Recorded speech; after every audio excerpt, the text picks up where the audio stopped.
All right, chat, I'm back.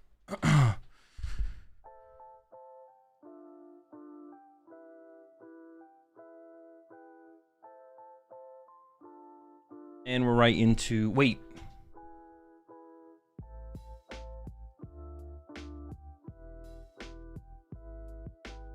Tournament's not almost over, is it?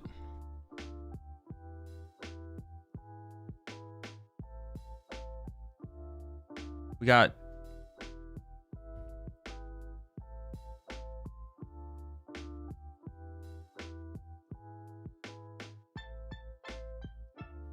Nice to meet you as well, the Clouds.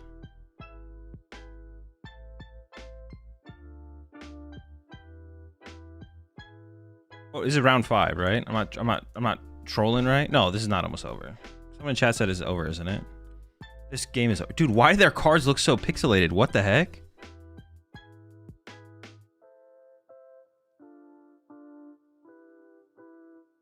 Is the camera just out of focus? Am I trolling?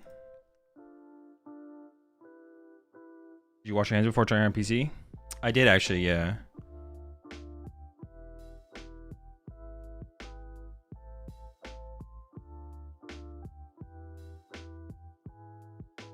This game was fucked up. The Golden Go guy screwed up and evolved a gimme he had just put down and drew a game-winning turtle scenario from that. Oh, really?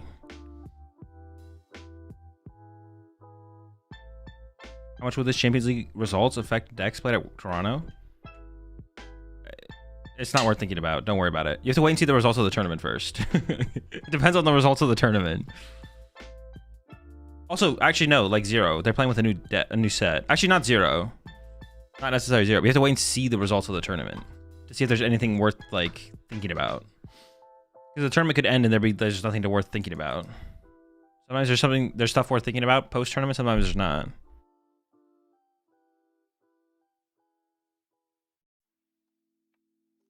All I know is I saw a Sarah on day 2 stream earlier. That makes me happy. The ledge. All right. Holy smokes. Ricky plays in these events? He does, yeah. He started 4-3 in day 1 of this one. I think 4-3. I think it was 4-3. I think it was 4-3.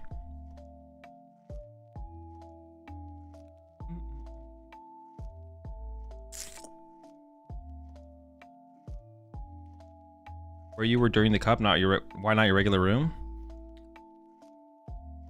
I was at the store streaming dude, what do you guys think? Like, I was the one who was running the stream. Why did that question come up so much today? Where do you, like, yeah. Who do you think was running the stream?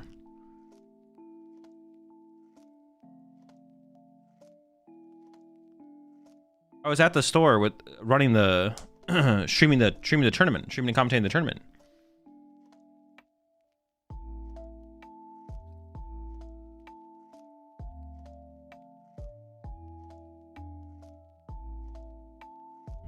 He even talked to his opponent and said, hey, I actually drew the Turo from that. Sorry, man. And the outcome was just a prize penalty.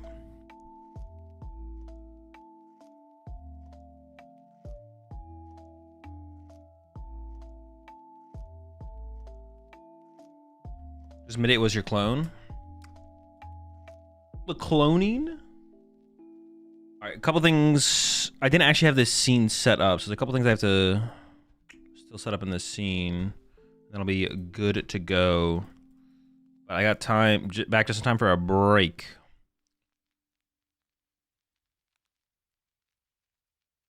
Let me set up some stuff real fast. Wow. Holy smokes, folks.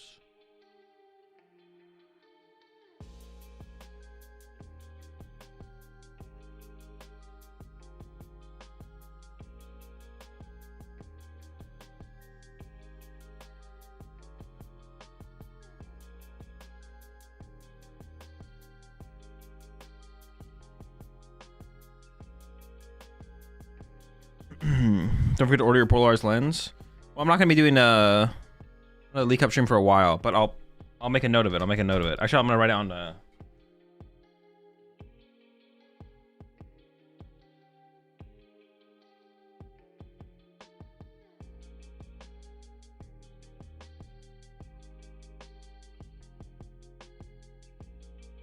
make a sticky note of it. So I remember polarized lens. Gotta do the polarized lens. Sure. Will that cup go on YouTube or not? Yeah, I'll put it up on YouTube eventually. I just have to re-plug in my other computer and download it. I wasn't able to download it at the store because their internet wasn't fast enough. It was gonna take like 7 hours to download, so or not 7 hours, like 3 hours. I was hoping I would be able to download it while I tore down my setup, but no such luck.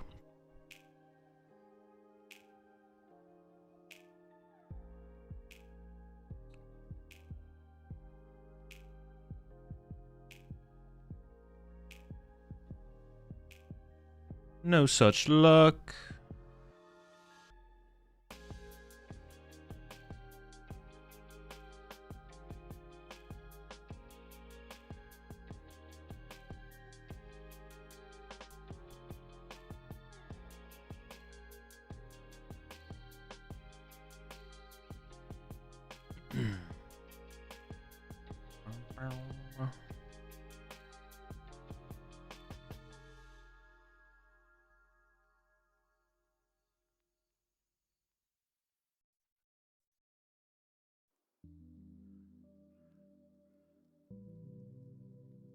Okay.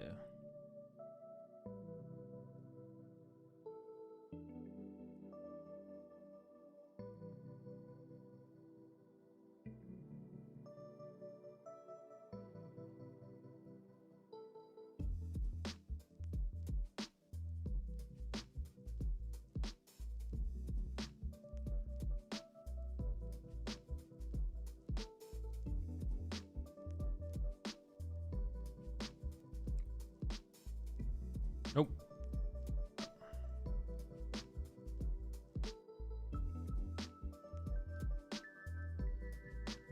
Whoa, it worked for that.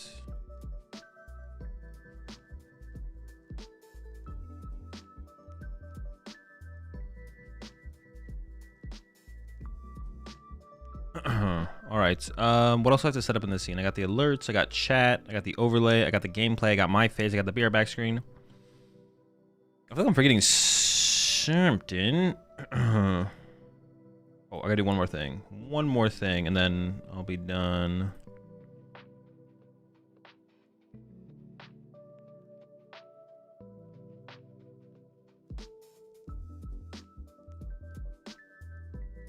One last thing to set up.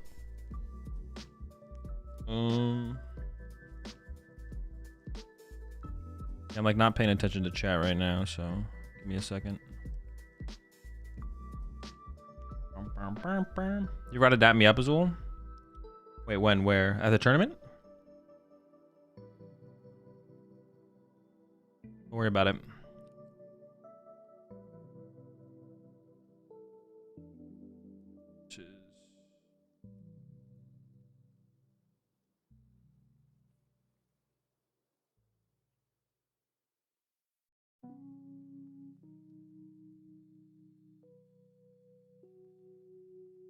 Dude, it's nice to have the normal music back. Next time I'll be able to, there's a lot of things I want to change about the next time I do the thing, to be honest. There's a lot of things I want to change. I want to have two, I want to have two cameras. I want to have two setups. And honestly, for like the,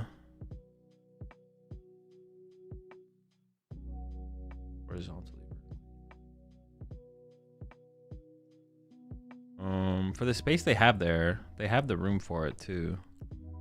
I want to have two camera setups. Yeah, and I gotta change one more thing, and then I mean, there's no game going on right now. What are you guys gonna watch? Them just yap? Honestly, that sounds kind of sick. Let's get back to that.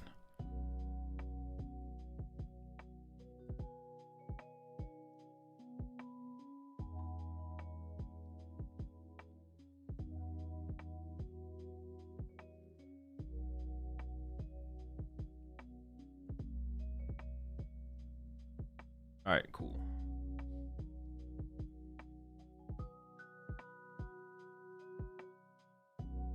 Alrighty.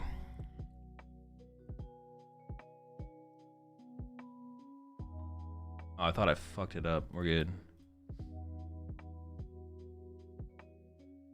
Is Zekrom legal for this tourney? Yes. Mega Dream is legal for. They have Mega Dream in this tournament.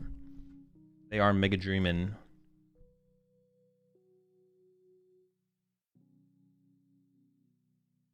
Did anyone complain it was streamed? No. Well, not that I know of. Maybe someone did. A weird thing to complain about, but it's possible.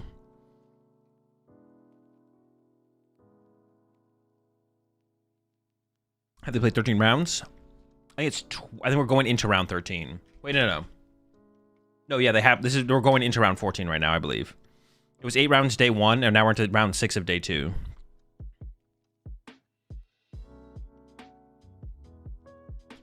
I got second place at my League Cup today with Ho-Oh Box. Finals was a mirror. Mirror? What? Was it just you two that showed up to the tournament? No start deck 100 decks yet? No, I think they get those later in December. I'm pretty sure. Does it end today? Yes, the tournament does end today. Wait, the stream's only been live for an hour and a half? Am I trolling? Oh, no. It's been live for like 5 hours. This is their second VOD. They already cut the VOD. Yeah, next time I do a stream on a League Cup, I'll make sure it doesn't conflict with any major tournaments. I thought I checked for major tournaments for the confliction, but apparently I just did not check for the major tournament confliction. So that's my bad. I would have streamed all of this if I had just checked more thoroughly, I guess. But I didn't realize Champions League was this same day as the League Cup I was doing, so. We doing announcements this tourney? I think so. Before Top Cut, probably. Probably some announcements. We'll see.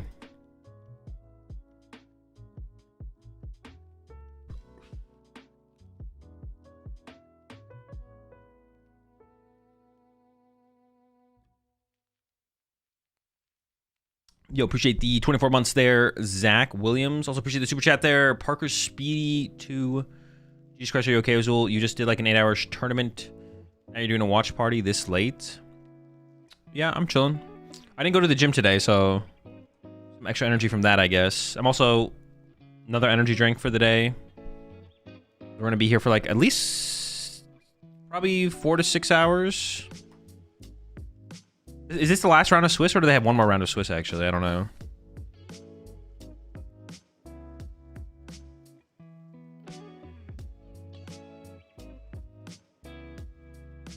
Not sure.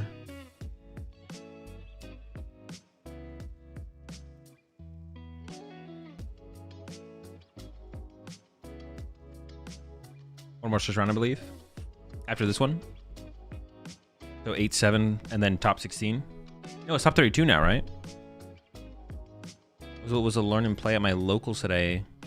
I got to play against an expanded deck with modern cards. Hasmatoad Garbodor. As a player who started playing around when Surging came out, that was an interesting experience. Yeah, there's some pretty powerful cards of all time, for sure.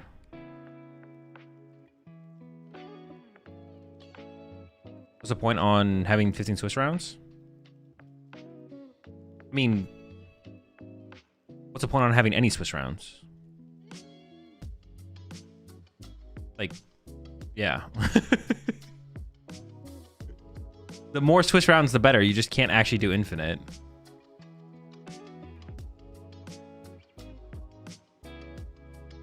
Oh, here we go. We're already into another round. Oh, there was a big delay in the last round, so that makes sense that we're already into another round here. Any familiar players? I do not recognize either of these players.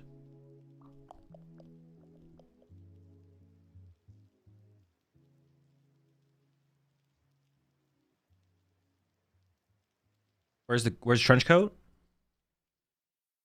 Good question, to be honest. We haven't seen Trenchcoat in like 2 Champions Leagues. Well, we didn't watch all of the Champions League, so it's possible Trenchcoat rolled up. We got some Dragapult. Dude, they're honestly, like, what? Their camera quality has definitely gone down since last time, right? I'm not tripping, right?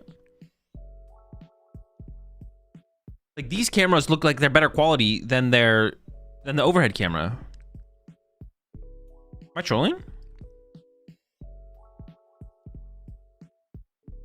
Like, the glass here is like what's called on purpose. The glass on the prize cam is like non-reflective on purpose. They just rock paper scissors for going first. Yeah, they rock paper scissors in Japan.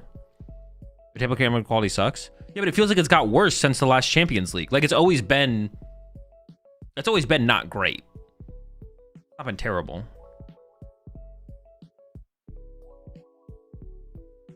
But like, look at the cards. It's like an auto.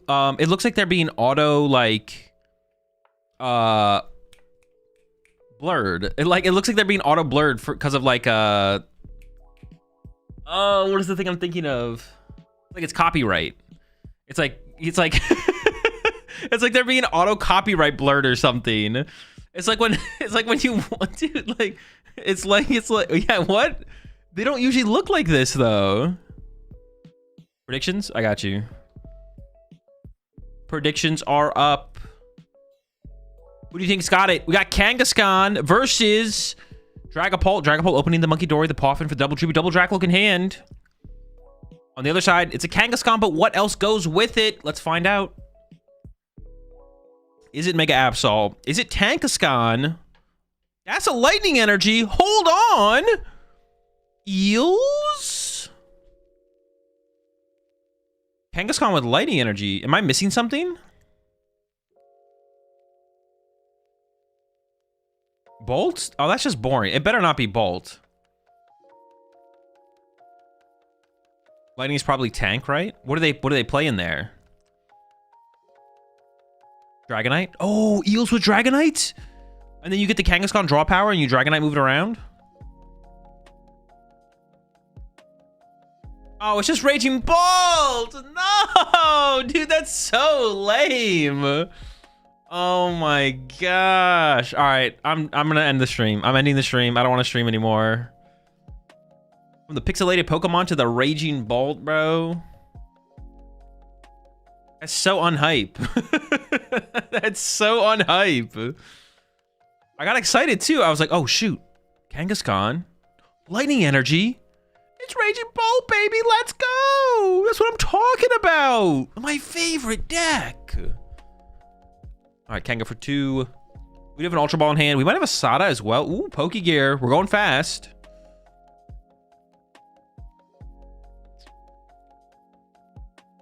God reaction. It's just so lame. I want to see some new spice. I want to see something good that I've never seen before. See the 6-1s there. Bueller. Didn't you place with Bolt? I don't think I've ever played Bolt at a tournament. But even if I did, it doesn't change anything. Dude, the cup had better camera quality than this? True. Well, the only thing, well, my lighting was worse, but my quality was better. But I could improve. Improving lighting wouldn't be hard. Oh, I did have the glare though. They have no glare. All right, maybe it's like a 50-50. I'll take a 50-50 with them. We'll take a split. They don't have any glare on their cards like I did. I will try and fix the glare for next time.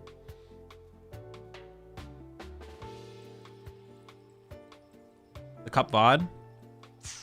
I'll upload it eventually.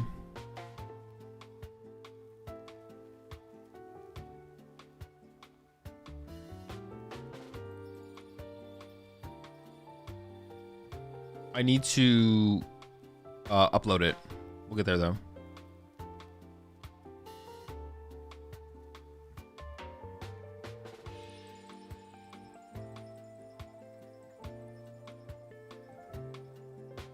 Light diffuser.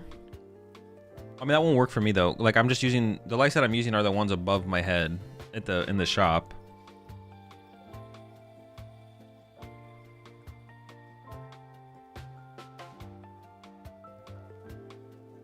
You got a potato PC running the top-down camera? No, it's just the camera itself. It's not the...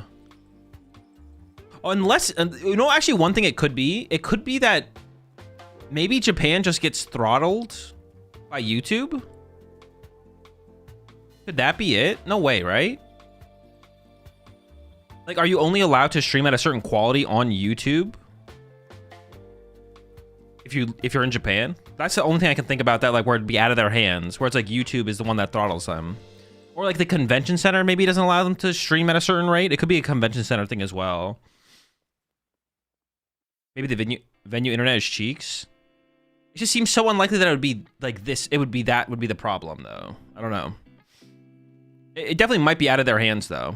All right, Loken to Lily for 8. We need some Dreeps. We need some Duskulls. We need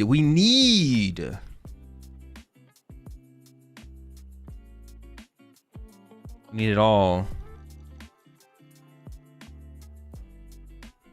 That's off topic, but will the Evolution Series restart or continue with Mega Evolution? What the fuck? You want me to leak, Savage? Stay tuned into the Evolution Series to find out what happens next in the Evolution Series. Okay, double Poff in here. We could get into Badoo if we want to. Oh, is this? Oh, no, there's Dusknoir in there. It would require our energy for turn, though. It would require... Oh, we do have the Neo Upper for the next turn, though. Maybe that is the route here.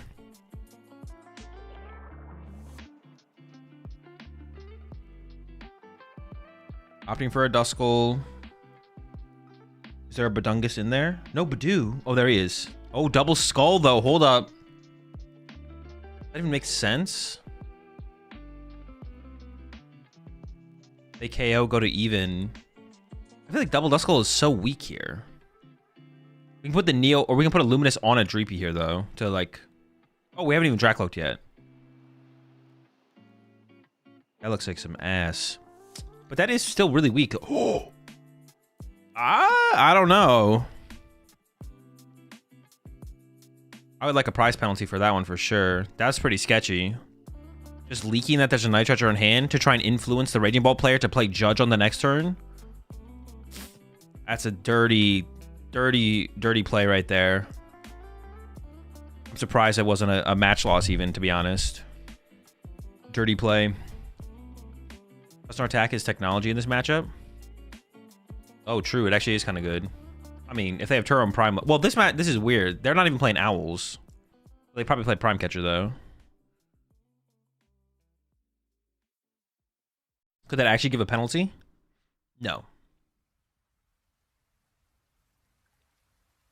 Unless it was intentional. Like, if you intentionally were trying to bait your opponent into doing something by, like, showing them your hand. Because you're not supposed to show your opponent your hand.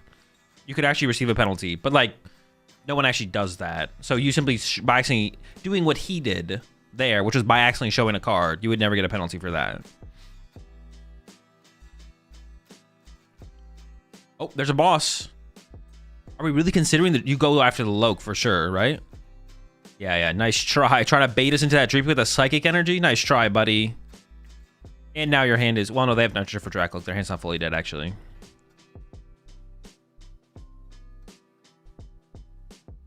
You're cooked, kid. Okay, now the double Duskull actually is pretty good, to be honest. I still don't think I hated using Badoo there instead, to be honest. But I guess our bench was kind of awkward. Ooh! The Kangaskhan getting loaded up? Whoa. Chill. I guess for 3 energy, we could one-hit KO with Dragapult. I guess where else are you going to put it, though? Oh, wait, hang on. Why wouldn't we keep our Raging Bolt able to attack? Why would we... No, this makes no sense. Just keep 2 energy on the Raging Bolts. What? That makes no sense. What if we get, like, Iono'd here, and they don't have a Sada or a Fighting Energy? Come on. That can't be the move. Honestly, I hope they kind of get punished here. I hope we see an Iono and then they just whiff the attack because they didn't leave an energy on their active. Ooh. Loken to Loke. Oh, but there's a Lily there as well. It's probably the Lily here. Oh, unless they play Candy. I mean... Wait, no, that doesn't really change anything. Oh, we could hard retreat to a Badoo now. Oh, Counter Catcher. Oh, it doesn't do anything. Their bench is all basic Pokemon. Oh, boy.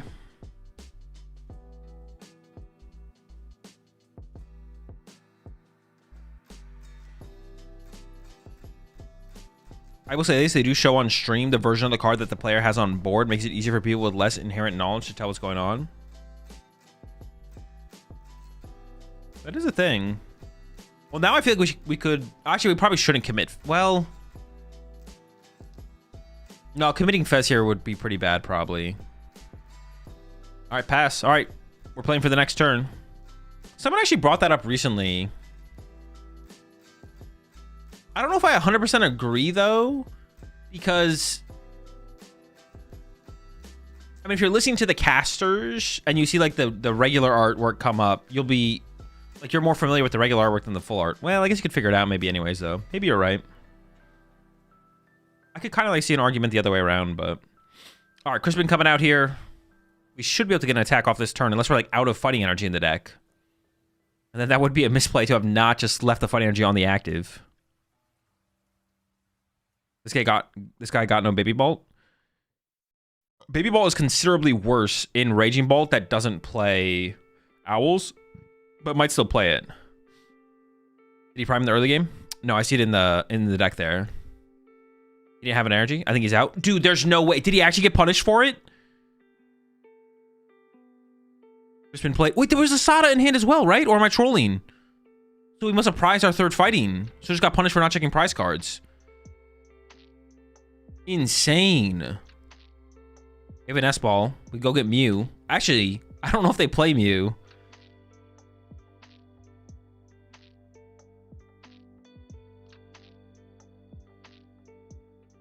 And where on the board card Bean is discussed. Yeah, you could be right here. Jeez. Oh no, we have a fighting. Okay, it's in the hand. Man, that was some contemplation just to throw a fighting on the active there. I was like, there's no way they got it. I think I would consider getting Fez here, to be honest. Well, you know what I would do is I would get Mew, but I don't know if they play Mew. They do have an S-ball in hand, I believe. And the only reason I question that is because, like, there's very few things that are... looks like they're considering playing around Badu here by playing Boogie Gear. There's very few things, very few differences among regions, but for some reason, Japanese players just do not like playing Mew in Raging Bolt. At least the Noctowl build. I don't know about this build. Okay, they end up playing the Poke Gear, so they are playing around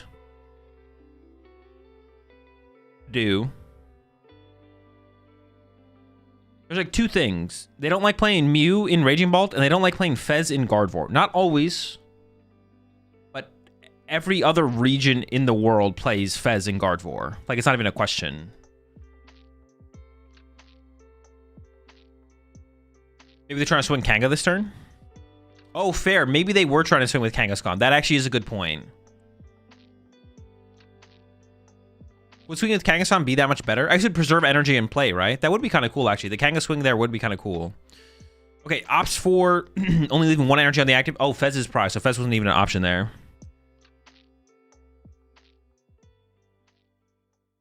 Loke number 1, not Iono. But they do have Fez. I think you can commit Fez this turn pretty confidently, to be honest. But they also could have just put the Fez in play before using the Lokes as well, which I would have liked to have seen, unless you are really trying to avoid it. I don't know if you are, though. Maybe you are trying to avoid it. We could have avoided it, I guess. I guess we should play to avoid it. We can't avoid it now, though. Like, we know there's a Sada in hand. I feel like we have to... Well, I don't know if that's true. We know one of the cards in hand is a Sada. Can we ever just not Fez here and just punch? Do we ever just punch? If we got Dusclops involved, what could we do with that? Oh, we have a Candy in hand. Hold up. We got rid of it, though. I don't really like that. I feel like... Isn't Dusknoir like... We don't need it right now, but... Unless they're just going to commit the Clops. Oh, they are just going to commit the Clops. So we're just going to KO the Raging Bolt here, I guess? But if we're playing for... So we're not going to bench the Fez then, I assume.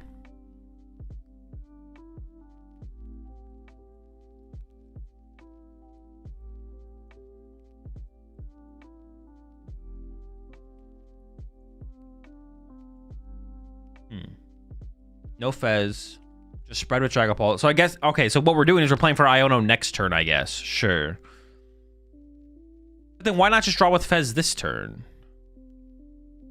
But yeah, doesn't this play make no sense? Shouldn't we have drawn with Fez this turn? So we could get Iono this turn. If we don't, that's fine. But then we increase our odds of getting Iono next turn. I guess we also increase our odds of getting KO'd. But I feel like we know we're getting KO'd because we know there's a Sada in hand, right? I don't really like this play on the Dragapult side. I feel like we should have just tried to do more. That means we can't use Dusk.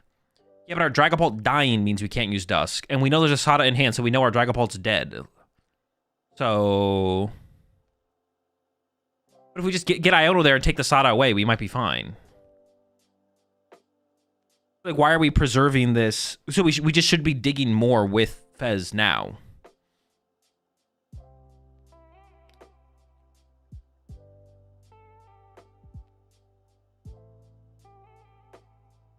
We can still set up for a 6-prize turn, but we may as well try and Iono our opponent back-to-back turns.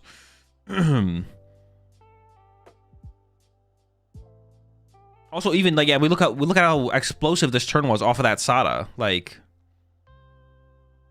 we knew there was draw power in the hand. There's a 3-card hand with guaranteed draw power versus maybe a 2-card hand with no draw power.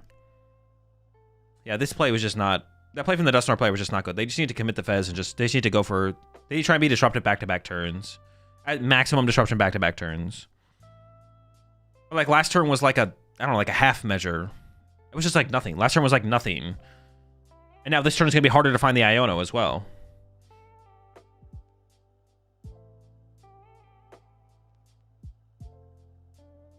And now we could just whiff this. If we just whiff Iono this turn, we just lose.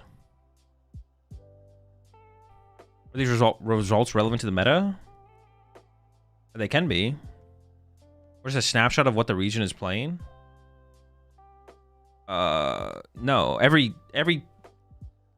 game of Pokemon anyone plays could be relevant to changing what someone else plays in the Pokemon TCG. Every single game of the Pokemon TCG anyone plays could influence another person in the Pokemon TCG. All right, Dusknoir and Dracloak here. Well, now they're down to 1 prize card, so we definitely should have thrown the Fez down there and just drawn with Fez. Holding Fez at this point. We definitely should do that before the Dracloak. Fez for 3.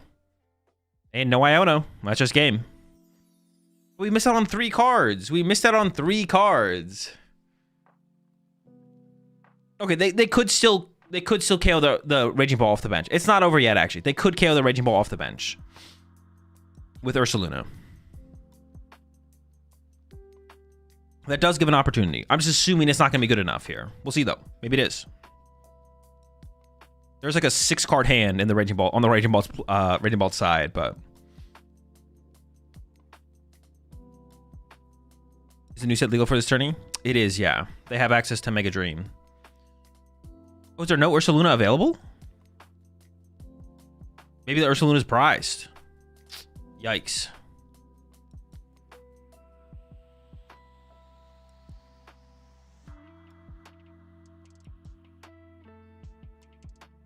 It's not prized, though. Maybe they discarded it earlier in the game? I guess they can still find it off Lily, then. There's Ursaluna. He just didn't take it. Oh, wait, actually, really? Wait, it's in the deck? Oh, man. I mean, there's no excuse for these plays. This is just bad plays. This is misplays. Why are we taking prize cards here? Also, another good point. Drawing prize cards here is just bad.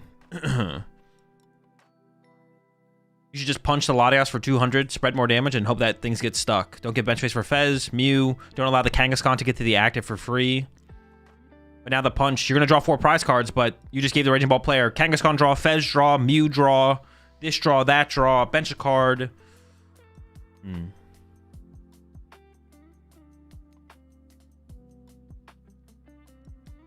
How is he 11-2? Well, 11, the number 11 is how many wins the player has. The number 2 are the number of losses the player has. So he achieved the record of 11-2 by winning 11 matches and losing 2 matches. I know it might be complicated for you, Papa Dragon. I know it's complicated, but the first number is wins. The second number is losses. So he won 11 matches and he lost 2 matches. And now he did just lose another match here. So he's now 11-3. Appreciate the 4 months there. Davis? That's not what I meant. Well, then maybe you should ask what you mean. No reason to take any prizes here when you can set up a 6 prize turn. Yeah, exactly. There's definitely a mistake there as well. Why are they showing this guy on stream if he lost 11 matches? What the fuck? Why is the guy on the right allowed to mash once and offer his cut? Their standards for sufficient randomization in Japan are just different. When was it? After the nest ball?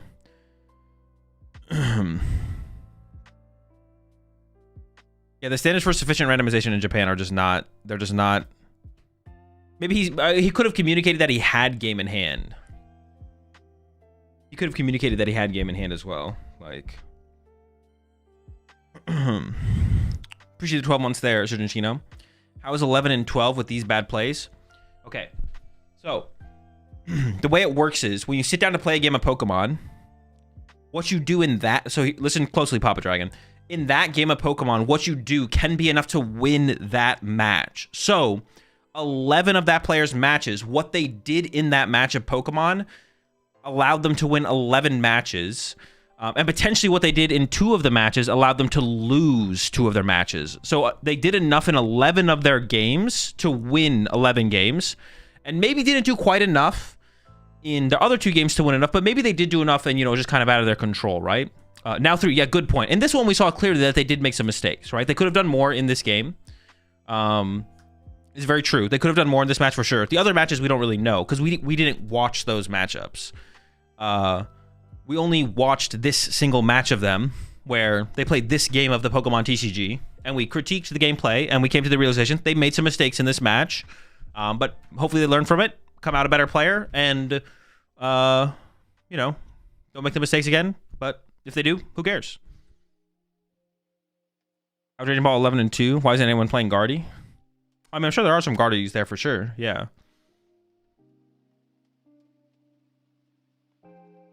So since these guys are best of 1, how many players do they play against day 1?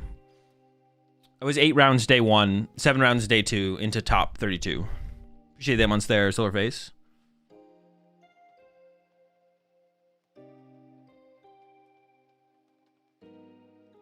How do I win 11 games and draw 66 prize cards? Easy.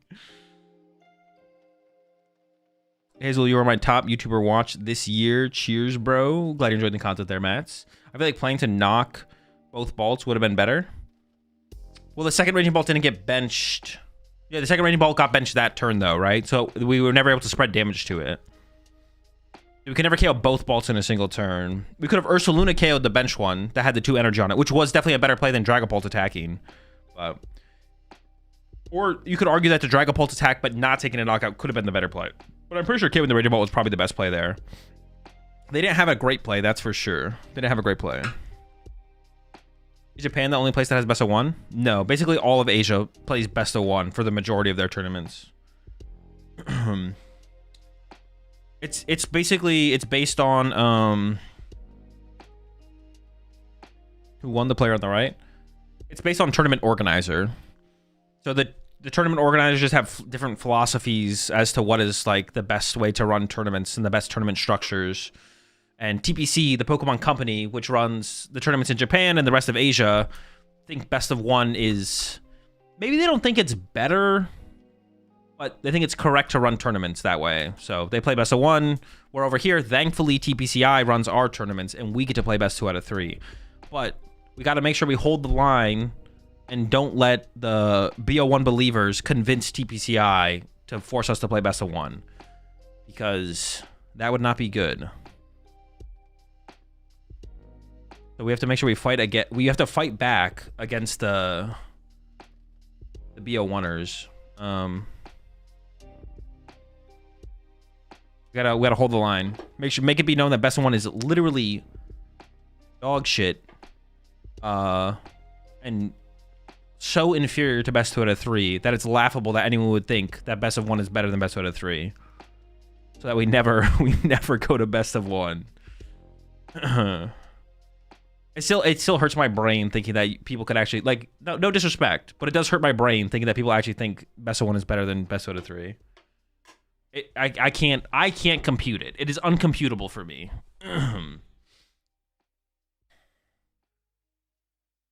Listen, dude, if they pay to spread the best of one propaganda, I'm selling out. Hey, man, if the bag is big enough, after 10 years of best out of 3, best of 1 is better. No, it's not.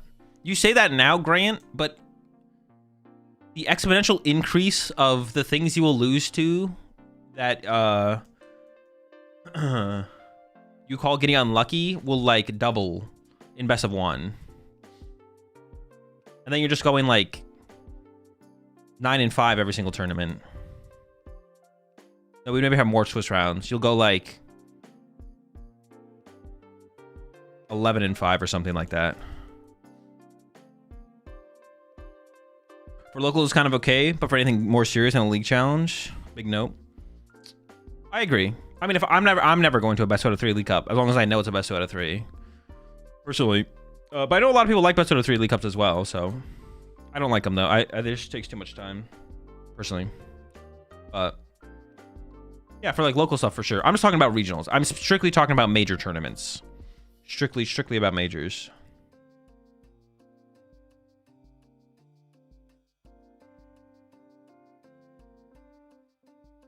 League Cups, League Challenges, best of 1, best of 3, whatever the TO wants to do, whatever the local community wants, whatever it is. Whatever works for the tournament or the store that's running the tournament. Cups for Top Cut should be best of 3? Oh yeah, sure. I agree with that.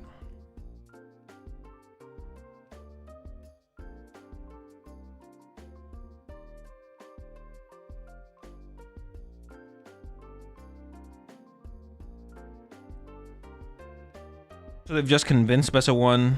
So they're just convinced best of 1 runs a smoother tournament / broadcast at the expense of better show of skill.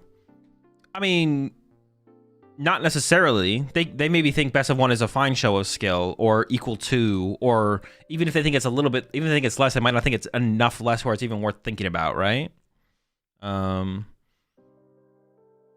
They do build differently for best of 1. It's more hyper consistent over fancy techs. Not really, no. Dude, that is like a super, what's it called? It's a... I have to like rethink about this again. That's just not true, right? That's just not how deck building should ever work. The best 60 for best of 3 is the same thing as best of 1. And I don't think we see that represented in the... I don't think we... Fallacy? Yeah, fallacy. I don't think we see that represented in how Japanese players build decks either. They build decks literally the exact same way we do.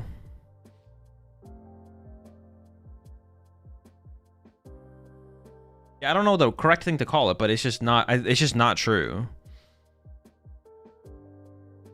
I don't think that's represented in the results from tournaments from Japan. And I think it's also just not true in terms of maximizing win percentage. I don't know, man. They don't use Mew and Fez like we do. I can't explain that, but wouldn't that be against your argument, Tiger? Aren't Fez and Mew consistency cards? Like, Fez allows you to continue to play more games and stay in more games, right? Because it turns every Ultra Ball and Nest Ball into my opponent took a knockout, so I get to see more cards on my turn. Mew similarly, but not quite. Well, Mew is similar in like Raging Ball. Misconception, yeah. There's no difference between... Basically, there's not zero difference between best of 1 and best of 3 in terms of deck building, but there is so little, it's not worth worrying about.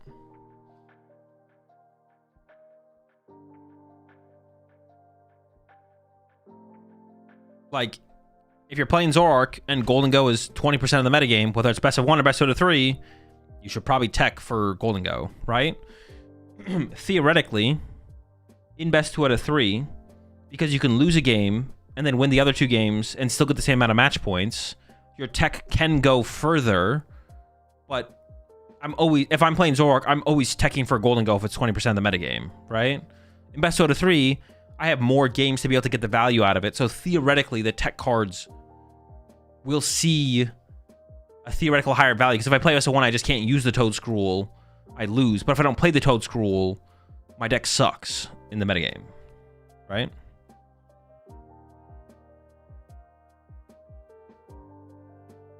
Something like both World Surprise in best of 1 is more devastating than doing in best of 3, where you have more chances to win the match.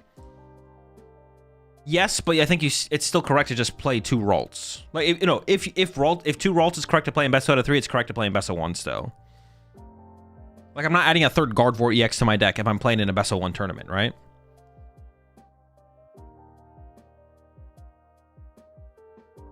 Why is Japan so washed? What does that even mean?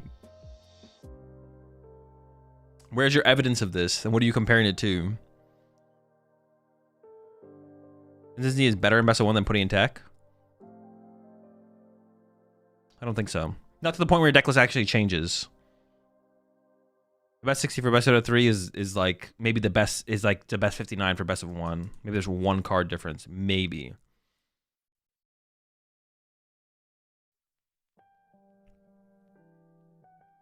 This guy's still yapping. The player not Azul. I mean, what else are we gonna do? We're just gonna wait. We're just gonna go to a commercial. You guys want to watch the commercials that bad? You guys want to watch the commercials that bad, bro? What the heck? It means they are clean. Oh, true, yeah. Who won the match? Reggie Bolt. Is Tor playing in the tournament? I don't believe so, but I could be wrong.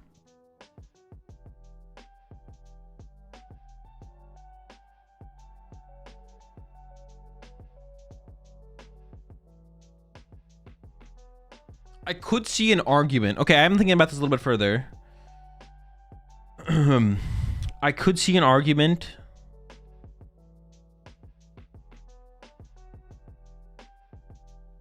No, I don't think I see it.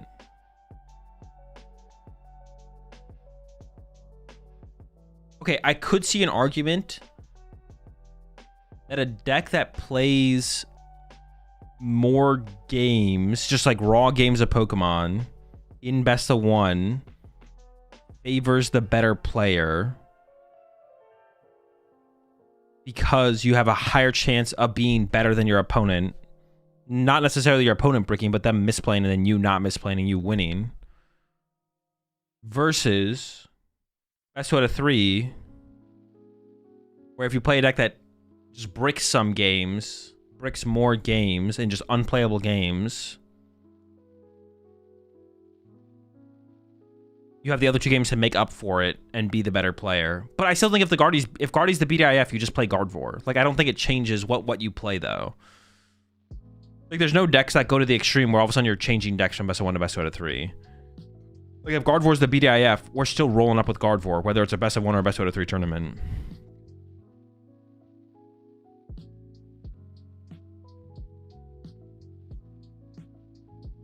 Like, yeah, it's just not, the number's not big enough for it to actually change what we play.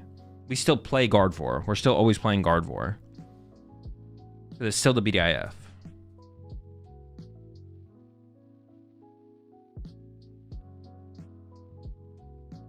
Yeah, I don't think I'm still not rolling up with Gardevoir if I think it's that good of a play. I don't know.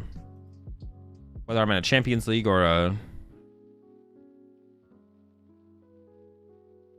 What do you mean me? You're coming with me. We're playing Gardevoir together.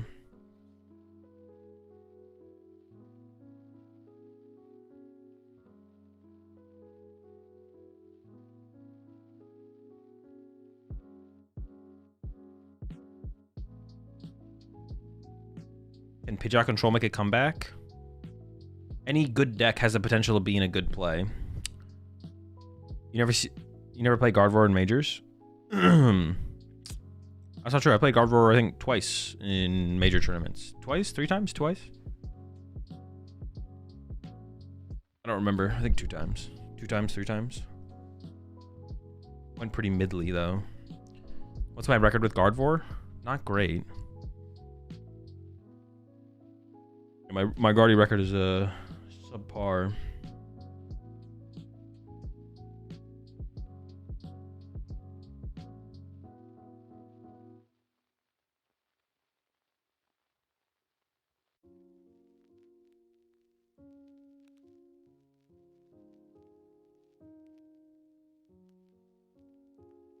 So is there a good time to redeem playing TCG live against you, or just no? For you, no. You just know. Isn't Japan's best of 1 thing a philosophy thing, like how sumo, judo, and kendo are decided on a single point? I mean, I have no clue. Maybe.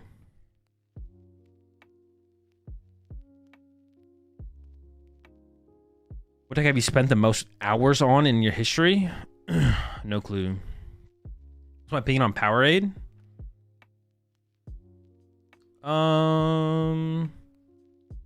I feel like it's just worse than Gatorade. I'm not gonna lie. I feel like or maybe Gatorade just got me. You know what I'm saying? Like maybe yeah, maybe Gatorade just kind of has me.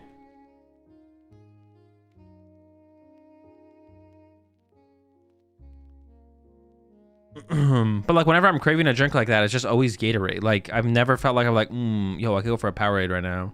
But they're not bad. Like I've been in situations where I want a Gatorade, but then they only have Powerade, so I have to get a Powerade. Yeah, I feel like it never be like that, you know? But Powerade's not bad. It's not bad.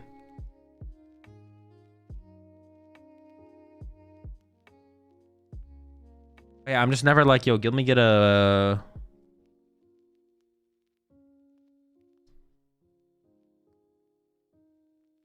Yeah, I've never been like, let me get a Powerade.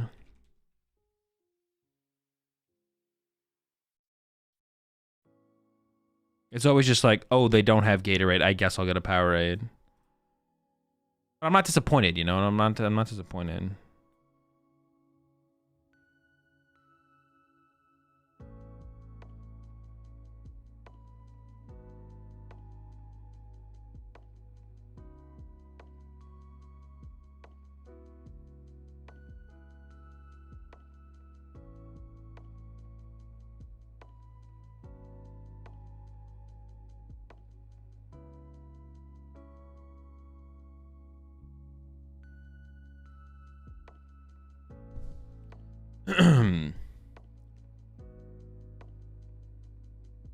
What are my thoughts on Mega Lucario Z? It's fine. Oh, there it is right there, right? Yeah, it's fine. It just kind of looks like Mega Lucario, but blue. Azul, do you Clash? No, I do not.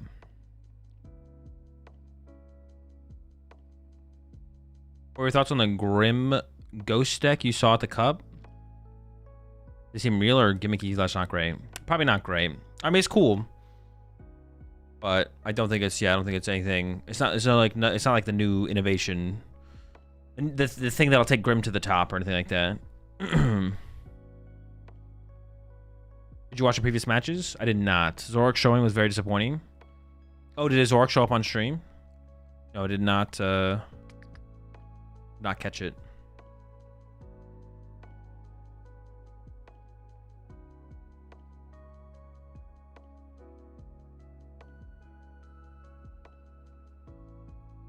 I should go take this time to go make some food, to be honest.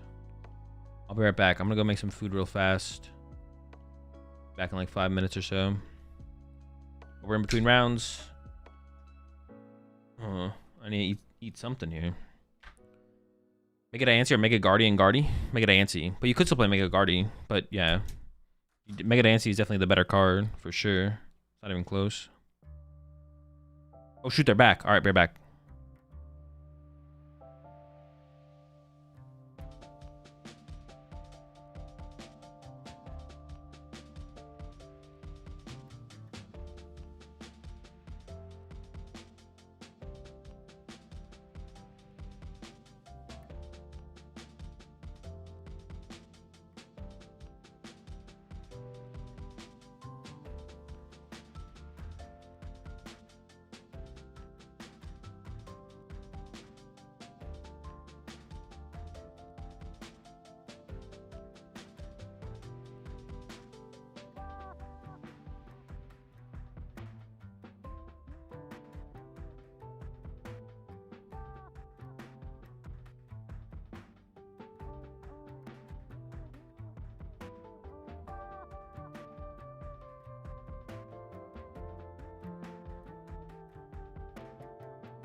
Alrighty, we're back with hopefully another banger of a match. Charles game where I drew an extra card and ended up not getting truly punished for it. No, we came in at the tail end of it after the fiasco already happened.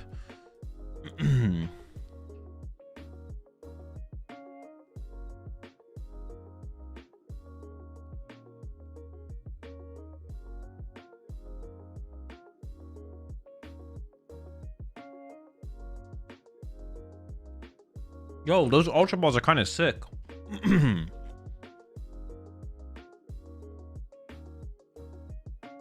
Yo, World's runner-up? I always forgot how to pronounce his name. Is it Sanosuke?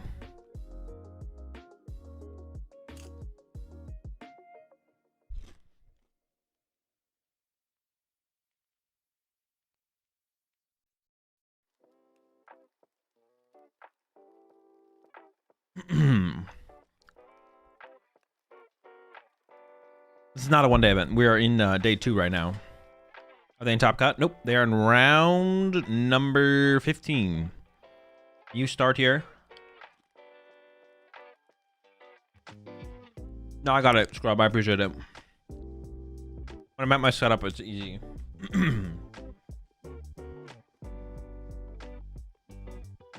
Sanosuke? Sanosuke. All right, Guardy versus Raging Bolt. A classic no turn 1 fan rotom. Sanosuke. See, and this is why I don't know what I was gonna say. Sanosuke is good at the PokemonTCG. Plays Guardy. It's best of 1. Who cares? Play Guardy. Wait, is it Guardy? I think it's Guardy.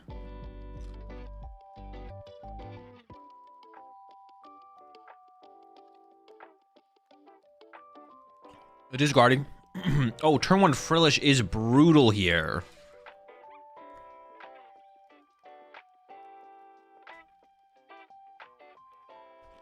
After Ogerpon pass, turn 1, yeah. That would be brutal. Take an account of the squad.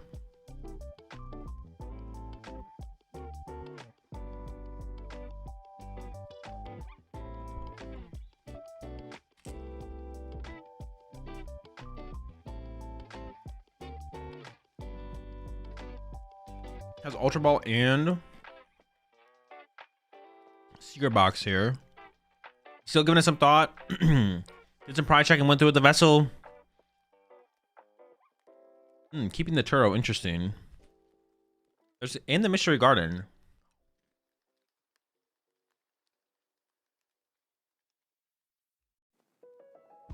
I feel like Turo and Mystery Garden are like super low value here. But maybe the Artisan is prized. No, there's an Artisan in the deck. See, I feel like Artisan is like higher value here.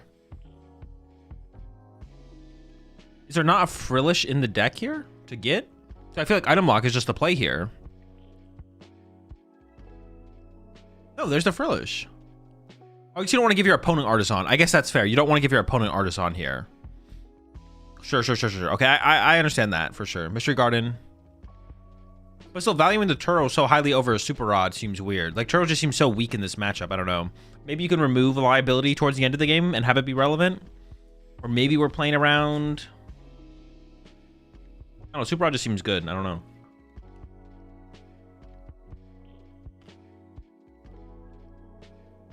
All right, 8 off the Lily.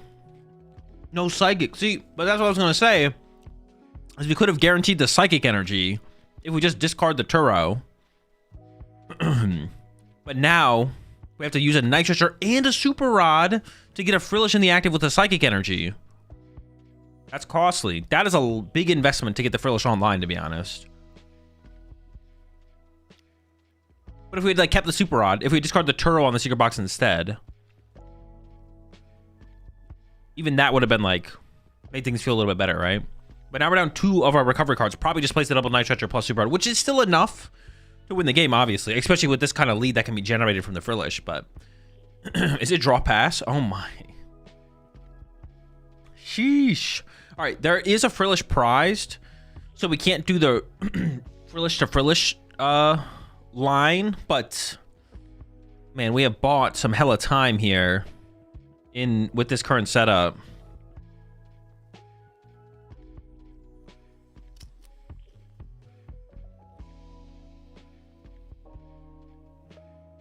By Counter Catcher and Bravery Charm. Do we have candy?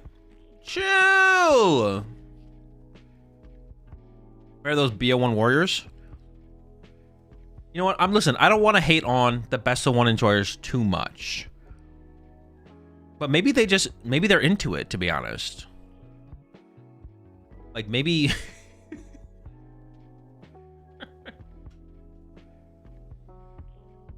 all right. I'm back over to Sanosuke, Candy Guardy, Vault Curlia, Candy Ralts, Monkey Dory, no Dark Energy, but we do have a Ultra Ball in hand.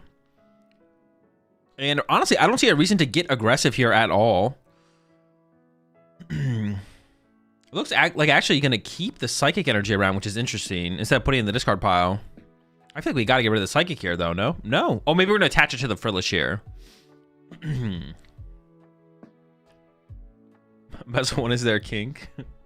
No shame, no shame.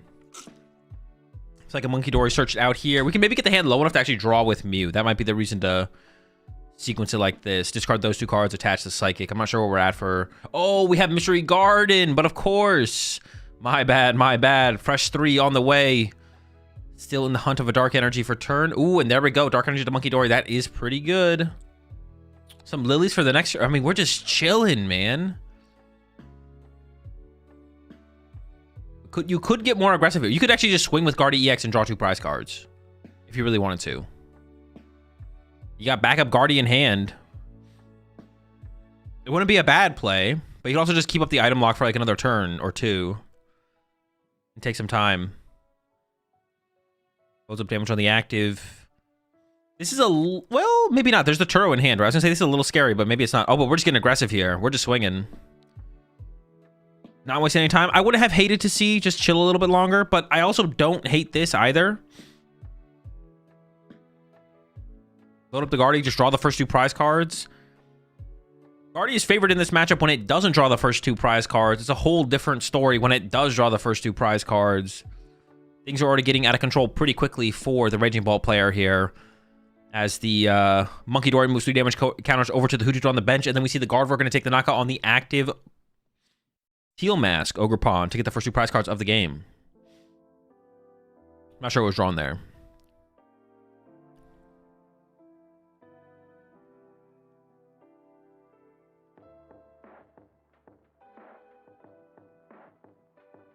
Can we next turn if item lock this turn?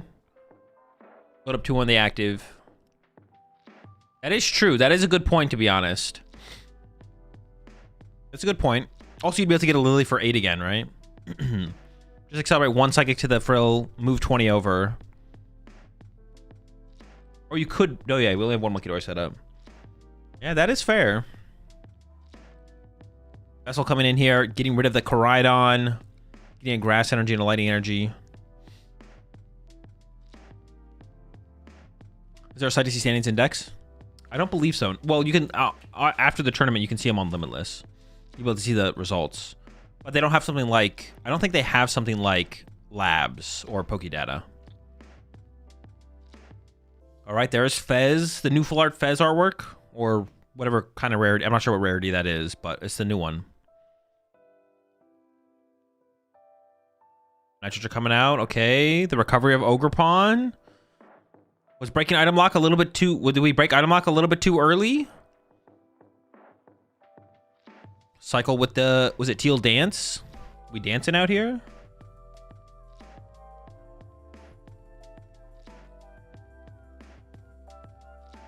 Uh-oh. Back in the tank. Trying to put it together. Has a Noctowl, but doesn't love the options available. And that hand is huge. They have like a 10 card hand right there. But they don't love the options they have.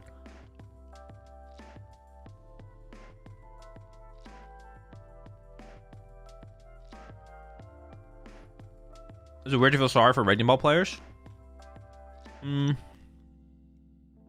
Good question. All right. Noctowl coming into play. What stage of the event is this? We're currently in Swiss round 15. Final round of Swiss. We're in final round of Swiss. After this, they will do some reveals, some card reveals, and then we go into top 32 top cut.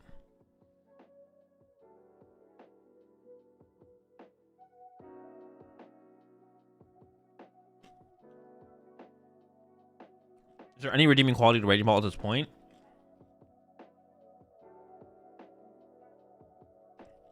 I think Turbo Bolt a little bit, but Noctowl Bolt, not really. Yeah. Turbo Bolt, a little bit. But, like, Noctowl Bolt just feels like it's just, like... I don't know. I honestly don't know where the advantage is or whatever. Not sure. You start deck 100 cards, maybe? I would assume it'd be from the next set, but maybe it's from the start decks. I don't know what cards they're going to reveal. I think they're doing something, though.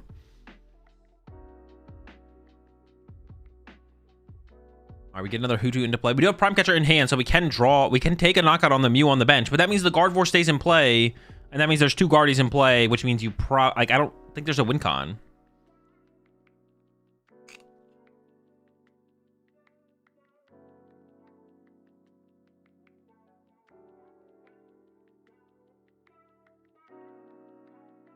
Prime Catcher on the Mew, but now you're staring down double Gardevoir.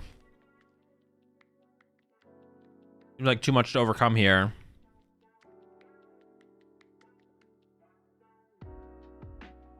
Ultra Ball, Baby Ball off the prize cards. Something ridiculously relevant. Dark Energy off the top.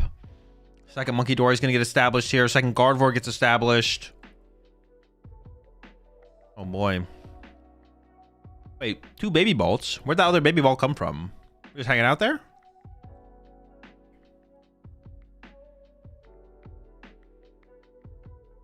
Giving it some thought. Does still have to close out the last 2 prize cards. We can KO the active here. Oh, looks like he's debating which supporter to play. I think we have Lily and Iono in hand here. And it looks like is going to opt for Iono.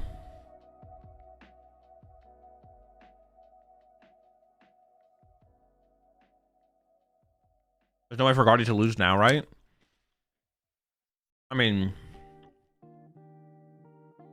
I'm struggling to come up with how it would ever lose from here. I'm not gonna lie. I do not know how you could lose here as Gardevoir.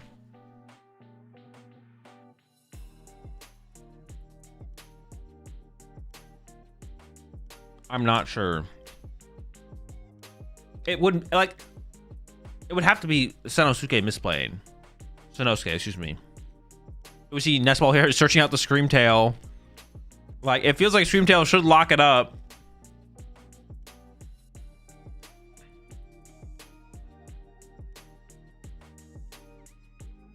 Yeah.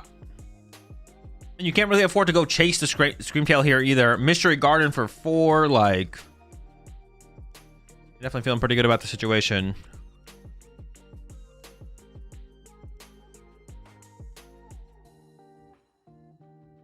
Checking the discard pile one last time. Clefairy could have also been gross. I mean, Clefairy doesn't really matter, right? Oh, do you actually just retreat and attack with the Screamtail? It looks like we're just gonna commit to the Guardian knockout here.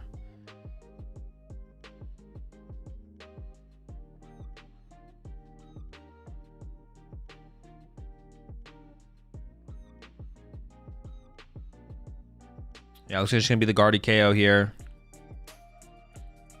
A couple prize cards, go down to 2. Yeah, the writing has been on the wall on this one for a long time. I thought like maybe there was gonna be a possibility for a comeback with the item lock being broken when it was. Like maybe we could have kept up the item lock one more turn. But the turn after that didn't really lead to anything like crazy and had the immediate like the immediate response that you needed, so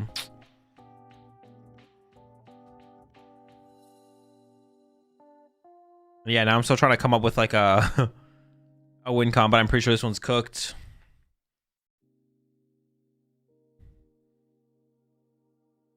Maybe if they play something weird. I think it would have to come down to them playing something weird in the deck. But I can't... What weird would actually even work here?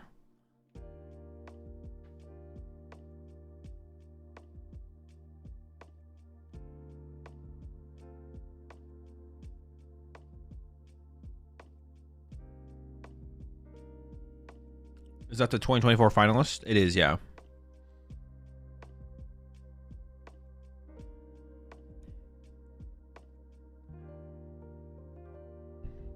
That's ball to get the Latias. We're building out our board a little bit here.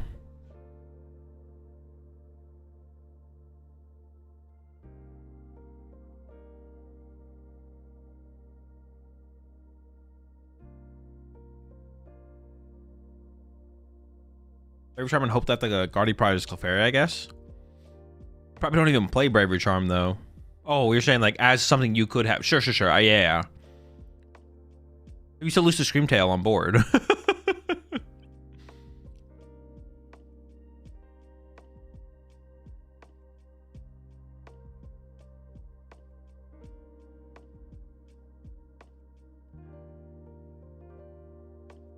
Trap Foolish active and try to snipe around baby with baby ball. Okay. You're cooking. That actually is like a line. But there's 2 Monkey Dories. Well, you have to like start drawing prize cards quickly with it. We do see the baby ball on the bench, but they used Prime Catcher last turn. And they already played Sato, so... Unless they have a counter catcher.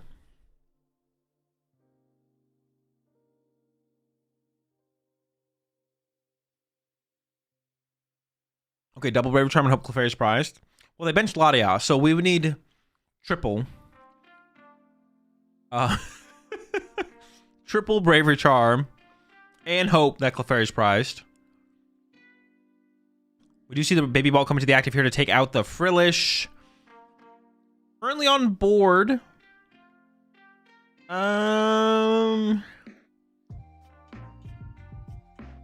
No, it's still a third Monkey Dory wins the game here. Yeah, third Monkey Dory gets the dub. 2 more. How many more Psychic Energy would we need in the discard pile? Maybe 3? 4? A Bravery Charm and a couple. Third Monkey Dory also does it though, because we can just KO the Noctowl with 3 Monkey Dories.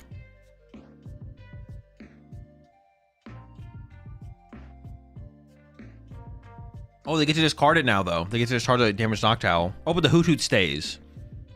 No, you have to discard the Hoot Hoot here. All right, mistake then. Into the Artisan, third Monkey Dory on the way, and that's game.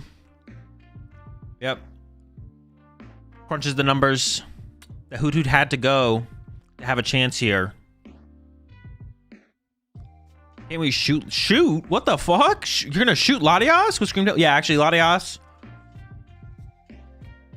stays strapped to get the job done. We don't have enough Psychics quite for it. We're actually a little bit short on Psychics. We have enough Psychics for the triple Monkey Dory Guardy KO the active play. But I think we are short on the Screamtail play, and we are still short on the Screamtail play. Well, we don't need it.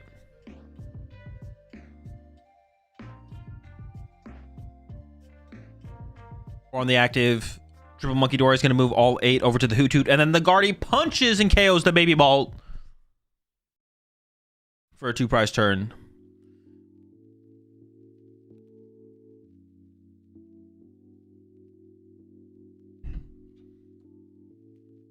That's a new TM move. Shoot.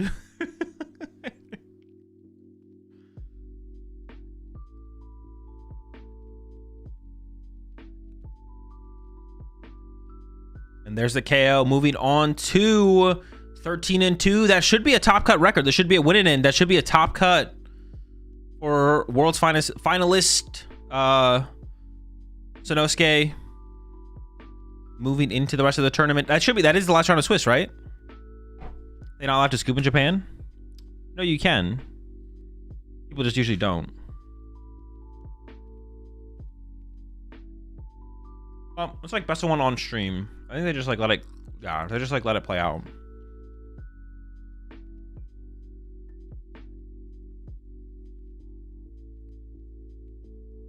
Just let them play it. Maybe they mess up, type deal.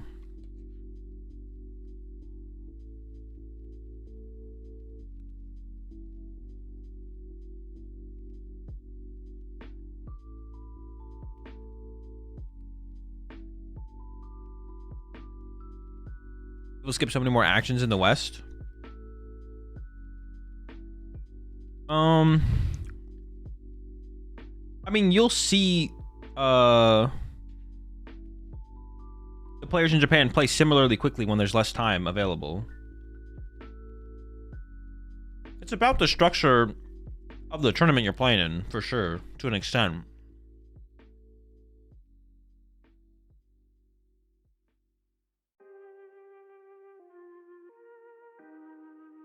No, they don't do that in Japan, Logan. That was like in Taiwan. In Japan, they don't force that. They can be a little weird with it, but they're not like that level of weird with it.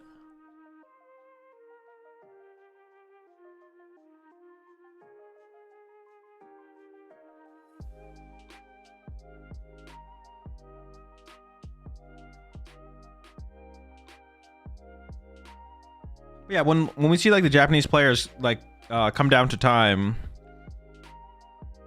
or like playing in a best 2 out of 3, trying to conserve time for future games, the pace of play and like shortcutting definitely ups quite a bit, for sure.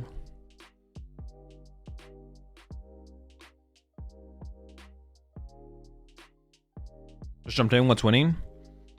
We've seen Guard War win around, and we've seen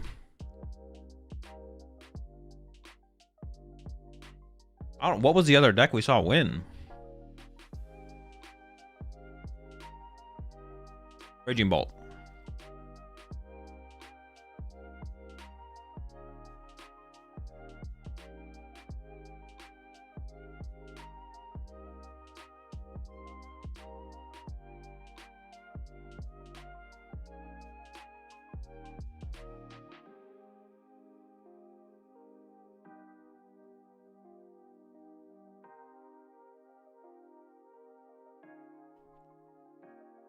Also, do they always play with old school damage counters as opposed to dice in Japan? On the stream table they do. I don't know about the rest of the tables though. Although I've heard people say that dice are banned in Japan. I don't know how much truth there is to that though. Maybe it is true. And then in that case, probably everyone uses them.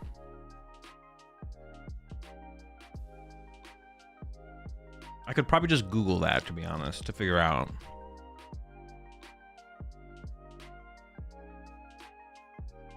It's probably not real.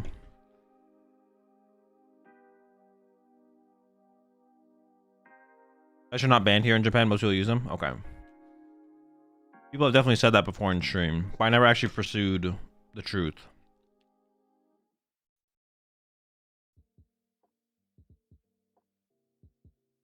Any plans to play in Champions Leagues in the future?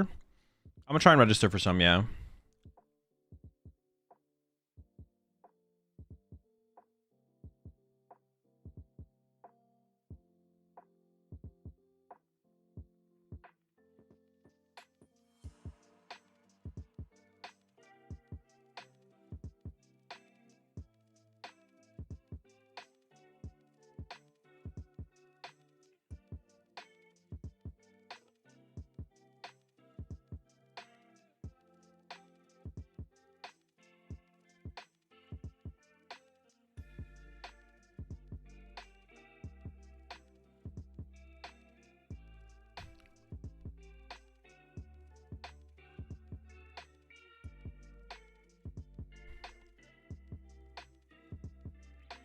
So will you watch a Velocipasser on Christmas Eve? No, I probably won't.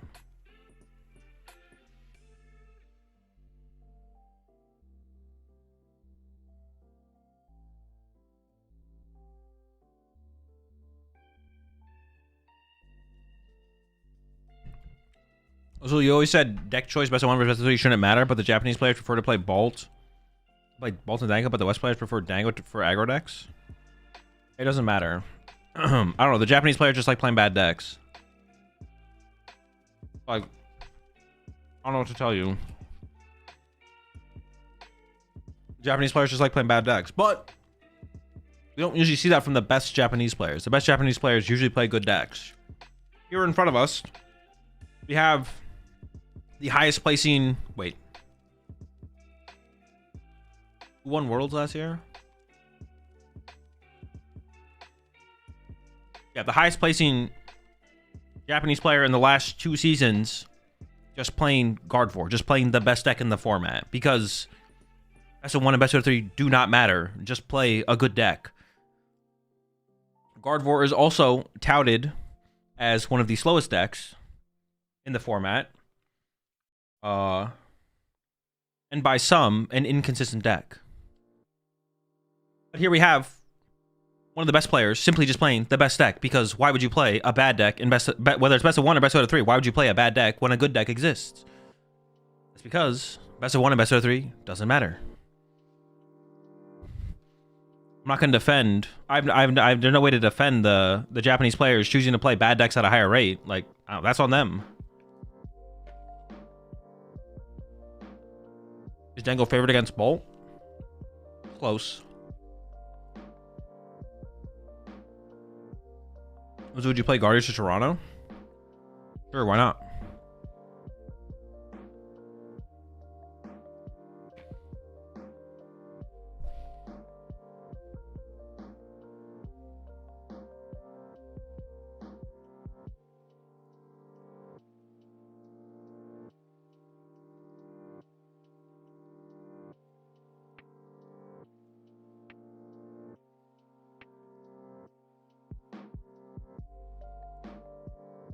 So how do I beat Frillish Chain when I'm on Dango?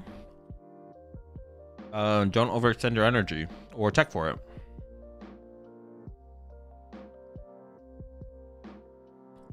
Yo, appreciate the $10 super chat there, Box Kid. This is J-Car, by the way. Good luck with the late stream. Appreciate it. Appreciate the support as always. What are my thoughts on Mega Dancy and Guardy? Seems pretty good. Seems like a solid inclusion. Seems like a good card. Why is Flareon Box not better in the meta? Bad Guardy matchup.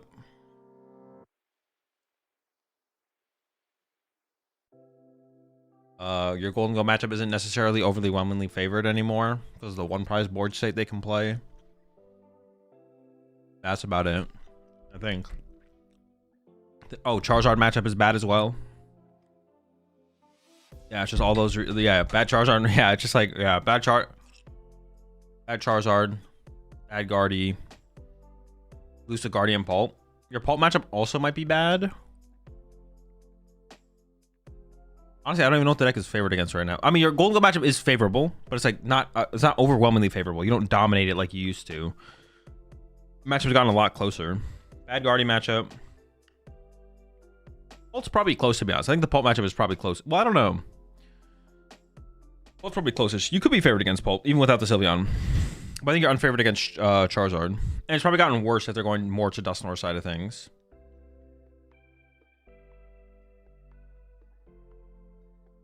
You think bad Guardy matchup? Yes.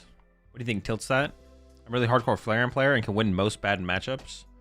Hard, I agree, is hard though. Paul is the hardest matchup and Guardy seems really skill ceiling. I mean, I just don't think about things in terms of skill ceiling. I think about if I bring this deck to a tournament.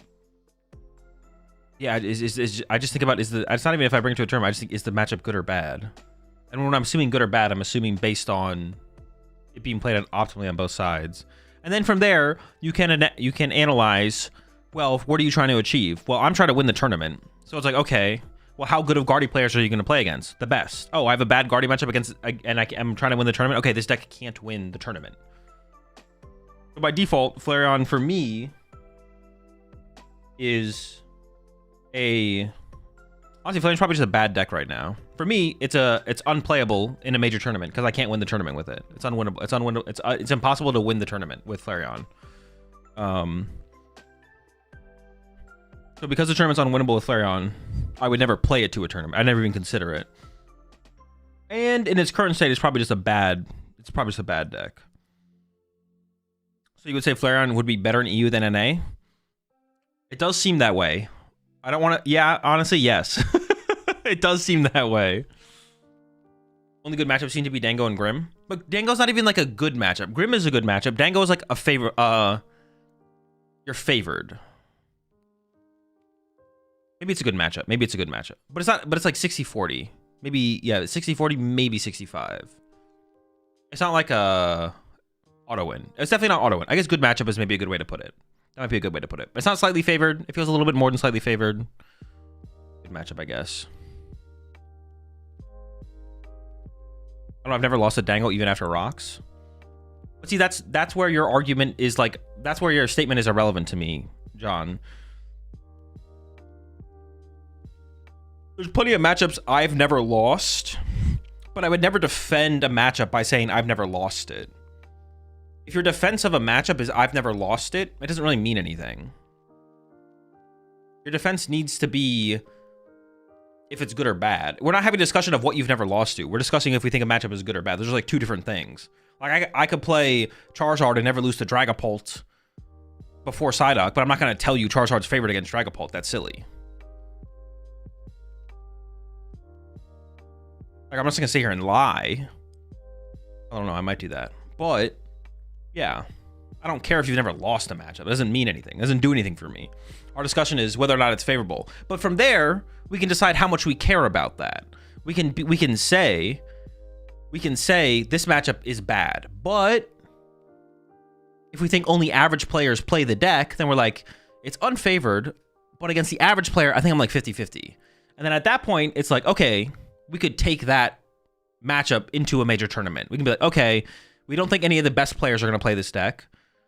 So the skill level of the deck is going to be down of who we're going to play against. And we think we think when it's not played to the highest level, the matchup actually gets close to like a 50-50, then we can be okay like taking that matchup at a tournament.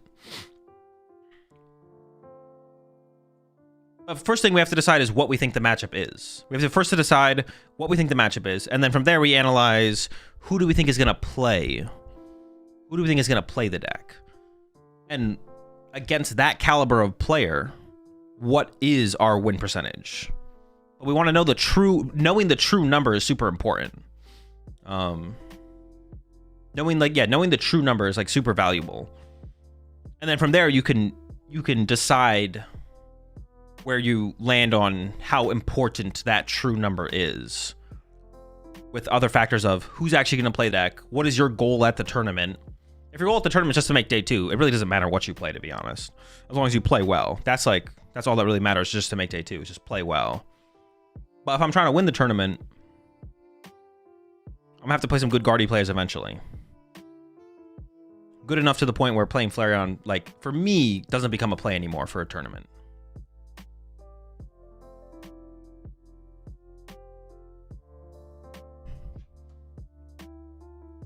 But there's also perspective. I'm a newer player within the last 4 months and fell hard for Flareon box, but of course can play meta and win. But I guess it's just a love and hate it. I haven't really gotten to reach for regionals. Yeah, and that's fine. There's nothing wrong with playing Flareon. But if you're trying to like improve and understand the game on like a higher level, to like be just better at playing the game and deck building and all those things, and sometimes knowing when to put a deck down or pick a deck up for win percentage reasons, understanding those things is like important. I was looking at day 2 win rates give you a better idea of the true win rates? No. I usually like just never look at data at all. I would rather just trust my intuition. I most of the time would rather just trust my intuition than look at tournament data. If there's like a matchup I have no clue, then I'll look at the data. But I usually have a rough idea of how I feel about most matchups in a format. So why not? Because it's just wrong too often. It's usually exactly what I think, or it's just wrong. Or it's not, it's either just wrong or it's just exactly what I think. There's almost never anything for me to gain from looking at tournament data win percentages. It's just people playing matchups poorly, leading to something being like a 50-50 when it should be like a 70-30. Because people don't understand how to play a matchup correctly for one reason or another. A lot of these day 2s have too small of a sample size. That's also a part of it as well. The sample size isn't big enough. But with Limitless Labs, you can now group a bunch of tournaments and get the data from all those tournaments But the thing with that, though, there's a flaw with that, though, is like the meta evolves and changes. So tournament A deck could be hard teched for a matchup, but tournament B, it might not be. So you're not getting like a truly big sample size of a certain matchup when it's teched one way or another.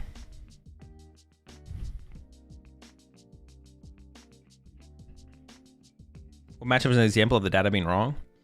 I don't know. I have to look at the data and then pick one out. But I saw early on in like online tournaments, I saw obvious reflections of that where I was just like, this is just not worth looking at. This is like a waste of my time to look at this. Because it's like, yeah, it's either exactly what I thought it was going to be or it's wrong. It's just like, yeah.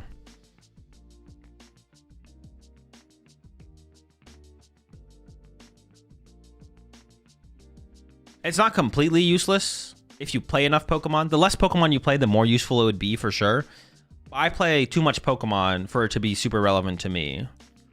But sometimes, like I said, sometimes there will be a matchup where I'm like, I kind of want to know what this matchup percentage could be. And then I'll go look it up on labs. But it's pretty rare. And it usually happens before major tournaments, which I haven't been to since last season, so. Yeah. What's the next Uncommon Energy video going to be, Azul? What? I can't tell you that. I can't leak. Subscribe to the YouTube channel and click the bell. Put notifications on.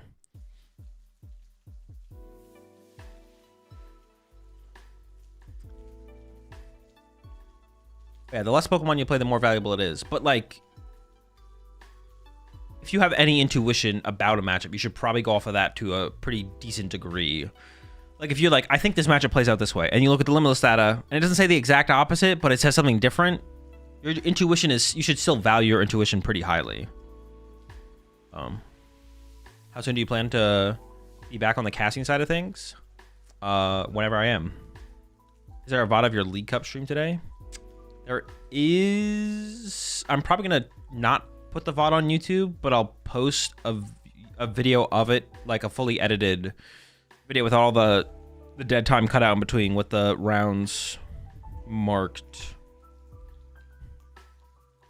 But I probably won't set the VOD live. I'll probably just do that, to be honest.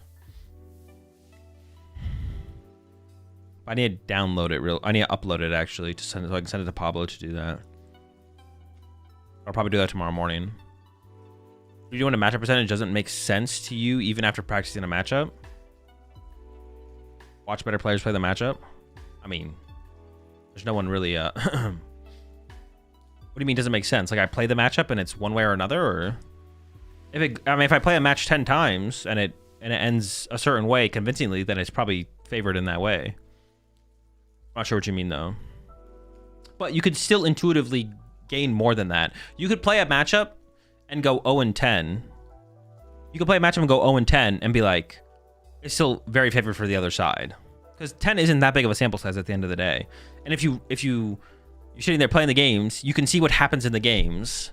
And if you just get beat by a 5% or 10 times in a row, like it's possible, or something like that, you can like look at that and be like, okay, this was a 10-0, but realistically, it's probably 8-2.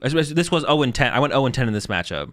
But you could walk away from that play session and be like, realistically in a tournament, I go 8-2, and then be confident in the matchup after going 0-10. But it depends what happens in the game. If you can decipher that, like these were just not very high odd outcomes, and it obviously should go the other way more often. But why don't they just make the card backs the same as Japan? In TPCI, considering they changed the Japanese card back in the past? I mean, that's a good question. I don't know why they don't. Their card backs are also cooler than ours.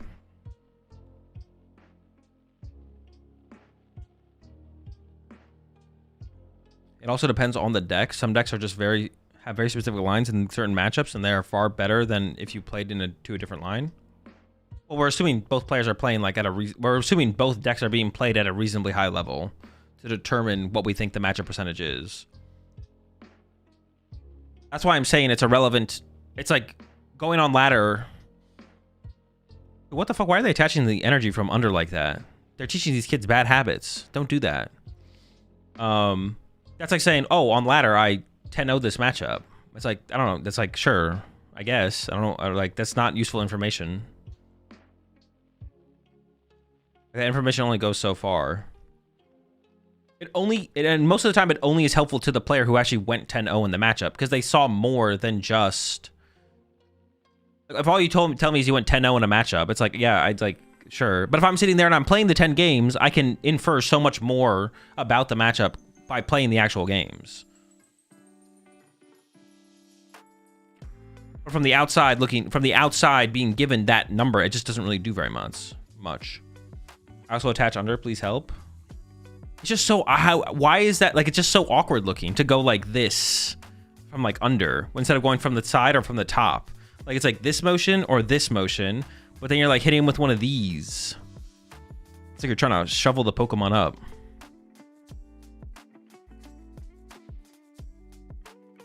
How do you attach the energy? I think I just do the side attach most of the time. It's side or top. Off the top of my head, I actually can't tell you for sure what I do, but it's more fun to do it that way. Is it?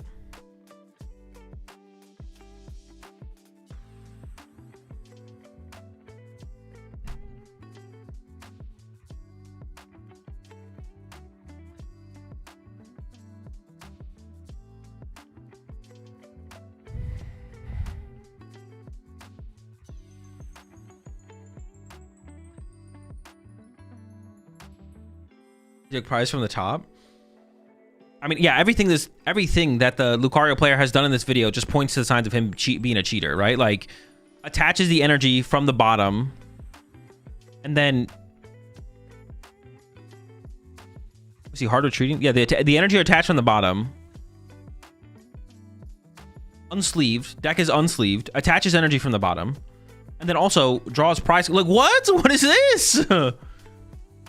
These habits they are teaching these kids through these videos are so bad. They're breeding the next generation of cheaters in the Pokemon TCG with that commercial right there.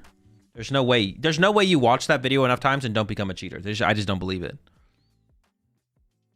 Those habits can only lead to one thing.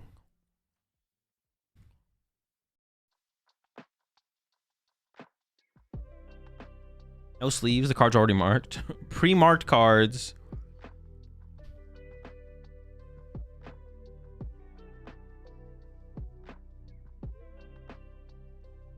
No sleeves, attaching from the bottom, taking prize cards out of order. I can't handle it, man.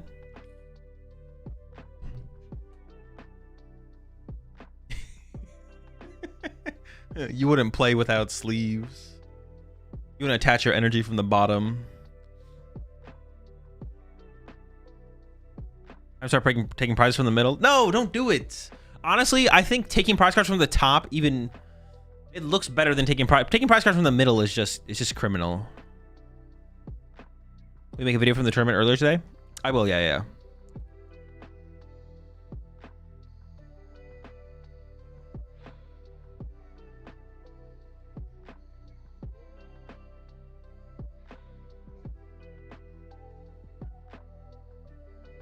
So what if I attach the energy upside down? Well, that I could call a judge on you for sure.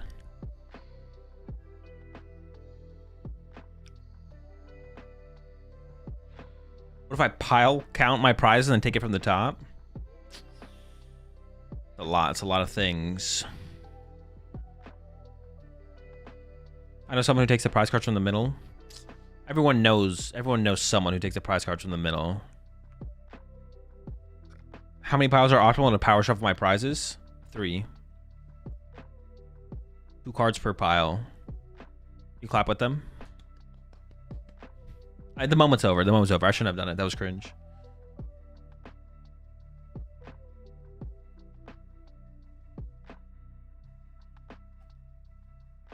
Start deck 100. Hang on, I gotta get the Google Translate thing ready. So what do you think about placing prize cards face up instead of face down? Genius.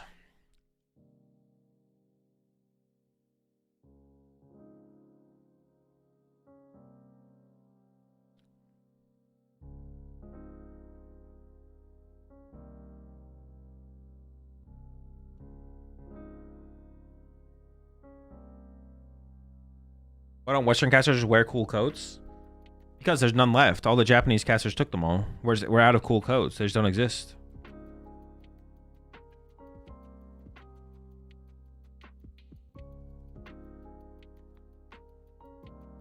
How do I do the translate thing? Oh, I found it. Okay.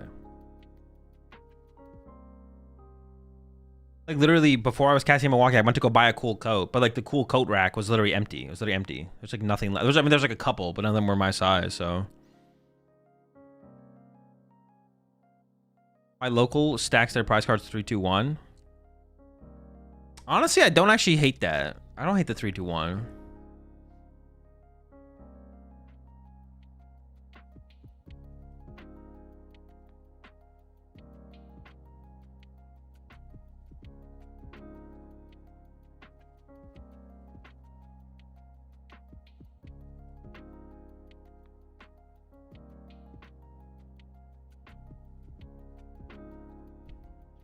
Yeah, I don't think I'm a two wait, do we know about these cards yet or no? Are these new? Wait, is that a melodic reprint? What does the Mega Audino do? Is that one new?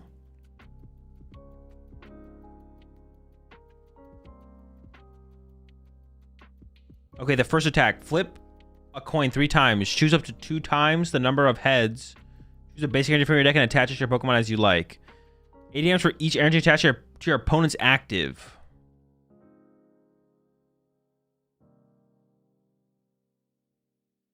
Dude, I'm sorry, Mega Audino. I'm sorry. Dude, I swear if Shintaro wins Worlds with this card, there's no way.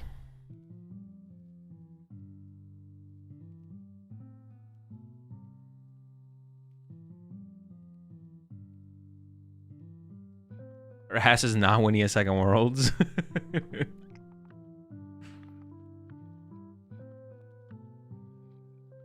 Oh, wait. You can play Mega Audino with Espathra. Because Espathra forces more energy onto their Pokemon to attack with, and then you hit him with Mega Audino.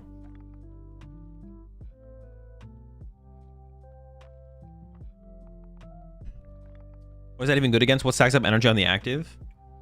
I don't know. It's so bad. It's so... There's no way that card is good. It's not possible. I don't believe in it.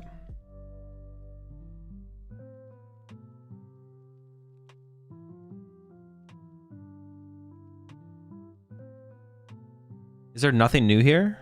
I don't see a single new card. That Screamtail, bro, is just waiting. We're waiting for the moment for Screamtail. It's got to be coming soon. Honestly, Screamtail might be getting slept on right now.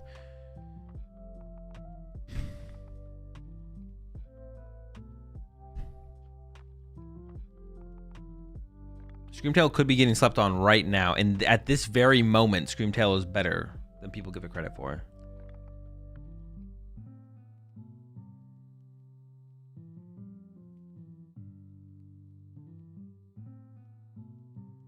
There's no new cards here, I don't think. Unless that Slurpuff is new, but we can. I know what that card does without translating it.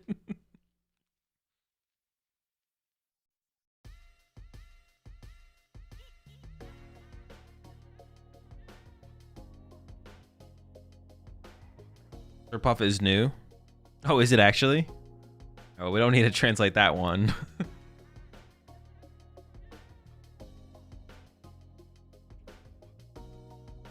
Slurpuff is new. Guardy keeps getting new support. Oh my god. Dude, true, bro. Now they have the Slurpuff as a potential inclusion. Are you kidding me? Just so ridiculous, man. Like, come on.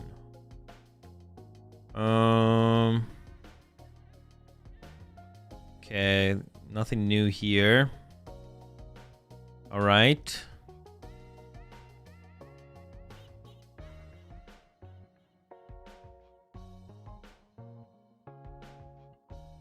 Better translate the Darkrai? Alright, I'll get on it.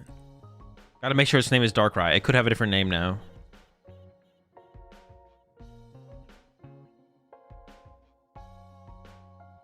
They maybe switch things up on us. It's Lightrai now.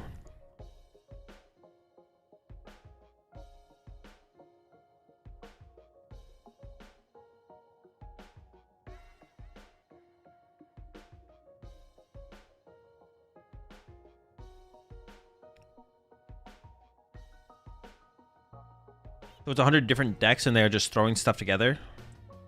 I think so. Yeah, it is like 100 different decks, right? But you don't know what deck you get when you open the deck or something like that? I don't remember actually how it works.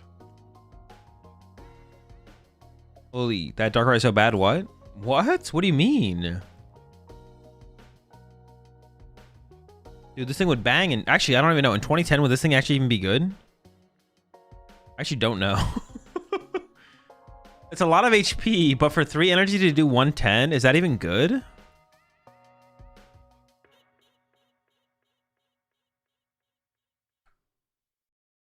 Hold up.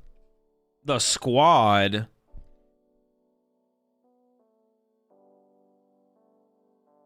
Why is my screen so... Okay, Vileplume. Can be used once per turn. Restore 30 health to each of your Pokemon. 310 HP. Poison and puts the active Pokemon to sleep. 160. Okay. How do I go back? Okay. What does the little guy do?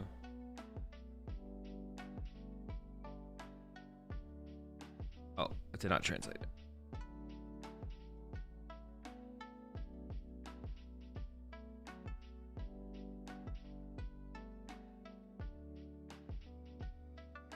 Wait, my thing is just not translating the little guy very well. What does the little guy's ability do? Victory Bell is 40 for each Erica's Pokemon in your field. What is the ability of the little one? My phone was not able to translate it.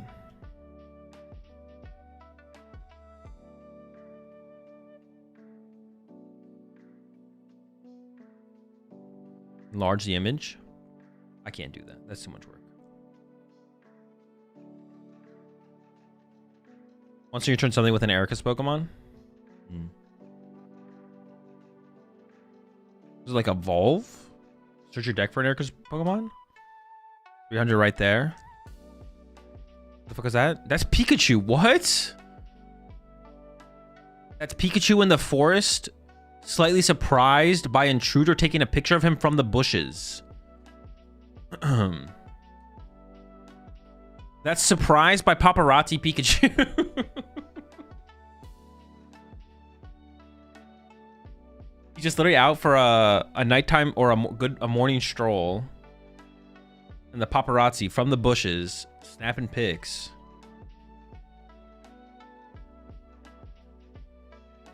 Oh, that's a Pikachu EX. I didn't even realize that. Tangle's ability is search your deck for one Erica's Pokemon and put it into your hand. Oh, that's actually really good. What the heck? 170 with the tool. Sheesh. Yeah, he's swinging too. He's got, yeah.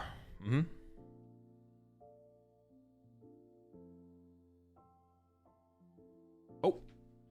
Man, this is money.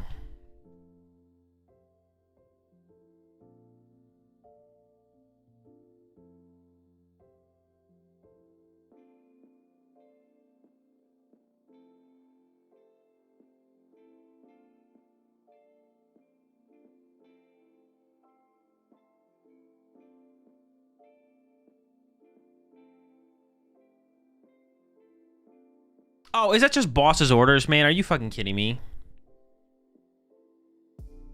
What a fucking ripoff. What is the other one? Is this just research?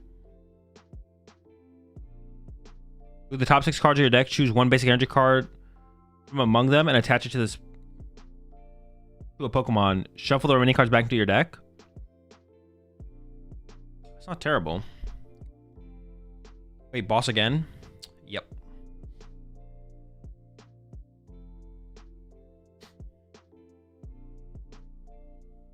Disappointment. Boss is good though, right? I mean, we already knew it was getting reprinted. It's just another artwork of it. It doesn't really mean anything.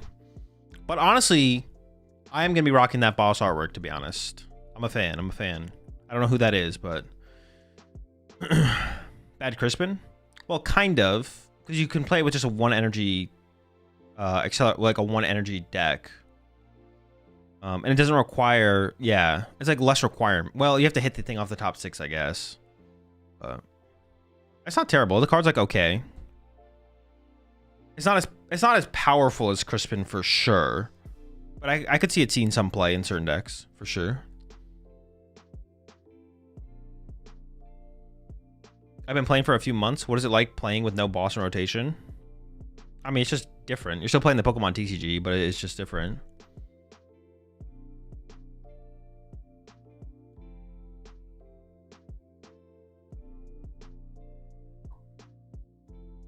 Use the prime sub there. Not Emmett.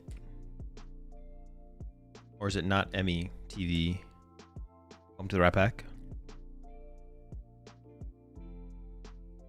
Seems like you would need too much energy in your deck to make it work. Kind of like a bad generator, but as a supporter.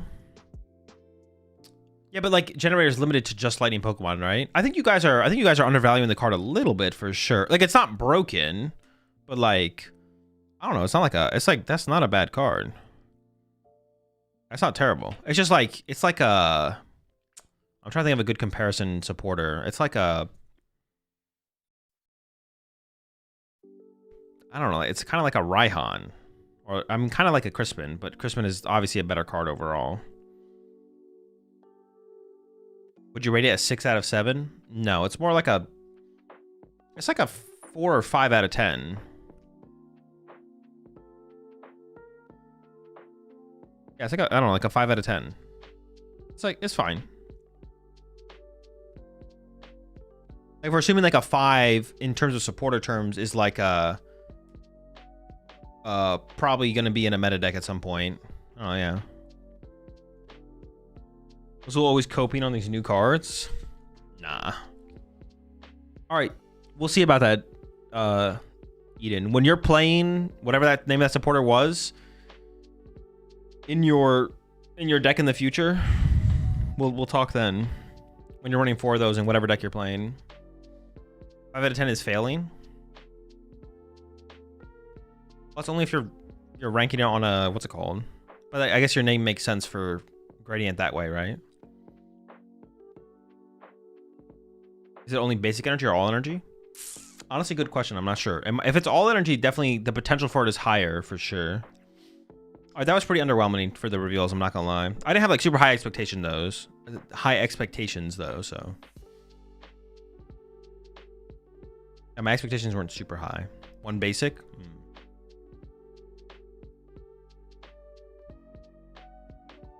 I could honestly see that card being played in. Wait, does Generator rotate? No, we'll get these cards before Generator rotates, theoretically, though, right?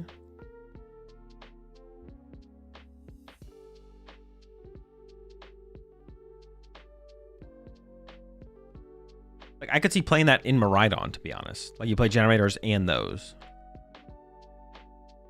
That could be kind of interesting. What if you just played 4 of each? 4 of the supporter and 4 Generator.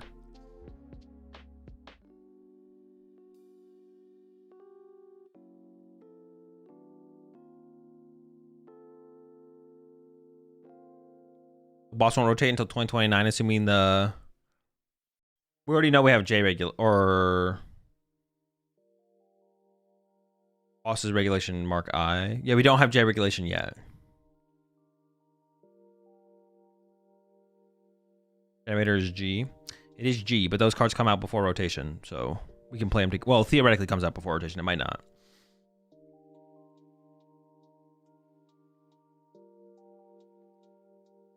What does it say? What does it say? What does it mean? I mean, it looks cool. What is it? It says wide boink. Scramble battle.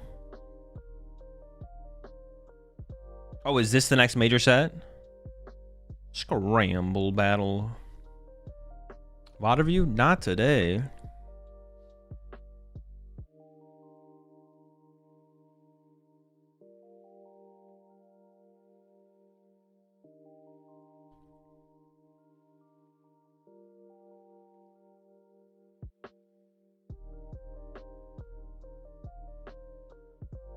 It says Azul's buns at the game. What the fuck? What are they coming at me for? Because I made fun of their camera quality. Can we use Japanese cards in the regionals if we don't have the English version of the card? No. You can use cards from your home region and the tournaments, the region the tournament is in. That's it.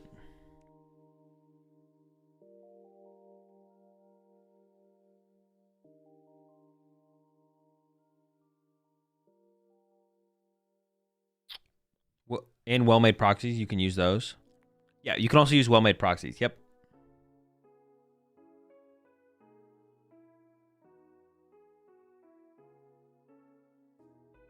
Because we can't use cards that have different backs. Oh, that is true. Even if you're from Japan, you can't use Japanese cards and English cards. What is this? What does it mean?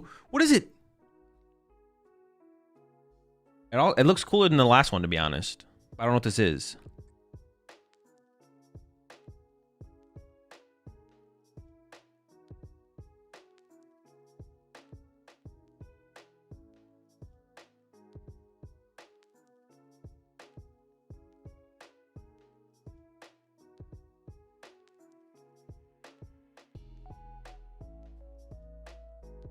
It's a farewell stream. Oh, to the end of the Elite Four.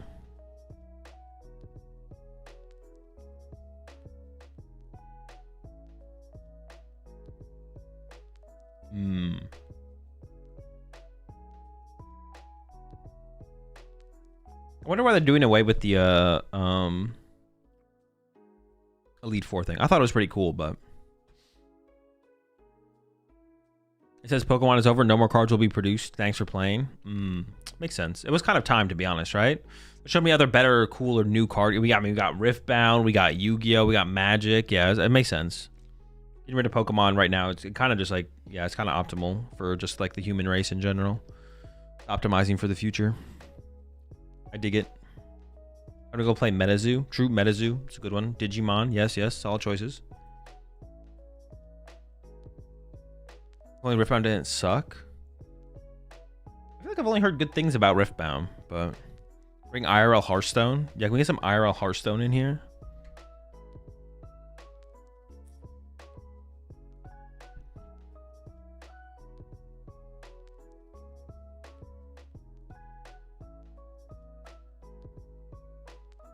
I've only heard bad things about OP.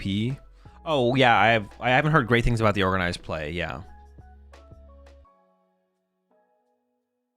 I have not heard great things about that.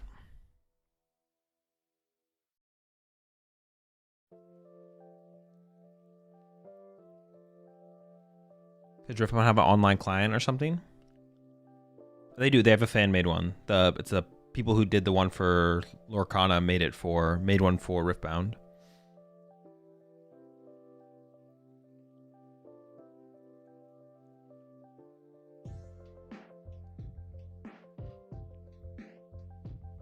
You think Gardevoir can survive without Gardevoir? Maybe, who knows? First big round Riftbound tournament happened at my local game store recently.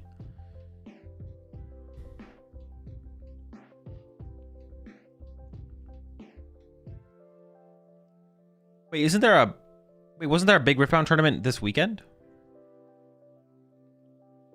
Was it 1 day or 2 days?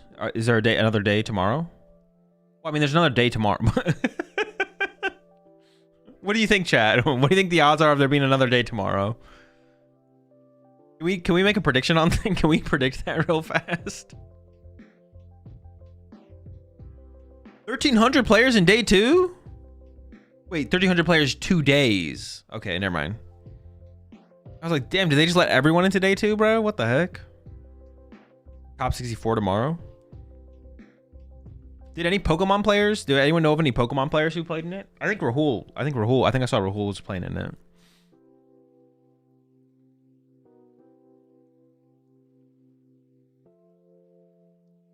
Hold on, let me open up Kalshi real quick.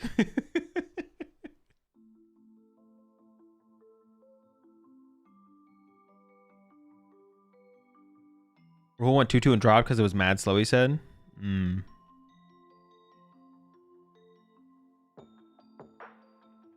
Rahul and Alex Shemansky. Rahul said he got cheated against. That does seem like it. I mean, people who've actually played the game can tell me if I'm wrong. That seemed like, from things I've seen about the game, it seems like it's really hard to keep track of the board state and easy to forget things. Not that people are cheating on purpose, but it's just like unnecessarily complicated almost. But maybe it's just because it's a new game and people aren't familiar enough with the mechanics to be able to like just constantly be looking out for the right things. That could also be it as well, because the game is new, obviously.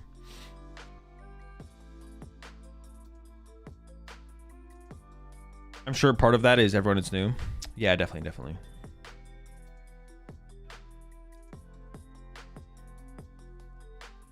It's not complicated, just new.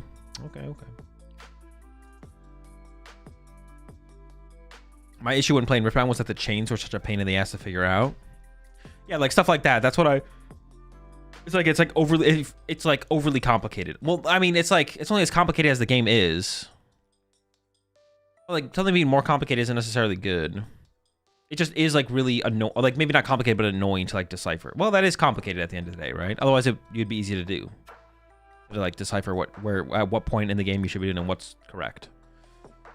Also, I heard they had to make a lot of last minute rulings, or they had to finally come out with like how the correct way to they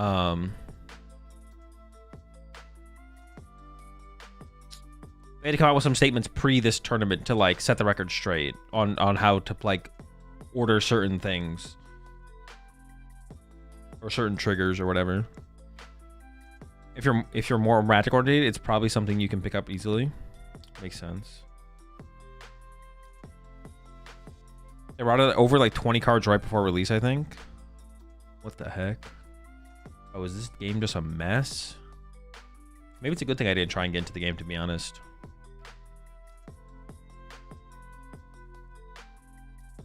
Such card games are cool, but have you ever claimed all 3 daily quests in TCG Live before the tier up screen comes on? Ooh, true. That does. I rarely feel anything in life anymore, but when I claim all my 3 daily quests in TCG Live before the tier up screen comes online, it's just different.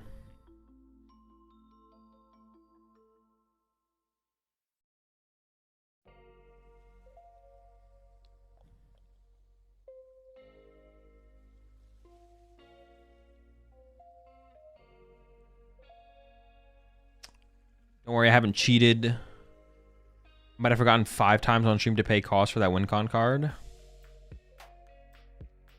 Yeah, I did see that drama with Savich. I mean, I don't know if he did or didn't do anything. Actually, he used to be one of the only Hearthstone streamers I used to watch way back in the day. Actually, I don't even remember how to pronounce his name. Is it just Savages? It's not Savages though. Savich.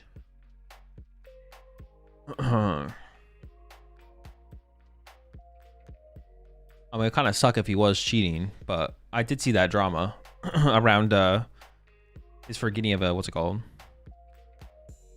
Savich was a big rager during the Hearthstone days. I don't remember that, but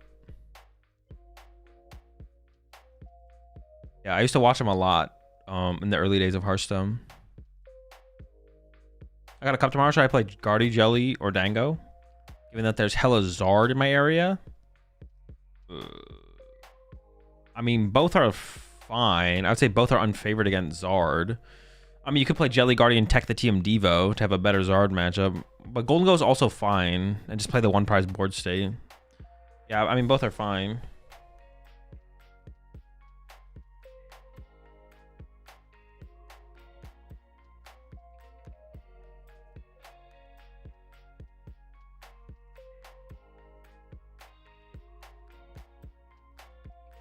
If Magic or Pokemon has to errata 10 plus cards when a new set releases, I'd be like, what are you guys even doing? But for a brand new card game, that is true. For a brand new card game, there's a little bit more lenience for sure, yeah.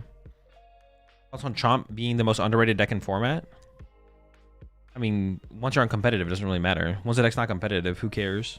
Radiant at that point is a waste of time.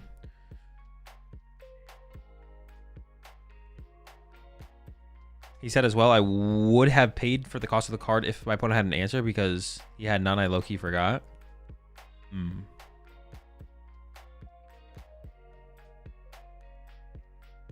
I am a Cam believer. I assume you mean Zekrom. He's good against the Charizard and Dingo. Oh, Alakazam. Zakam. Want to be Kazam? I don't like Zakam.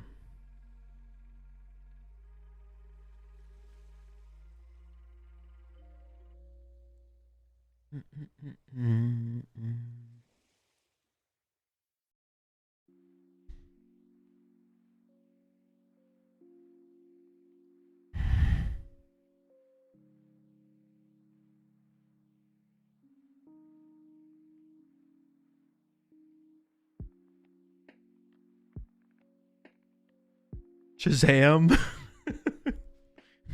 What do you say? You say Zakam and you turn into an Alakazam?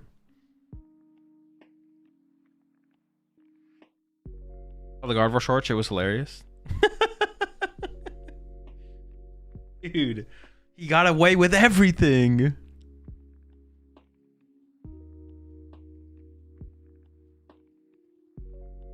Did you see the Shenzhen Master Meta Share? No, I have no clue what that is. Lost Box second at 16%. Shenzhen. Oh, was that a tournament in China? Lost Box second at 16%. Wait, what was it the most popular deck?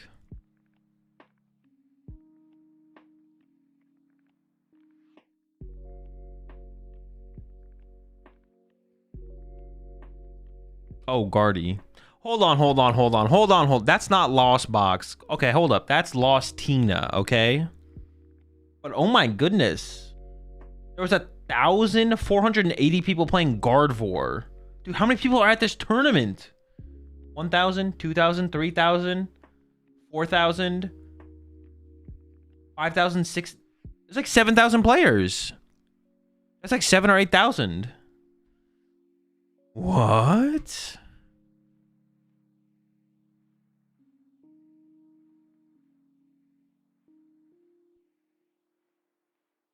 Oh, it says right there, 8,216 in the top right corner. I didn't even look at the number in the top right. Wait, is that players or decks? Are players bringing multiple decks, or is there 8,000 players? That's insane.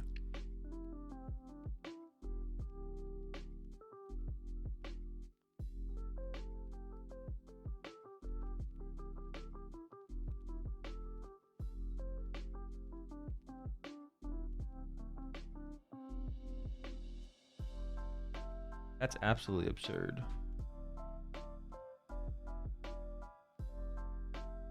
That's crazy.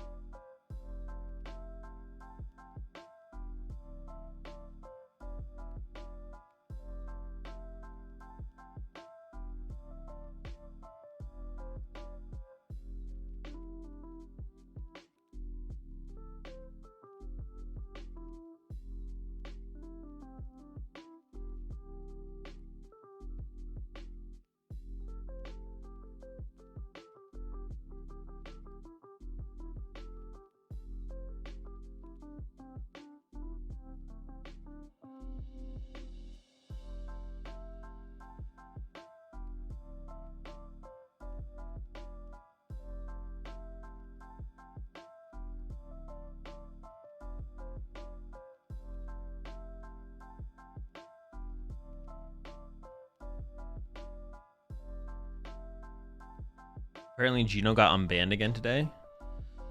Someone mentioned that in my chat earlier. I have no clue.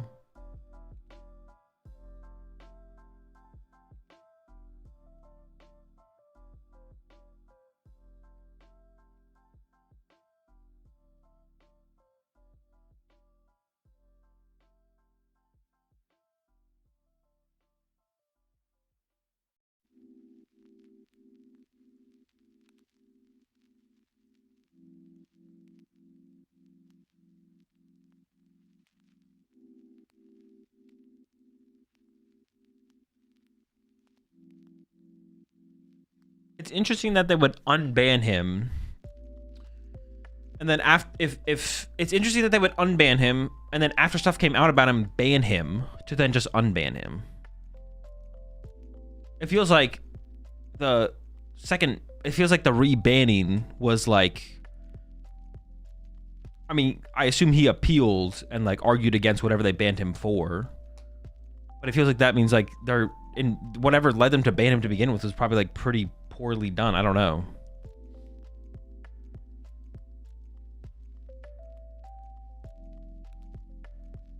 Not sure.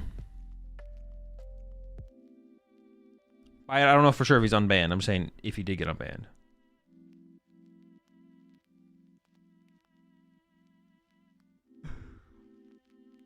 I'm not sure if you're comfortable talking about this, but do you think Fernandez cheated intentionally at LIC? I have no clue. It doesn't look like he cheated based on the clip, but if there's stuff besides the clip, who knows?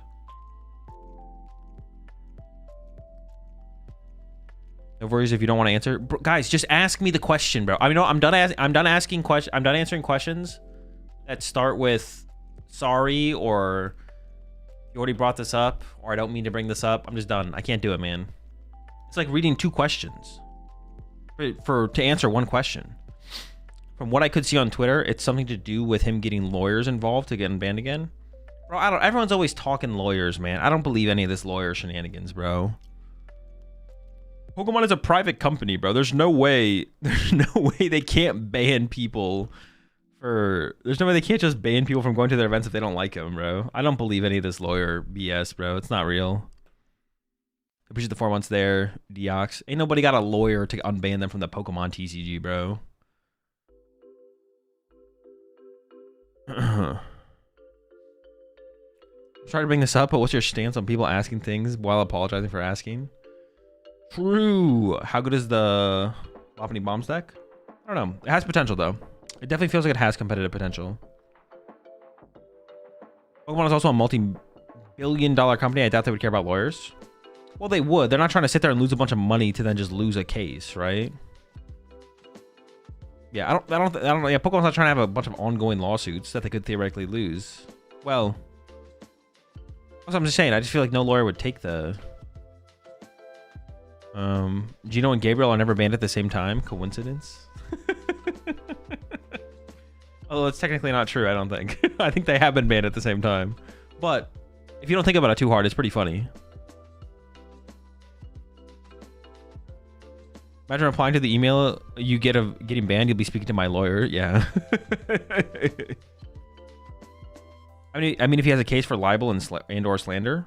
No, but then he has to sue the people, right? He can't sue Pokemon, right? Yeah, it's not slander from Pokemon.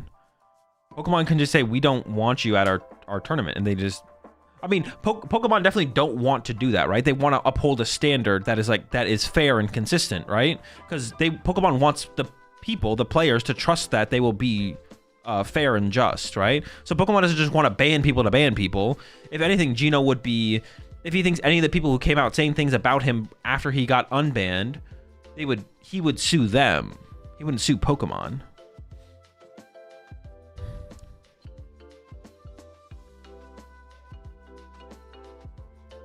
Couldn't Pokemon literally couldn't Pokemon be like, fuck you, your drip is whack, and then just ban you because you have no drip game? Like, that could be their reason, right? Like, what are you gonna do? There's no way your drip is improving enough to meet their standards. You talking about Gino or Gabriel? We're talking about your lack of drip. We need to up the drip game here. They did that to my buddy in 09. You're stinky, get banned, nerd. Is Jaltic a yay or an A for the cup tomorrow? Nay. Any cool decks so far? Nothing crazy. So you got up your drip? This is true. I got up my drip game. It's true, I was the buddy.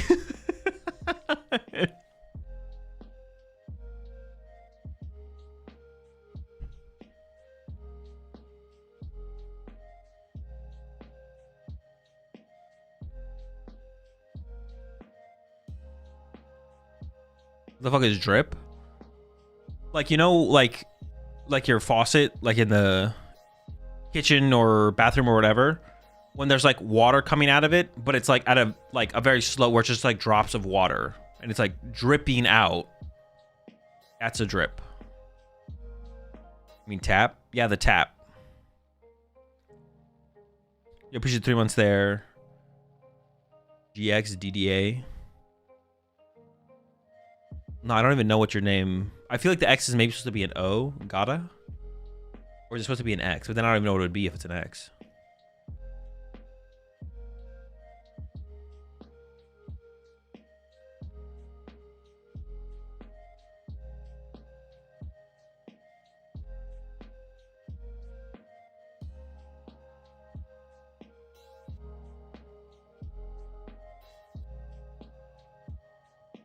Like, isn't it the same thing as like a restaurant being able to refuse to serve anyone, right? Like any restaurant could be like, no, we don't want to serve you. It's just the same with Pokemon being like they're a company, they're a business. Is it the same thing with Pokemon being like, nah, you can't come to our tournaments? And then you're like, why? It's because they're like, just like, I don't know, we don't like you. Go away. They're the exact same thing, right? You guys are missing the plot? Bro, I'm writing the script. What do you mean? I got the hamsters cooking up a sick finale right now. Gabriel will get unbanned before end of year, and it'll be Gino. No, dude, what the fuck? Where'd you get my script? What? Hang on, I gotta time you out. Can't let you be sleepy leaking this. What the heck?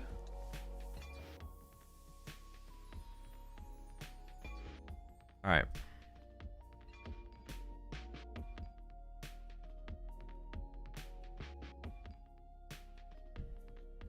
They do have the right to refuse so long as it isn't based on certain factors like race or gender.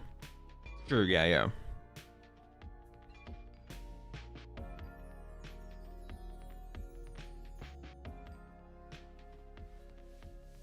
Does the finale mean we is all dying?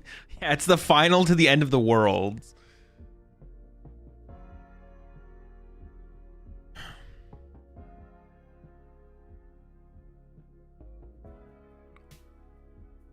Is it cheating to have a script?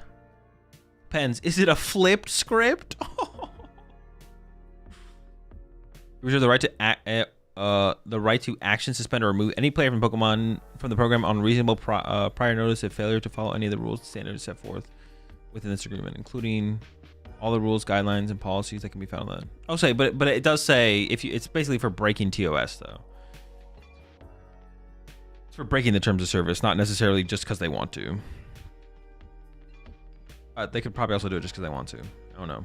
They wouldn't do that though because they want the players to like feel like they can't just get banned for doing nothing.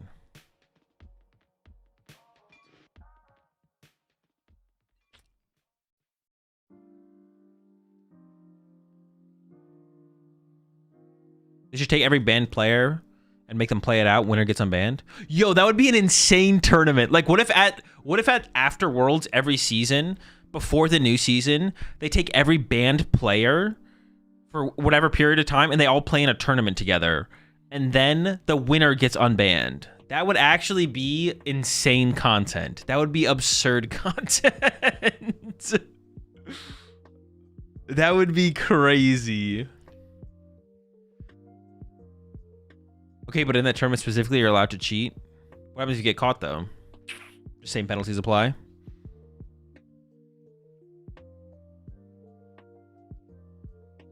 What if they're all cheating? I mean, that's the thing. They could be.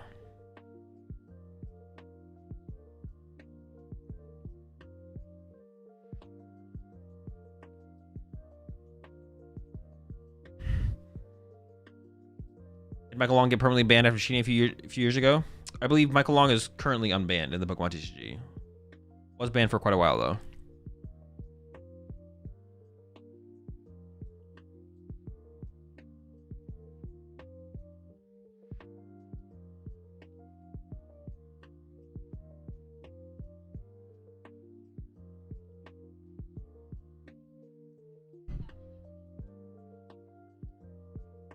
Who's Gino and why was he banned? Exactly. Yes. I see what you're doing there.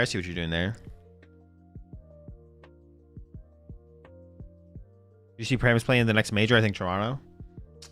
Well, I know he's going to. I think he's going to Merida. I don't know if he's going to Toronto.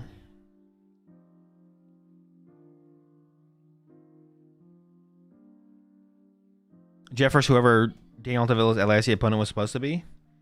I don't think that player is banned anymore. I'm not 100% sure. I'm pretty sure I saw them at an event, not post-COVID, but pre-COVID after the LAIC at some point.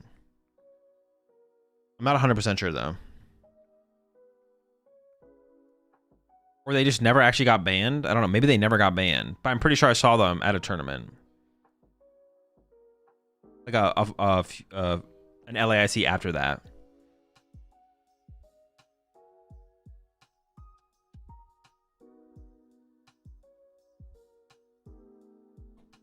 Okay, I'm gonna run to the kitchen real fast. I'll be right back.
Yes, we are into top 32 here.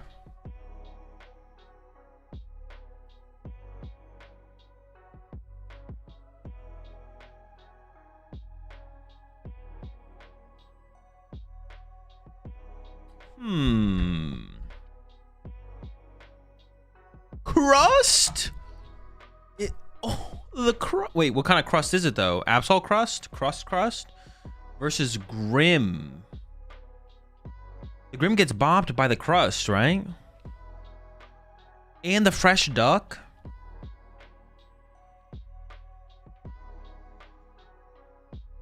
Could be Zoro crust? Trust?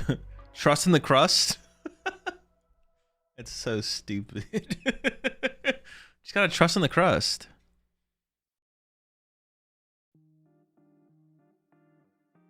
Oh, that's a second dweeb right there. We're getting crusty up in here. All right, Imp to the bench. Dude, I'm so glad they're not doing like the extra zoom. There was like one Champions League where they were playing super zoomed in. I'm so glad they're not doing that. And they would only zoom out for Area 0.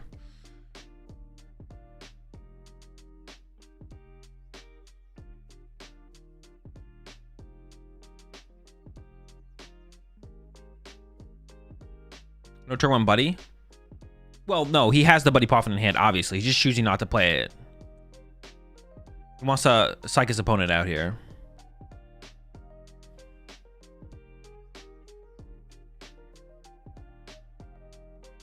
Arvin's coming in. Oh, wait, is this new for them? They don't usually do this, right? Or am I trolling? I feel like this angle they usually don't have. They usually have like the stretch top-down view. Maybe I'm trolling, though. I think they usually don't do this in Japan. Not new? Oh. For some reason, it felt different.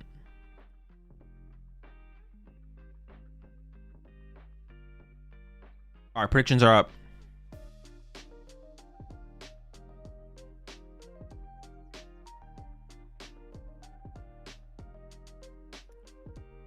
Got the luxurious cape. Do we have an energy? Oh, we are getting crusty out here. Oh. Why? Why not just wait till the next turn? Oh, Badoo, maybe? Some Grimmsnarls play Badoo. Okay. That's fine. I don't hate it. Some Grimmsnarls play Badoo. It's fair, it's fair. There's the grass. Here comes the Ascension. And the cape. That is a thick crab right there. Trust the crust. Here we go. Crustle online.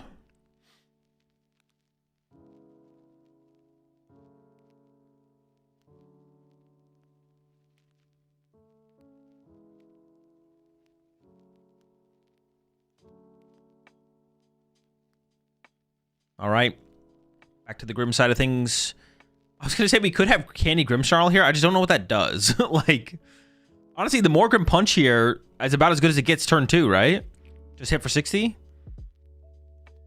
Oh, I don't like this, though. If we're going to TM Evo, we should definitely... I mean, TM Evo to Frostlass is definitely the play here, right? But then I feel like we should have evolved the bench one and attached to the bench. No, we should just save the energy into the... Now it looks like we're punching for 60.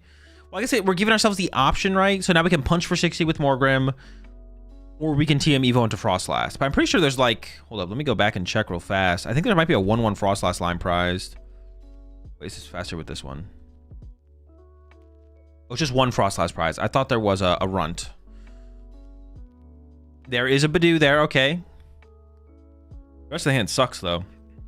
I guess the hedging kind of worked here, right? Oh, no, but we're just going to go into the Badoo. But what are we... I guess we're slowing them down so we can get Frostlass set up? Okay. I don't hate it. But then I feel like we should have kept the TM Evo. Well, no, it's not. But if we had drawn into Snow Runs, then we would have TM Evo'd into the Frostlass, I guess. Okay, yeah. I guess I still don't hate it, I guess. If we're going to try and get to the Badoo, evolving to the Morgrim, of course, is fine. Now we lose the TM Evo, though. But I guess if we had found Snow Runts, yeah, it just gives us the most options depending on what we draw, right? Just to commit everything to the active like that. We end up with the Badoo. Ichipawning the active. Lily on the other side, draw 8.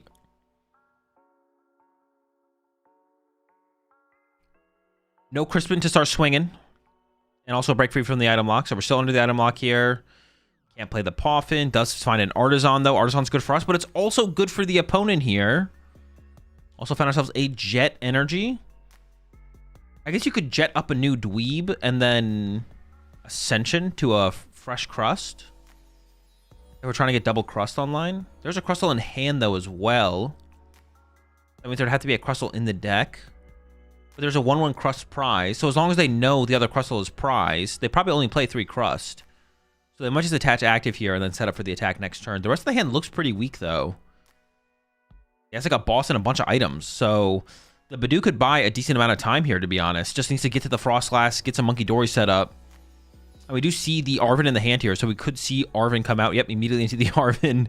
And then Buddy Poffin. For some reason, it wasn't in the opening hand, which is a little bit strange.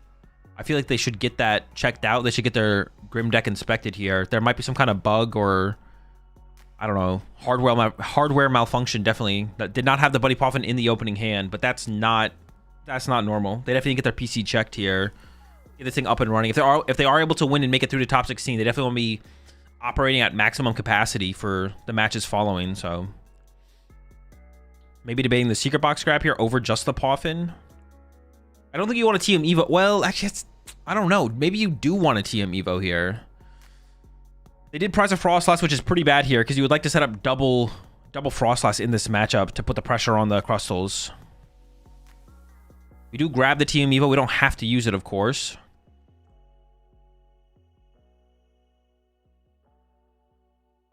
There we go, Buddy Poffin coming out.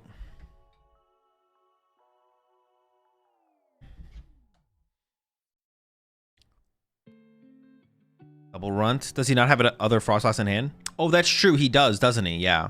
So he can't TM Evo into anything. So we're not going to TM Evo here. It is just going to be... No Monkey Dory to attach to is kind of unfortunate as well, to be honest.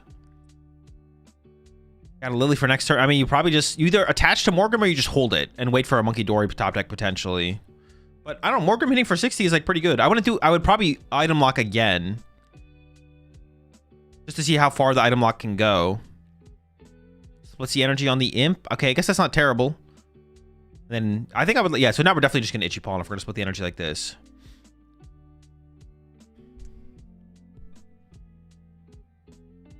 What's in the active?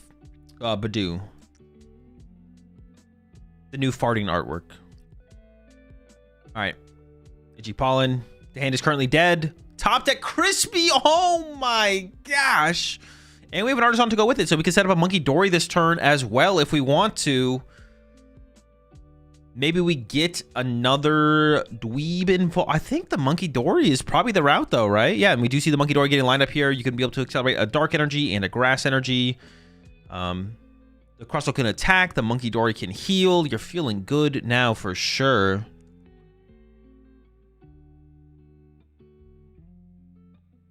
He's not farting, he's just stinky. Oh, true, my bad. I apologize.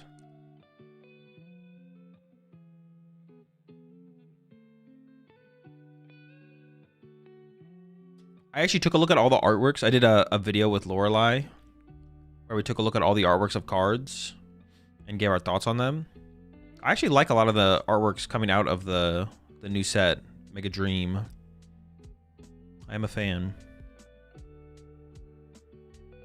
I guess the only question here is, do you ever just not attack? But I feel like that's... I think you always attack. Wait. How much HP does Poke Vital A heal? 140? When will that video be out? It's on Lore. It'll be out on Lorelei's channel eventually. 150? Should you even play? Is that a waste of an A spec now? Yeah, is that like a waste of an A spec now? Or should you just play like Ice Creams instead? Or is like is Poke Vital A worth playing? I guess like what else would you play is like the question at though. That a Prime Catcher? I don't even know. Prime Catcher would be okay because you could chase the threats more aggressively. Like anything that could deal with Crustle, you could go after aggressively. Hero's Cape? But the Luxurious Cape works so well, right? Scoop up? No, scoop's too slow. Secret box? Okay, I can see secret box, sure. But it's only now that you have ice cream, right? Heracross? Like, previously, the Vital A was better. Okay, the Monkey Dory being on the bench does give a target now to the Grimmsnarl player to go after. We see the Impidimp get pushed to the active here. Off return is an Iono. We got a Frostlass. We need some Monkey Dories, and we need ways to chain these Frostlass as well. Even before Ice Cream, I think Box is the best ace spec for Crustle. Oh, really? Interesting. Team Evo gets committed active. Oh, we have the Artisan access now, so we can start to build up our own Monkey Dory squad. It's going to be a 6 showdown here. Monkey Dory versus Monkey Dory. I think I saw a third Snow Run in there. Maybe it's a 3-2 line. That makes it even more unfortunate that we probably saw Frostlass as part of the... as the prize card, I guess. You appreciate the raid there. AA battery. Hope you had a good stream.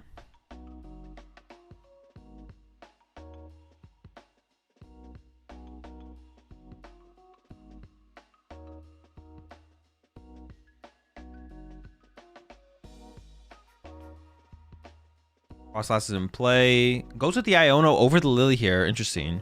I mean, the hand is like... I don't know. How big is the hand? Is that even worth it? I feel like the Ionos are better to save. I feel like that's a pretty low value Iono there. When we could have like Lilied for 6.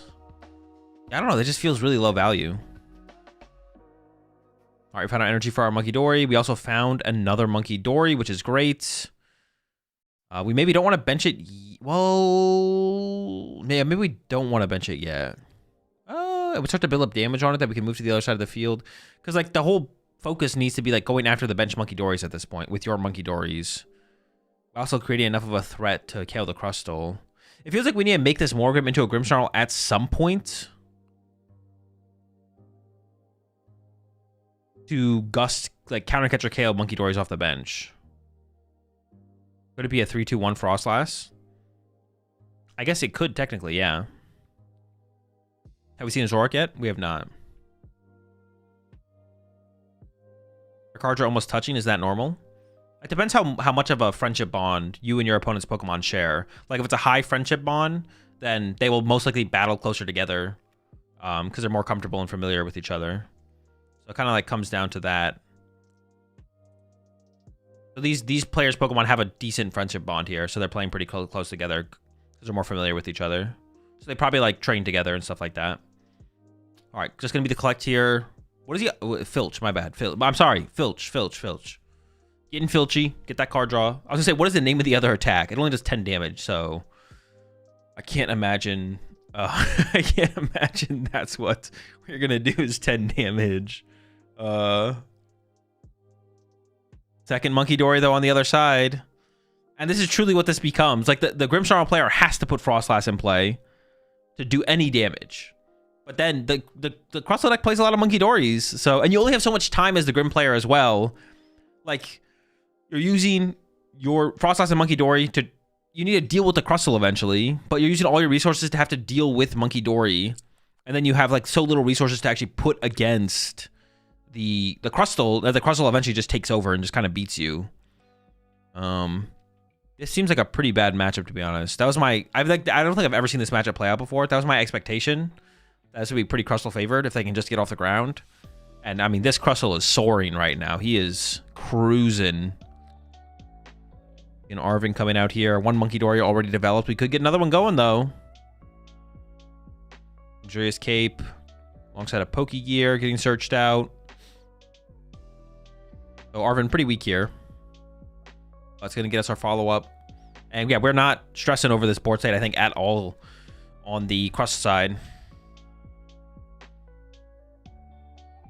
You could bench the Dweeb with the Luxurious Cape. That is a little bit... that is like kind of 2 prize cards for a Grim to go after. I don't really like that. We've got a Dark Energy for the Monkey Dory. Maybe just like let the Dweeb rock. All right, this Pokegear is weird. All right, the first Pokegear I could get behind, but this one seems bad. Wait, did we just Arvin for... Okay, thank good. Wait. Dude. He lined up the... No way. Why? Okay, thank goodness. He lined up the Arvin. We Arvin for Pokegear to find our Arvin. Dude, he put the Arven to the front twice. I was like, there's no way we're about to take an Arven here. I don't care what item cards you have in your deck. There's no way you're about to do that. All right, damage boost to the active Impidimp here, and then we go for the KO, the Arven chain. It's just efficient thinning at the end of the day. Bro dislikes Arven. Just a fan, just a big fan. Okay, counter catcher found here. I mean, this is where we can start to be aggressive. We can go after these Monkey Dories. I just don't know if it's going to be enough. Yeah, like even though we have the play in the hand. Oh, do we have a candy, though? I don't know if we have a candy here.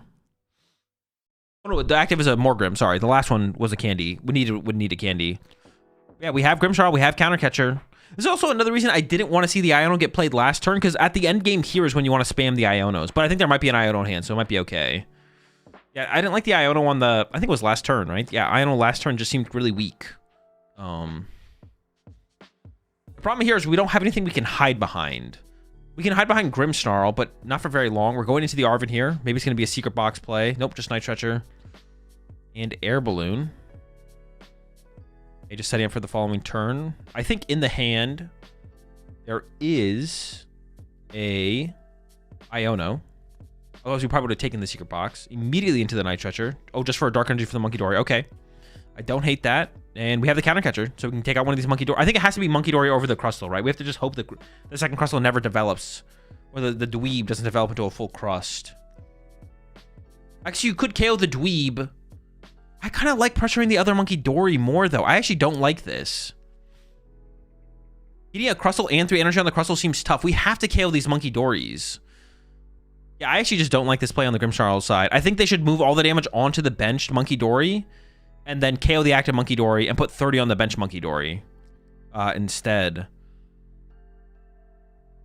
I feel like we just hope that the Dweeb never gets fully set up and fully going. Like, it is so far away, right? It needs 3 energy and the Crustle as well. Like, this feels too slow, and it feels like we're not giving ourselves enough. Like, it feels like it's gonna be so much longer to KO this Crustle now. There's a Monkey Dory still developed on the board here. You can see another one. Oh, we got second Frostlass. That's big too, though. That is a big pull. Second Frostlass is actually huge, but the Monkey Dories make it harder for us to win. Yeah, I actually, the more I think about it, the more I don't like not chasing the Monkey Dory. Maybe they're gambling on getting second last. Oh, okay, that is true. That is a fair point. We do get more prize cards, which means we have a higher chance of getting the Frostlass. Okay, that's a good reason. That's a fair reason, actually. Having the Devo prize is very bad for Grim. Oh, that's another good point as well. Okay, maybe the prize cards are more important than I'm giving them credit. The Devo's prize, second Frostlass's prize, more prize cards, more outs to those cards. Sure. I can get behind it. Well, no, I can get behind it a little bit more, because we can get after this Monkey Dory as well to get another prize card. 2 Jumbo Ice Creams? Bro, this thing is not going to die anytime soon. This thing is living.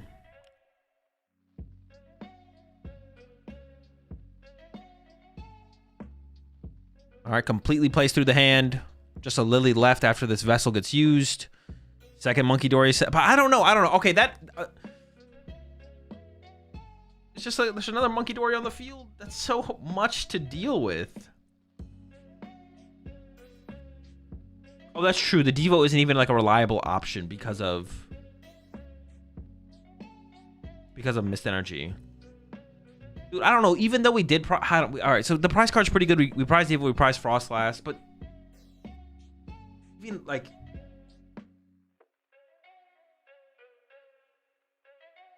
we would have been really close to KOing that Monkey Dory. We would have had 7 damage counters on it, right? So it would have 2 HP left right now. And they could double Monkey Dory to move 8, but then we could double Monkey Dory back to KO it.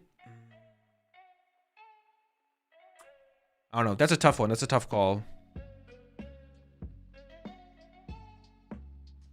Okay, we did find the missed energy here. We can't attach that this turn. We get rid of the Spike Month here, which isn't that high value, but of course you want to bump it. Actually, does hitting harder matter here?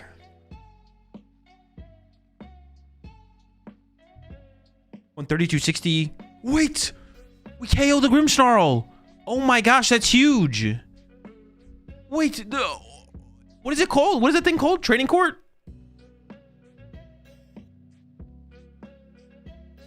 The practice studio actually gets the KO. Oh my gosh, that's insane.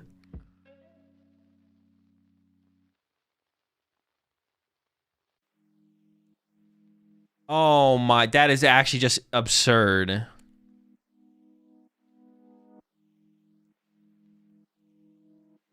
That is so unfortunate. That is an insane draw there. Man, we really needed that to tank a hit.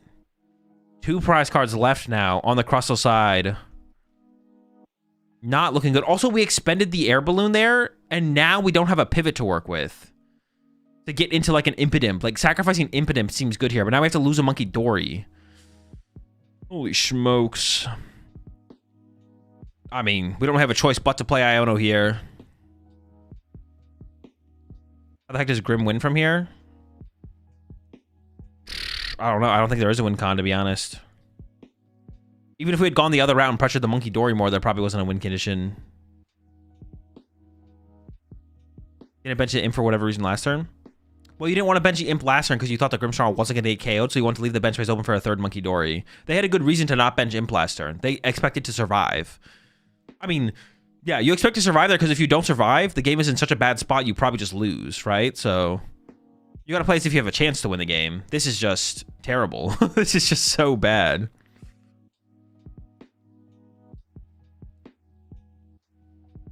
We have a retreat lock option on a monkey. I'm not sure, but it's currently tied up 2 monkeys versus 2 monkeys, so you don't have like a huge advantage. And it feels like you have to play the second. Doesn't play the second Frostlass? 2-2. Does that make sense? I don't know. I didn't do. I'm not gonna do the math. I'm just gonna assume they're right with that play. Not doing it seems weird, but second last will KO his own monkeys. But if you get a 3rd monkey, you're winning the monkey war, right? It won't, but you'll KO their. Well, no, I guess because you have a monkey in the active. It's so bad that there's a monkey in the active here. Yeah, everything just got so much worse with that KO.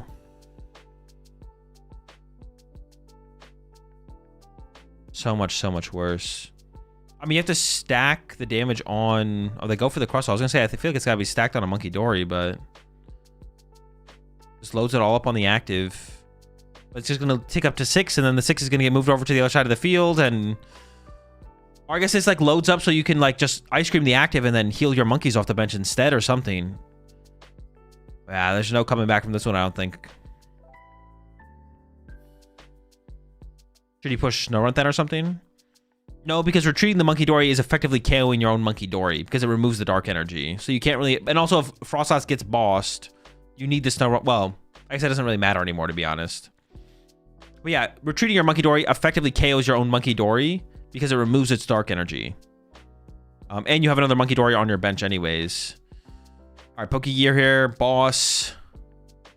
The Rosic Colress are the options.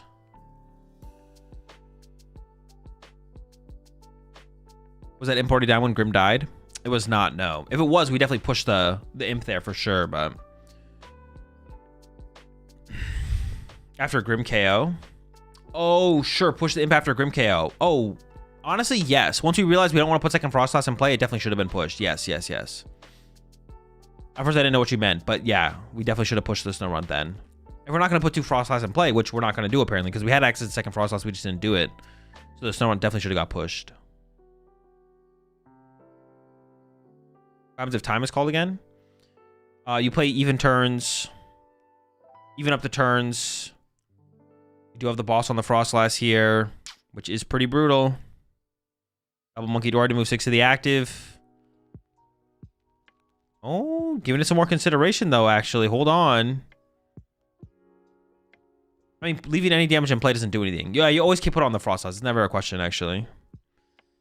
All right, 1 prize card left on Crustle side of the field. A pretty abysmal board on the other.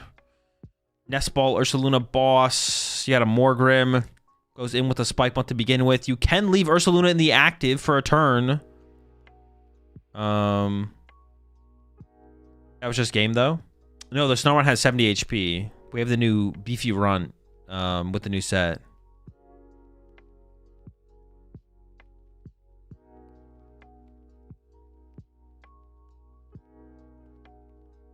Yeah, this run is thick now. He's been hitting the gym. It's getting big.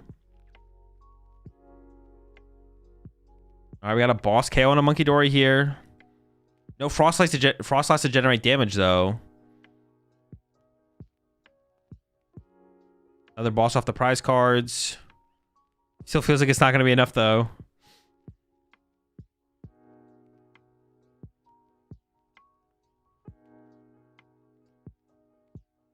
Even if you just punch Ursaluna this turn, it feels like that's still over.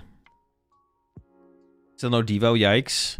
I mean, even if you get the Devo there, like, how does that ever, like, line up in a game plan where you win the game, right? Yeah, even if there's a Devo, even with a Devo, it still feels unwinnable.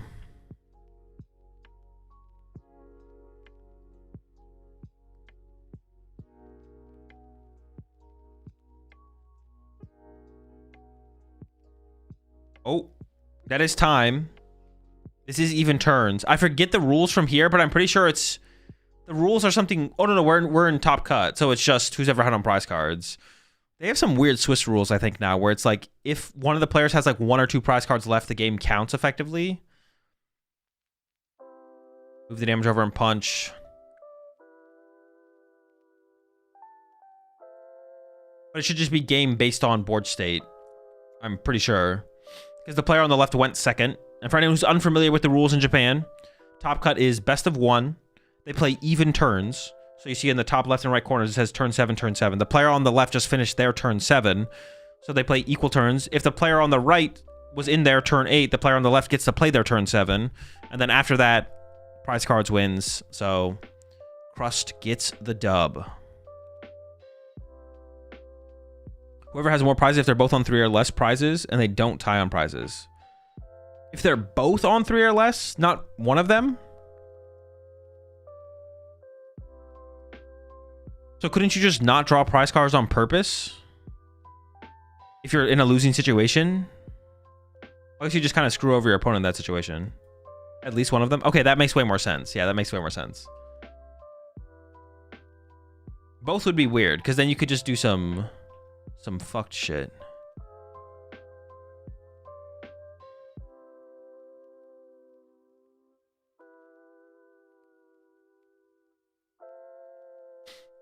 If they play till the end, can Grim win? No, probably not. Even if they had more time, Grim still probably loses. What just happened? Crustle won on time. Oh, wait. I just paid out to the left. Oh, no. I was supposed to do the overtime win. Ooh, my bad, chat.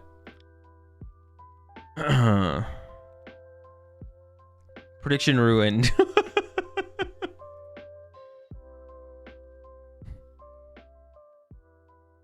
Oops, my bad. Yeah, I messed that prediction up. I was supposed to pay out. Option 3 there, which was overtime win. The snowman on the bench did have 70 HP, yes. To make up for it as well, can you take us all to Nintendo World? Okay, sure. Everyone, get in the van. The bus, get in the bus.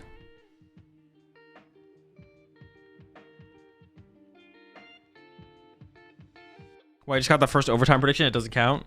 No, because I just forgot. I marked it as the player on the left one, but it was an overtime prediction. I thought the left guy did win. They did win, but they won because of overtime rules. So for the prediction on Twitch, we have 3 outcomes. The player on the left wins, the player on the right wins, someone wins because of overtime.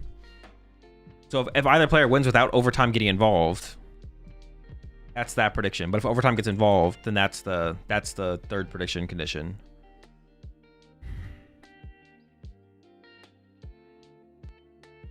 Are you still planning to try and join one of these Champions League? Yeah. I'll probably try and register for, I don't know, maybe the next one. Try and register for the lottery.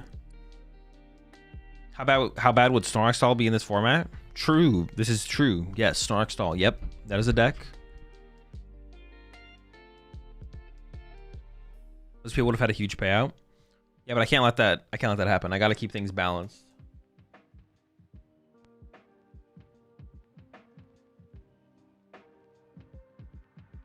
Hold up. You condone gambling while co-casting Pokemon events with the lottery?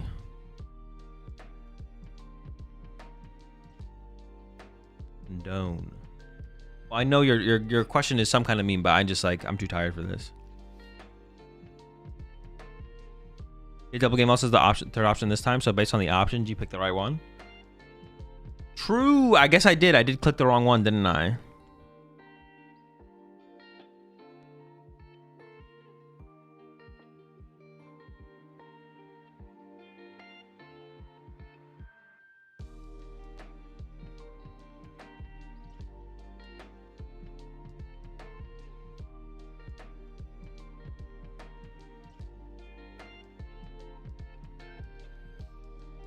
We did see Sonic do well the few times we saw it in these Champions Leagues because they did some gentlemen's agreements before the game. Well, I don't know if we ever saw him do well. We did see some win a game or two. Azul, you can top 4 out of Champions League this season, get your Worlds invite, and auto invite for all the Champions Leagues next season. Wait, can I get my Worlds invite from Champions Leagues? Are you sure? I didn't think I could. You can? Oh. I mean, that'd be a pretty dope way to get the Worlds invite, to be honest. I'm not gonna lie.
All right, looks like this is another top 32 match they're showing us. We're in the middle of it. Charizard versus Charizard. We've got Terra Charizard with the Water Pawn.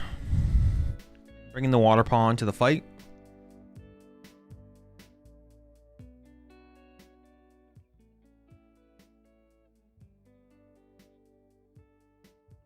You think the Mega Absol deck with Toxtricity has a chance to be competitive? It's got potential, I guess.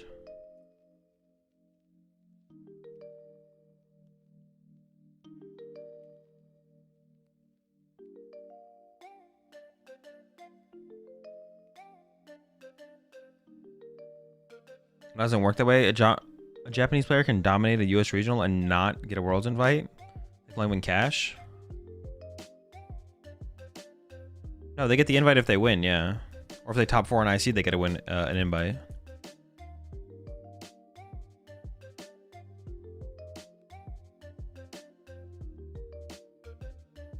All right, here comes the Dawn, or the Noctowl, the Crystal, and the Candy.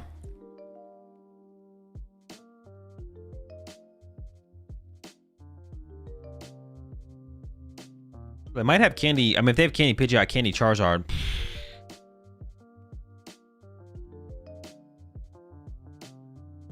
Okay, just going for no Pidgeot setup, but we can KO double Pidgey on the opposing side.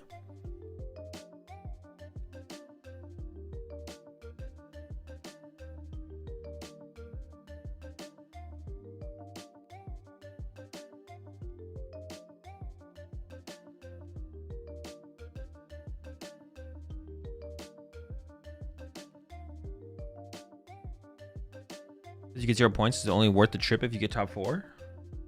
I mean, you could win money, yeah. You get to play Pokemon. So no Pidgeot established, but... Oh, we're going after the Charmeleon? I guess I don't know what... I don't know how valuable the stage ones are. I don't know what kind of build of Charizard Pidgeot this... But that doesn't seem that good. Honestly, if we just get Badooed here... Wait, what? Doesn't this play just get wrecked by a Badoo? I feel like Badoo cooks here. We just have nothing set up. This is a classic water pawn. This is literally a classic water pawn to get a K to set your opponent back a turn to set yourself back 2 turns kind of deal here. Honestly, oh my, things are about to get brutal up in here. The unfair stamp. Yeah, that play just seems so weak. Well, it seems really weak to go for the split. KOing double Pidgey is one thing, but going Pidgey Charmeleon seems like the weakest thing you could do. Got anything else to do here? Got a Melian. Burns the energy. Counter catcher on the Noctowl. And then into the unfair stamp. I mean, that's pretty good. Follow that up with some Itchy Pollen. A recipe for a dub right there. I mean, we need to draw something off this unfair stamp, obviously, but we're drawing 5 cards. Our opponent's drawing 2.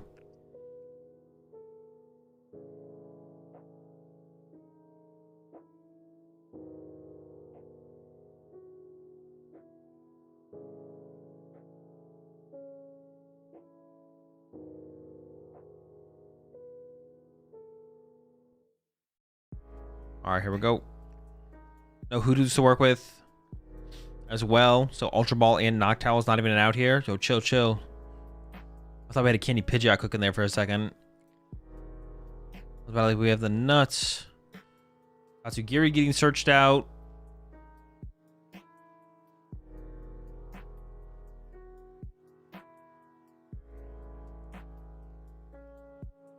we even know the opponent has Dusknoir?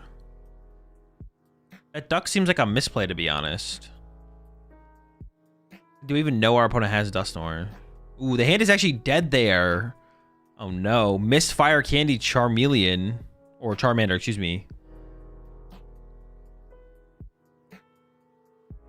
Yeah, that duck seems a little weird for sure. No Duskull on the other side yet. And who knows if they even play it. Now we're bench locked out of something like...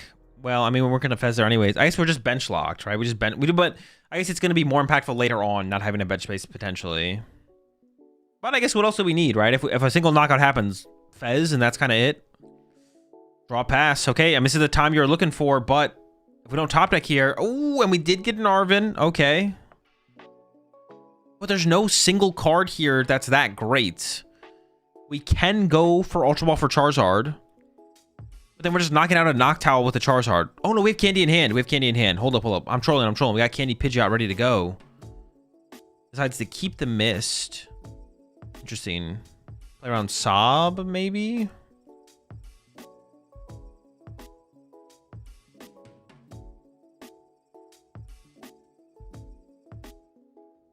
Quick search. I mean, I feel like we may as well just grab Charizard and have that set up ready to go respond with like a boss next turn. Like we quick search for Charizard this turn, and then Itchy Pollen, and then next turn quick search for boss.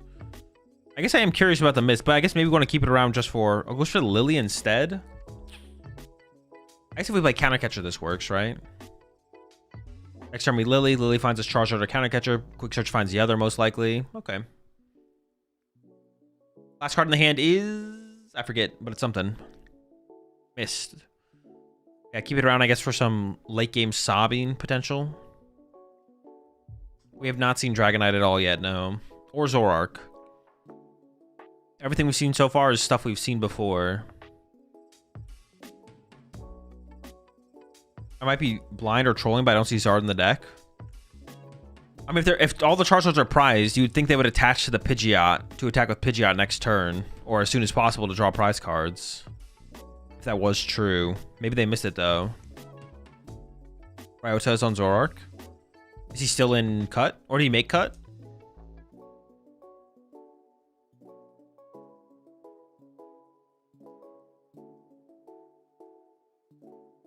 Okay, there's the harder treat, and here comes the Sob. I was wondering if we wanted to put the Mist on the active to play around this Sob specifically.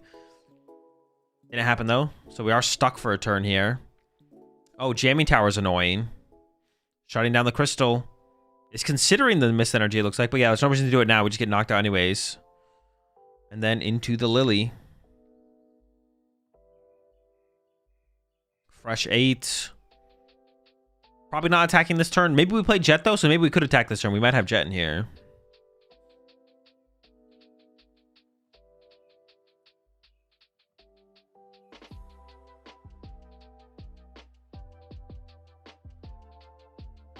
Why keep it? The Mist, because you just don't know where you want to put it yet. Because if you put it one place, they can stop something else, right?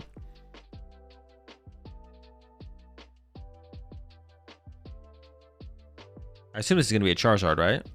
Oh, it's a Super Rod. What's in the discard pile? A Fire. Oh, is there Fire, Charmeleon, Charmander, Charizard? Actually, might have been right. There might have been no Charizard in the deck because it's in the discard pile. Yeah, there's the Charizard.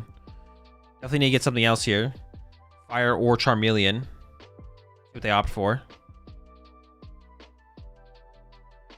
Playing Tatsu seems questionable if you don't play Jet. I don't know. The card's still pretty good, to be honest, even without Jet.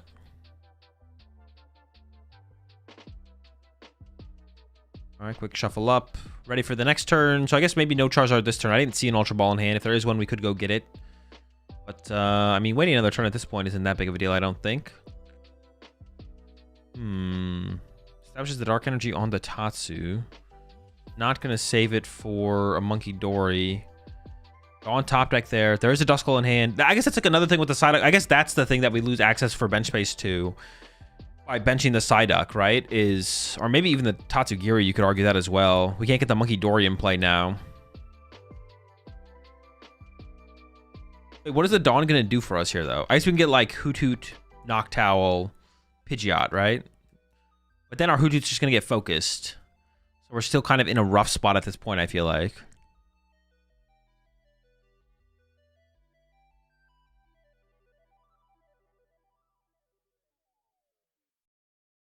That's Ace-Spec and Zard without Dusk, Stamp, Cape, or Secret Box? Probably Stamp.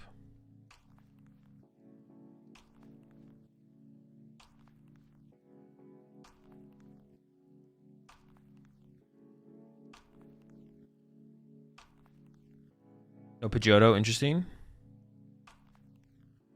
Oh, we get the KO as well with the Sob. Sure. One less prize card to draw later on. But on the other side, you know Hoothoot is their only out to get into the Pidgeot. So I think you just go after that Hoothoot here. It is just a one prize knockout, which is kind of annoying, but I think it's got to be the play. No Duskull benched. I mean, there's a Psyduck on the other side. You're probably never using Dusclops or Dusknoir, to be honest.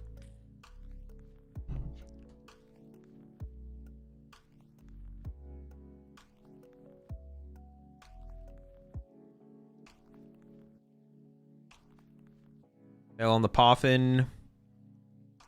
Into the Fez and the Iono. Okay. I don't even know if I like that Iono there. I feel like you knew what your opponent had in hand. I feel like just not Ionoing and then just Gust KOing the Hoothoot was better, right? Yeah, I don't even like the Iono there. I feel like just if you could just go, well, we didn't even use Fez, so yeah, if we could just go Gust KO Hoothoot there, that just seems so much better, right? Especially because if we could like boss that turn. There's Candy Charizard. There's a counter catcher in hand as well, so we can go after the Hoothoot still. But it feels like the only thing the hand, like last hand was a dead hand except for a Noctowl. Now it's 3 random cards. Who knows what's in this hand at this point? Because no matter what, you're still going after the Hoothoot, right? Iono or not Iono, the Hoothoot has to be the focus here, I feel like. Unless the reason we make this play is because we are going to KO the active. That's the only, I guess I could see that. Maybe our focus becomes Iono away the Noctowl and then Charizard KO the active here. All right, Fez for 3. Did find the Artisan there. Oh, we can go wide ourselves here, actually, and remove liabilities. Although, I mean, yeah, we could remove, like, the Psyduck and maybe the Tatsu. I don't know what we'd put on the bench, though. I don't know what's left. Looks like Quick Search for Iono was the grab there.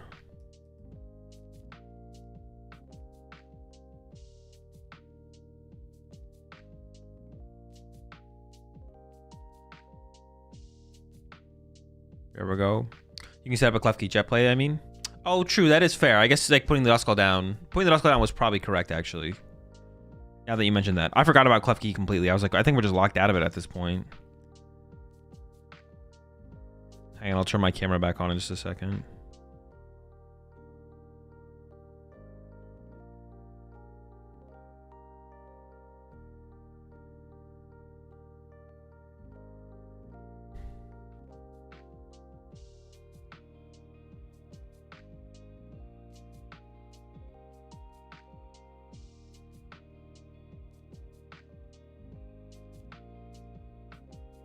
There we go.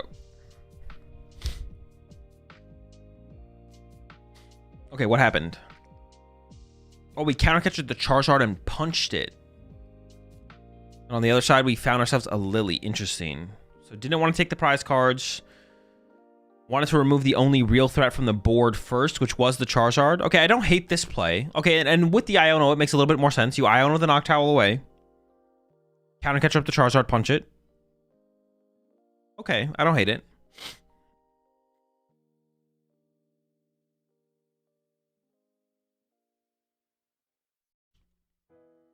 Not just a Lily, a Phantom and a Lily. True. Also got the Phantom involved. Very good point. Looks like the hand was not great. We see a Nest Ball coming out here. I mean, we got to get like another Charmander down for sure at some point. Drew the Noctowl too. Oh, we got the Noctowl? Yeah, that is pretty good. I don't know if we can find a Fire Energy though. I don't know if we're punching back this turn.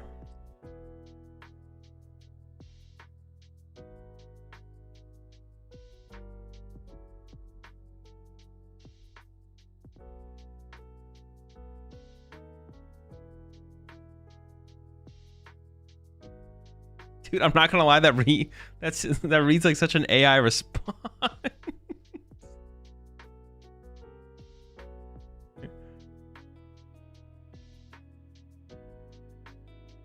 Playing for time? No, there's no time to be... Well... That is fair. Oh, like, there's no time to be played for. What do you mean? But then it's like, well, hold on, actually. Ultra Ball away, water, nest. Maybe it's just a Candy Pidgeot here. Something urgency. I guess playing for time is like a win condition, right? Theoretically, less time there is, you're ahead on the prize exchange. Gotta benefit you. There's the Candy Pidgeot. But now what? Quick search for a Fire Energy? Punch with Charizard? Seems kind of weak. We need like another Charmander on the bench. Was the guy on the right not play the Duskline? I don't think so, no.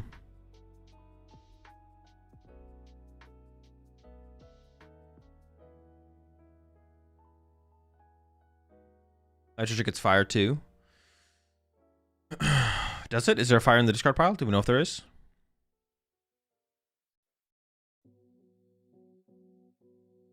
I mean, if they have Bench Charmander plus Punch with Charizard, that's like a pretty good line here, to be honest. If they have that. That could be a fire. There is. It looks like there's some energy at the bottom of the discard pile there.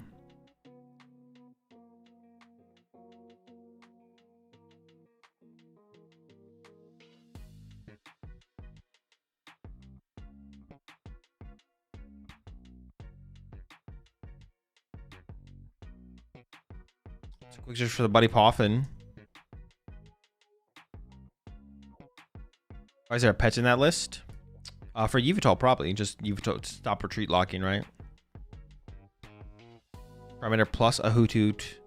And then I think there is the Nitrogen in hand for the energy, so we can attack this turn. If we can attack this turn, honestly, I feel like we're developing into a pretty good spot here. We have Quick Search online. We're punching with Charizard this turn. And the Defiance Band is gone on the other side. Honestly, a really good play here from the other side would be Gust KO Pidgeot. But, the Defiance Band got discarded last turn. So we can't KO that Pidgeot. Ooh, Turo gets searched out. That's also a pretty good play here, actually, though. Reset the Charizard. And they were debating taking Turo off the quick search last turn. So they already are thinking ahead to this turn. It's like, maybe not their only play, but one of their only possible plays might be just to punch my Charizard. And then I'm kind of losing the prize trade, the prize exchange back and forth there. But if we can Turo it, reset the damage. Well, they're giving it some more thought here, actually, though.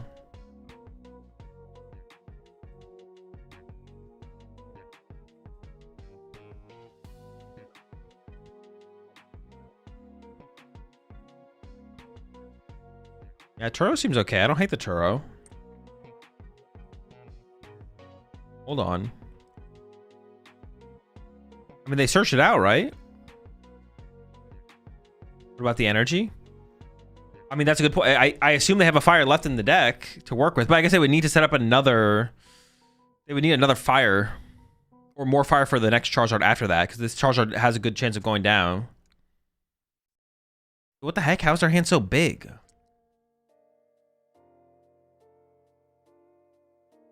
Fail on the Poffin, it looks like. They're not going to play it. No play on the Turo. No Iono played either. Well, Iono here is probably pretty weak, actually, but no supporter played, I guess. 3 minutes left. First 2 prize cards drawn.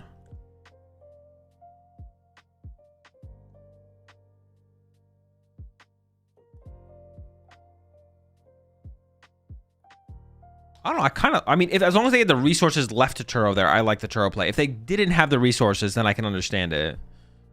He's Iono to 1. That's also fair, I guess. Maybe you just want to hold the Iono to use it next turn.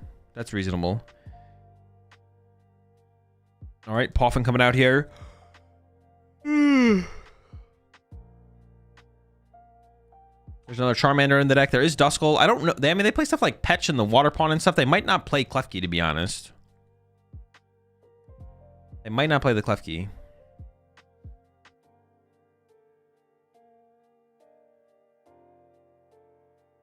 Also, the Charizard player will get... Okay, last card here is Fez. Draw 3 with that to begin with. Oh, maybe didn't want to use the Turo there because wanted to play around Sob. Pump wins here? No. 150, 160, 170, 180? No. We don't care if they active.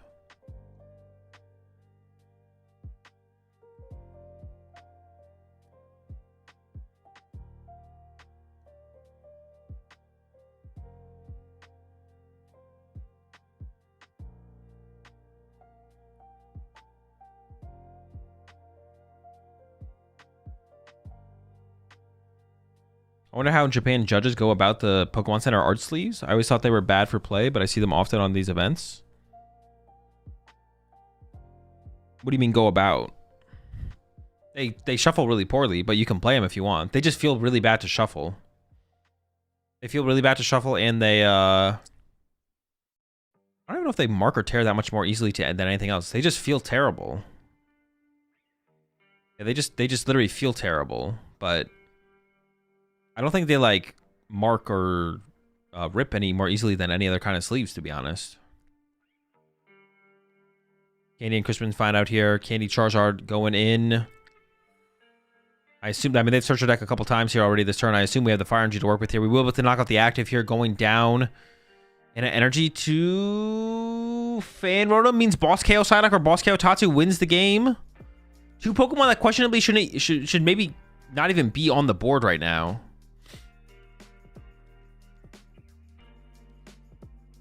Yeah, this board state's looking pretty good for Terrazard here at this point. Gonna go down to 1 prize card remaining. And Rotom is a win condition here on the Tatsu or the Psyduck. On the other side, I think your only win condition here is counter KO Pidgeot plus Iono. I don't see another win condition. Playing super quickly here. Charizard, double fire and Charizard getting put back to the deck. Oh, but they're running out of time. They have 20 seconds left. Into the quick search. There's the Charizard. We got to go back in, though. Ability, accelerated energy. They are cruising, but it might not be enough. The whole squad can retreat now. But it might be too little too late. 9 seconds. And after this, well, no, if they can get to their opponent's turn, they have a chance. Boss on the Pidgeot, knockout. I don't think that was done in time. I think time is called, and they are the even turn, which means they finish their turn. They go down to 2 prize cards remaining.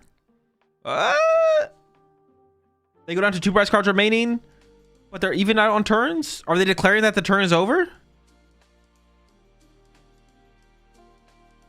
Okay, they're making him play another turn. Oh, boss off the top. Okay, sick. They also had Fez and a Hoothoot that could become a Noctowl, so they had pretty good odds there, I think, of closing that one out overall. But yeah, pretty chill, pretty chill. Boss was already in hand, I believe. Oh, was it already in hand? Okay, sure. Wait, did he also top deck boss as well? Now I'm just curious if it was a top deck or not. Oh no, it came out of the hand. It looked like he top decked it. It looked like he top decked it. He did not top deck it. It is interesting that they I guess I don't know what, I guess like their decider for when a turn is over is when an attack happens, right? It seems like attacking signifies the end of a turn. Actually, Cash, maybe you know.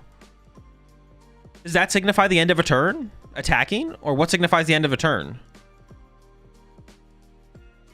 Because the Charger player attacked, but they didn't draw for turn. The attack signifies the end? Another difference between TPC and TPCI. Interesting.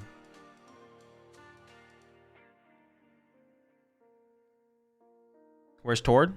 Probably taking a nap. Well, that's all of top 32. We move on to top 16 next. Is that better? I think so. I think attacking, I think leaving it up to the opponent to sit there and debate which Pokemon to send to the active. There's too much gray area. There's too much gray area with the top deck for turn dealio. Attacking for turn, it's just like, okay, boom, it's done, it's over. It's just like an action that signifies it being done. But promoting a Pokemon for turn, I mean, can you argue with this other way around? I mean, it just like adds more gray area to like time rules, I guess. I don't know. I feel like attacking for turn is probably better. It's like you announce your attack for turn. Sure, there might be some stuff to resolve with the attack. Well, as long as you resolve the attack. Announce the attack and resolve it. And then, yeah. That is definitely better, for sure.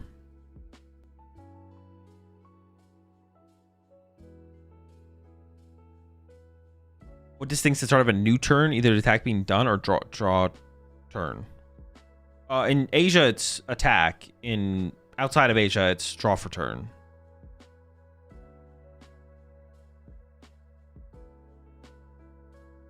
Technically, when you declare an attack, you can't do anything else and change opinion because your turn is over. Yeah.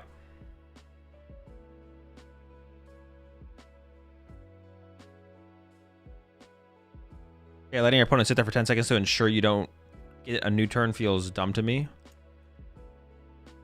Yeah, exactly. What do you mean by resolve the attack? Like if I announce Phantom Dive, but I haven't placed my damage counters for Phantom Dive, right? I haven't resolved the attack yet. I'm gonna use Phantom Dive, and it's like, okay. Well, then you gotta place the damage counters as well. You can't just not place the damage counters. So I could see it like being like, but you could do it either way. You could do once the attack is resolved.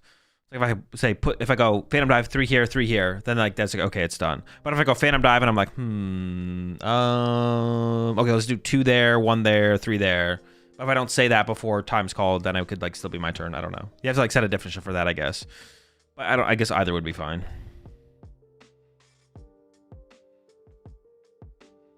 Well, do you know when they might announce the first block of 27 season after oral?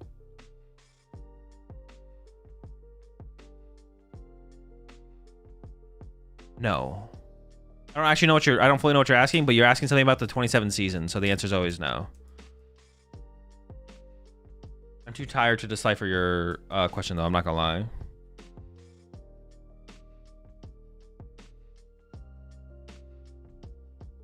Also the new cards. I mean, it's pretty underwhelming. It's nothing crazy. Yeah.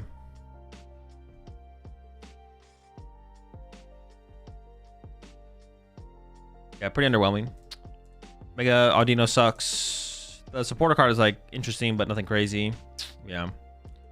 The same thing apply if you didn't choose which prizes to take? I don't think so, no. Taking prize cards is mostly just like a random... Taking your prize card is just a forced random occurrence, right? You're drawing X amount of random prize cards 99.99% of the time. And then the 0.1% that you're not, you have full information, so who cares? Or most of the time you have full information. I guess sometimes you don't actually, but it's like, yeah, most of the, it's like, yeah, it's so random so often, like, who cares?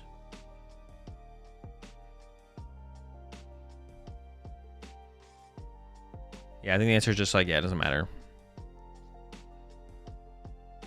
Are you planning on putting out a buy list for Ascended Heroes? Yes, once we're closer to having like the full set list, but we're a ways away from that, I think. Yeah, we're 2 months out from the set. I don't know how long it'll take for us to have like a better idea of the set list, but like I think someone in chat mentioned earlier when they did the reveals, we haven't seen any of the Larry cards, right? Isn't there supposed to be Larry cards? Am I trolling?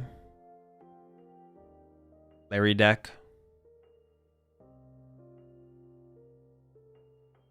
Yeah, no Larry yet. Yeah, we don't have Larry yet. Well, assuming we get the Larry cards in the set, but I assume we're gonna get Larry. Yeah, I'm gonna become a Larry main personally once that drops.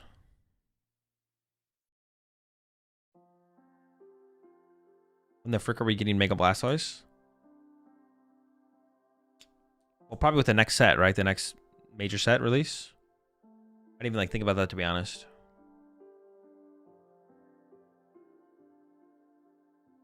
During regional coverage, they have a block of upcoming regionals. There's a block after Worlds that's just blank.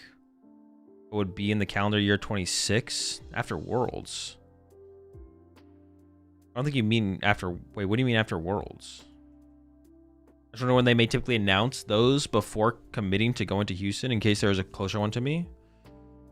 Oh. Is there some... Do we still have unannounced regionals? North American regionals? But it's not after Worlds. Yeah, you saying after Worlds makes me think you're talking about next season. If there's still unannounced regionals for North America, I don't know when they're gonna get announced. No clue. A decent amount of time before they happen, like probably at least 2 months, but.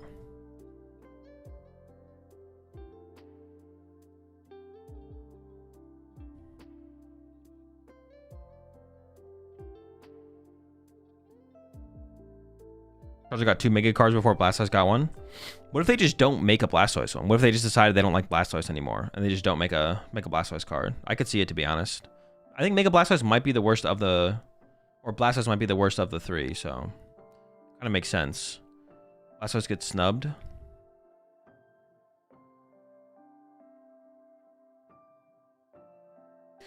I think Vancouver still needs to be announced. It was on that map earlier in the year.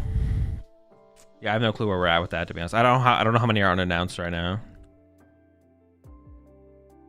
What if they just forgot Blastoise existed? They maybe did. I mean, there's so many Pokemon at this point. They have to forget some at some point, right? Like, they just recently remembered, Not Badoo.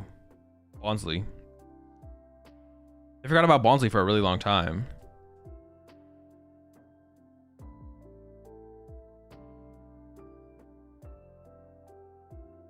What format is Korean League playing? I'm not sure. I actually just realized that they had a tournament recently. I saw it on Limitless. I think Limitless says what they played. Japan Standard. So probably the current format we're looking at is what they played, I would imagine, but I'm not 100% sure. Oh, no, maybe not, though, because that was... Yeah, maybe they were, but that was like a week ago, so maybe not.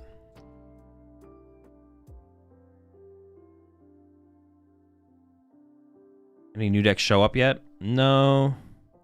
Not yet.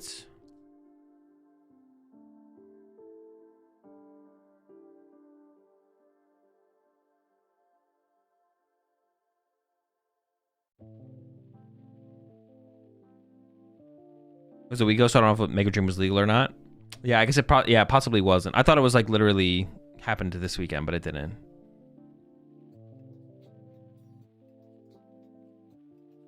If I recall correctly, 8 weeks before the event is usually when registration is.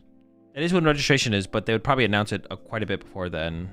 I don't know what number I gave earlier, but probably 3 or 4 months before the tournament happens, we'll probably know about it. At least 3 or 4 months. Usually 6 to 8 weeks, or around 8 weeks. Registration opens like 8 weeks before the tournament. Has anyone ever tried croissant curry? Is that a real thing? What is it? Is there actually croissants in the curry? Or do you put the curry on the croissants? Or the croissants...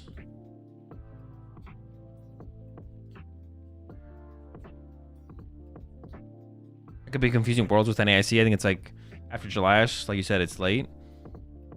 I mean, it's not after NAIC either. NAIC is the last major tournament that... What's it called? It doesn't really matter what it's after, though. The question is if there's... What's it called? Yeah, there's no tournaments after... There's 0 tournaments after NAIC or Worlds. Those are the final 2 tournaments of the year, besides Japan Championships. Well, in North America. There's other stuff besides that, actually, I think.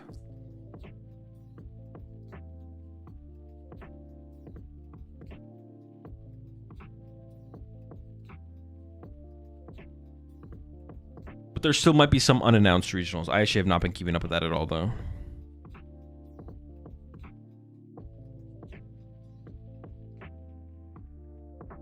Did I get past the 256 placement at Vegas? I got top 256 for the 3rd time. Can't seem to get anything past it. Got to win more games. Stop losing so much. Better at the game. It's harsh and simple, but it's true. So curious about your thoughts on Lopunny Dusknoir, competitive or mid? I don't know. I haven't played enough of the deck. It's got potential though. Seems solid.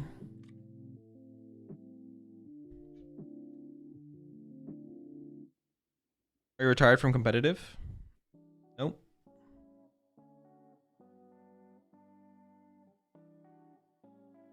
They did pastry cake looking Pokemons before.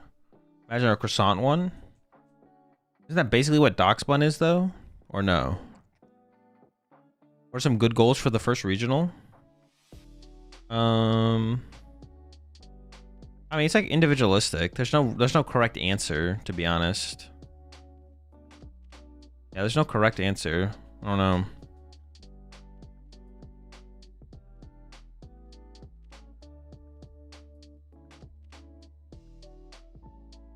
I mean, it depends how much, like, because it just, a lot of it comes down to, like, even if it's your first regional, a lot of it depends on how much time and effort you're putting into the tournament.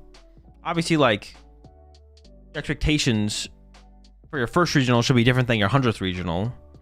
But, like, the time and effort you put into your first regional could be more than someone has put in for their 10th regional, right? So, yeah. I mean, the best way to think about it is just, like, just show up and try, do your best. Yeah, just do your best. But a lot of that comes down to the time and effort you put into the tournament to begin with, like, or like for an expectation of anything. Like if you show up to the tournament and go 0-3 drop, but you literally prepped 0 before the tournament, can you really be disappointed? I don't know if you really can, to be honest, right? So your expectations and your it really just comes down to how much you prep for the tournament overall. So kind of just comes down to, like, the question should just be like, how much do I want? You should just ask yourself, how much effort and prep do I want to put into the tournament, is what your question really should be, I feel like, at the end of the day. And then just do that. And then on the day of the tournament, just try and play your best with all the experience you've gained from preparing for the tournament.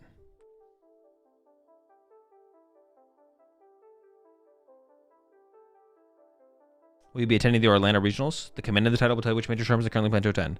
Is Ascended Heroes legal to play in Japan? It is, yeah. Or Mega Dream, whatever, yeah. They currently can play with it, yeah.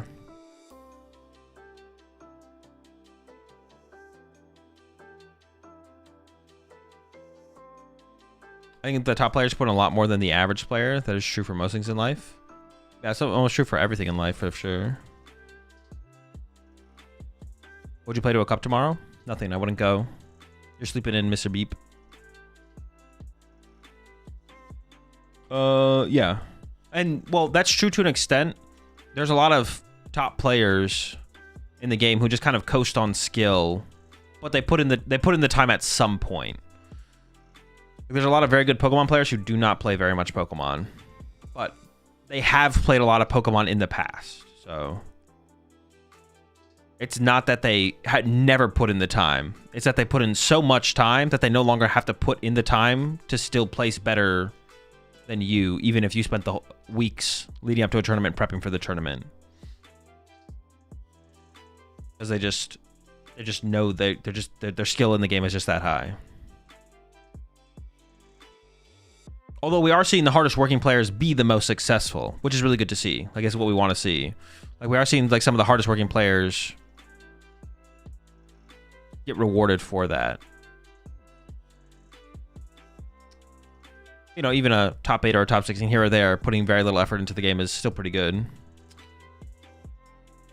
Dude, I do not like the way that Ditto looks. That Ditto Dragonite, excuse me.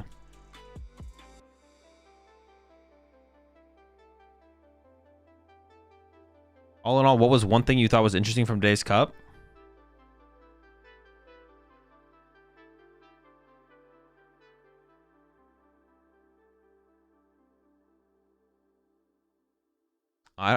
Interesting? I don't know if I'd say there was anything interesting from the cup today. Yeah. I don't think there's anything. I wouldn't say there's anything interesting. I didn't find anything interesting from the cup. I just enjoyed watching some Pokemon TCG standard format action. That's about it.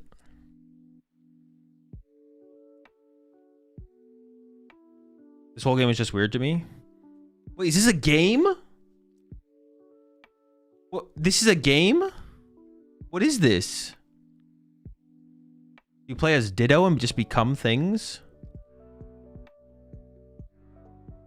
Oh, this is just like some weird video.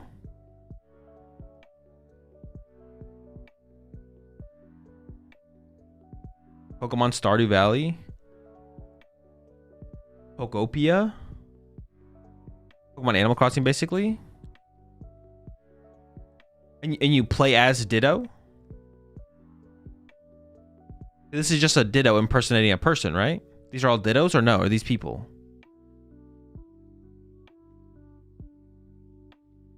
Sheesh.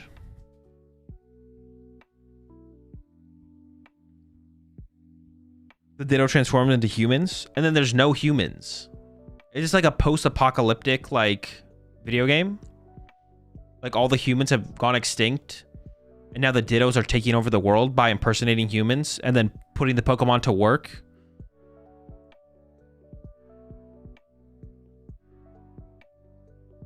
Wait, this is getting, like, darker the more I think about it. So Ditto, a Pokemon, is making other Pokemon do its work by impersonating the one thing that used to control Pokemon in a time where the things that used to control Pokemon no longer exist.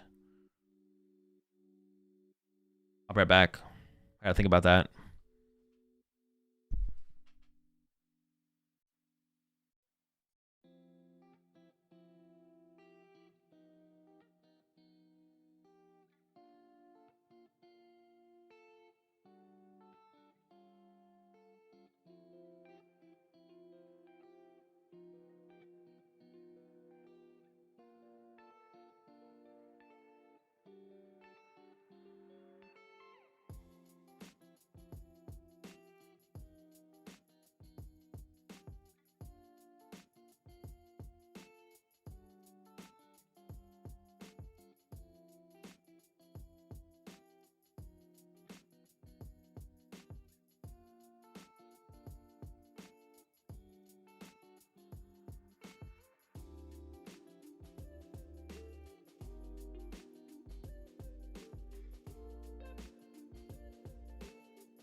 Alrighty.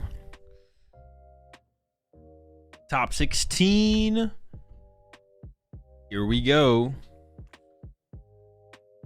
I actually might not stream tomorrow.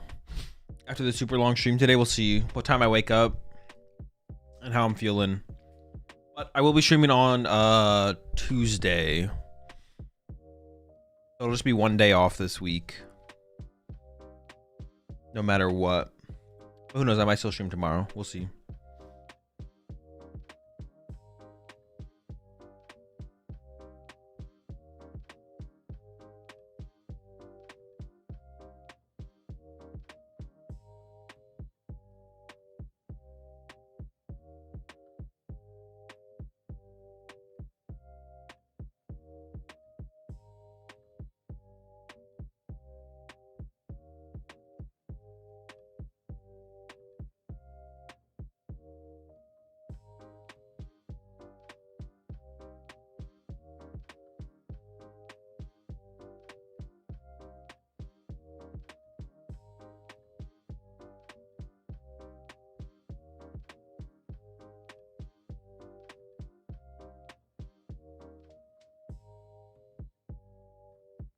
All right, here we go. Mega Absol Kangaskhan versus Golden Go. We'll see what kind of text they have for the matchup, or if they have any. I mean, you got to play something, right? There's no way. You're not teching. You're not teching for the Golden Go matchup. Or are you? Will you plan to go to London? Commanded the title will tell you which major tournaments they currently plan to attend. Golden Go such a cringe deck? Yeah, you're just a hater. What the heck?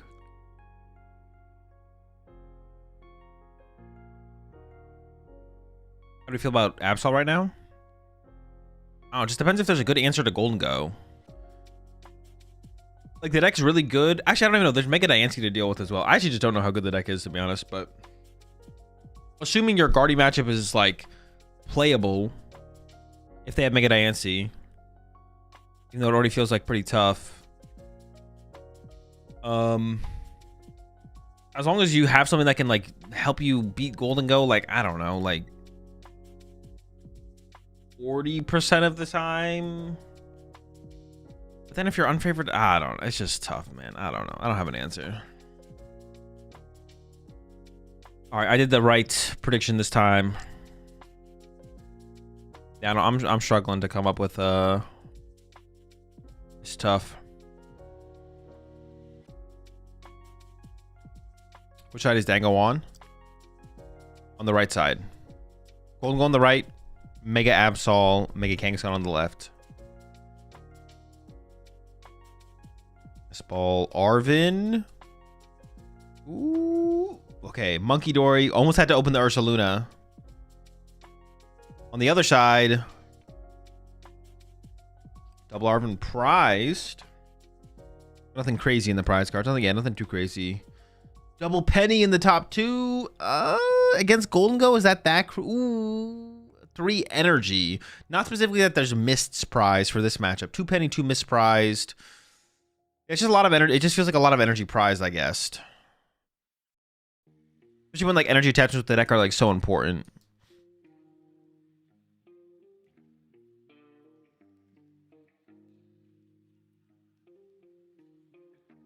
And then double Penny. I mean, just give, like, our bench control, bench manipulation, whatever you want to call it. The possibility to be able to fix our bench is just lower. Hey. Golden Go is going first. Has the Solrock and the Lunatone immediately into the Lunar Cycle. That's already a good start to begin with. I see at least one Gimme Gold into the hand, so we're going to be able to establish that to build up towards those Golden Goes. Might just be one. Oh, double Gimme. Okay, the Gimmes are out.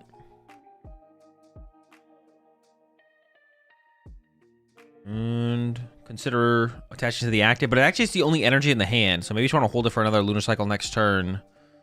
It's probably correct to just hold the energy here, yeah. There's the pass. All right.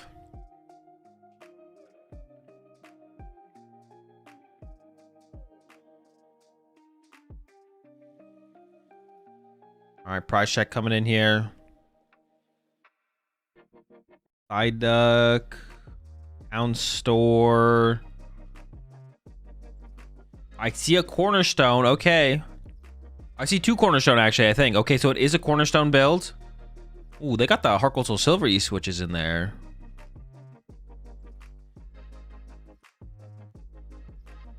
See, there's... In the Pokemon TCG, there's bling. Like, every card could be gold and full art. Like, maximum rarity, most expensive card. Every card, version of every card possible. But then there's, like, a... There's a kind of class with some cards. You know what I'm saying? That... Like, Heart Gold Soul Silver energy switches. It's not about the most expensive version of the card. Or the shiniest. But... It demands a certain level of respect.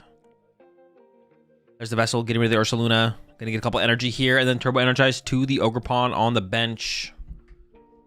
Certain level of respect and notice. It's just different. I agree. Class is timeless. Nothing against full art and bling stuff. I'm not like hating on bling. I'm just saying, like.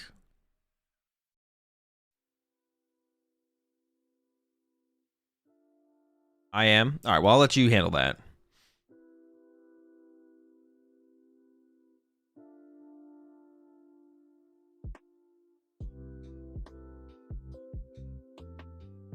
All right, Vitality Band's not prized, and there is a Premium Power Pro in hand, so you could go Soul Rock KO the active here. I mean, the question really is, do they play... Is that a 3rd Soul Rock? I think they might have 3 Soul Rock in their hand right now. Protect for the mirror match. That might also be the only way they have to actually deal with Cornerstone is Soul Rock. The Soul Rock Swarm.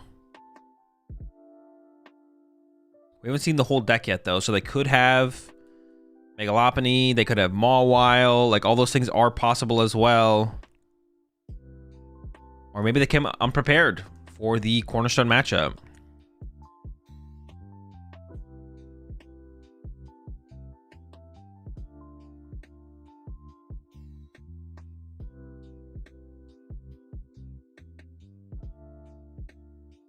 Into the Arvin. Okay, let's take a look through here. Do they have anything?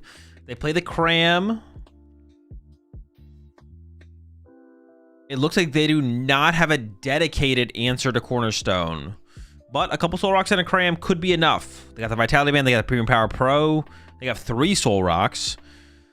So it kind of feels like they want to go into Golden Go to protect this Soul Rock and then swarm the Soul Rocks into the Cornerstone and then Cram when possible. So it feels like they should try and get Golden Go KO on the active here to save the Premium Power Pro. Because it's really hard to calculate how much damage you need to get through a Cornerstone when you don't know how many Monkey Dories are going to be able to set up, how quickly they're going to be able to set them up. Also, they could play a Jumbo Ice Cream, right? Jumbo Ice Cream in that deck actually seems kind of good. So that's like another thing. They could be playing Jumbo Ice Cream. Actually, isn't it just good in there? Don't you just always play a Jumbo Ice Cream in that deck? At least one, right? Why would you not play one? We do see the Genesect here to get the Golden Goes. I assume to hopefully try and pull together that KO on the Monkey Dory. But if you have to settle... Well, now settling for the Soul Rock KO just kind of feels bad, to be honest. Feels like we really want to save our damage to send our damage into the Cornerstone. Even the losing the Vitality Band, like that... I mean, I'm not going to do the math, but I feel like the damage could matter.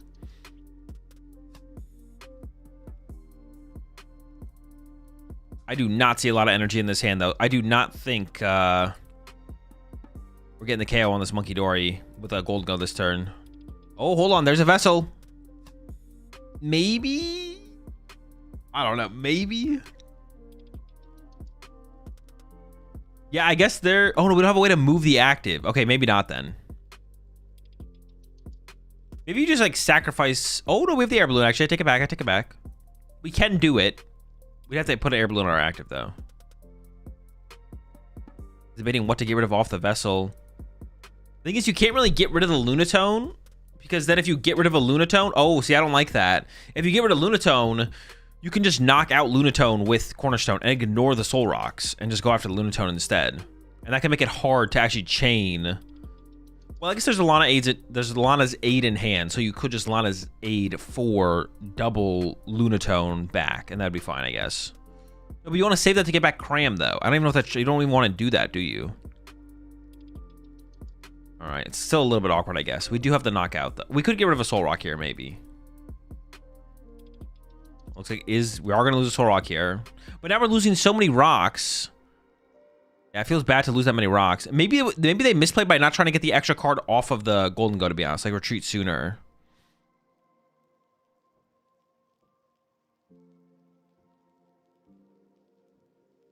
Giving up a Soul Rock as well. We do have the energy to get the knockout, though, and it doesn't use a Soul Rock here. All right, get ourselves an Arven off the prize cards. I can get us the other Air Balloon to move this Golden Go out of the active back into a Soul Rock to start swinging with Soul Rock. Yeah, I think I agree, Bean Boy. I think they should have actually just, like, committed to the play. All right, Pokegear for 7 here. Honestly, Boss KO Lunatone off the bench doesn't seem terrible here. There is an Arven. Could go Arven for Counter Catcher, maybe? They want to use Vitality Band now to KO Monkey? No, because you want to be able to put the Air Balloon on the Golden Go to get back into a Soul Rock next turn more easily. And that's less damage into a Cornerstone, which I don't know if that 10 damage will make a difference, but I don't know. It feels like it could. As far as I know, it could. You're sitting there, you're punching with Soul Rocks. You got a Premium Power Pro. You got Cramorant attacks. But on the other side, they could have an Ice Cream. They could have Monkey Dories. It feels like you never really know. Ooh, and okay, the Counter Catcher's in the hand. Goes after the Lunatone because the last Lunatone was discarded. And that's what I was saying. I don't know if I like that Lunatone discard, but you didn't really have a choice if you want to get that Monkey Dory KO this turn. It felt like anyways.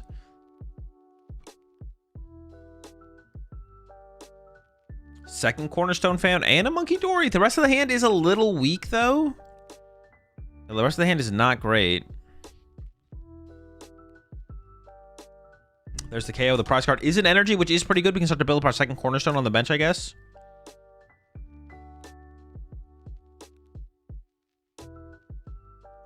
Is there a new Golduck? Not sure. I don't think so, actually. I think I've only seen the Psyduck. Lana's 8 is on the bottom of the deck as well now. We see the shuffle happen immediately. Search out whatever Golden Goes are left. And most importantly, shuffling the Lana's 8 back into the deck, which we need here to be able to access a Soul Rock attack this turn. We can recover double Lunatone plus Soul Rock out of the discard pile and then attack with a Soul Rock. But the only card that can do that for us this turn is the Lana's 8. They might play a Super... Oh, they do play a Super Rod, but it is in the last 2 prize cards. So this could get really awkward if we can't find the Lana's Aid anytime soon. And there's actually a boss in the hand on the other side that they can use next turn to aggressively just continue to chase down the rocks and put this game further and further out of range, just in terms of not having attacking options on the other side. Yeah, it's not great. Possible they overextended their rocks here for sure.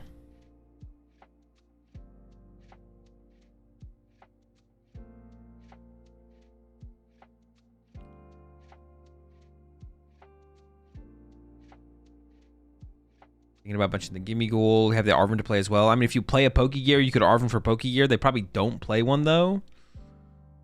Yo, appreciate the 5 gifted subs there, Gene. Welcome all to the Rat Pack. I appreciate the support. Thank you so much. Appreciate it. Sacrifice a Gimme now to go down to 4. I'd probably push up a Golden Go, to be honest. Oh, I see what you're saying. So then we can just go into the Cram next turn. Yeah, I guess that's not terrible. And it looks like that is what the line they're going for. But there's a boss in the hand. We could just see them go Boss KO Lunatone. In fact, I think that's probably going to be the play here. Do you not have an answer for the one card that hard counters your deck?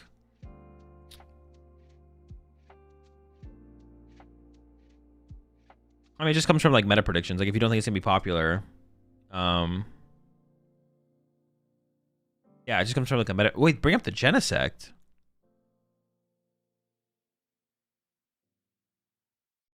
Maybe they're trying to play around the Cram, not give 2 turns of Cram, I guess. That feels weird, though.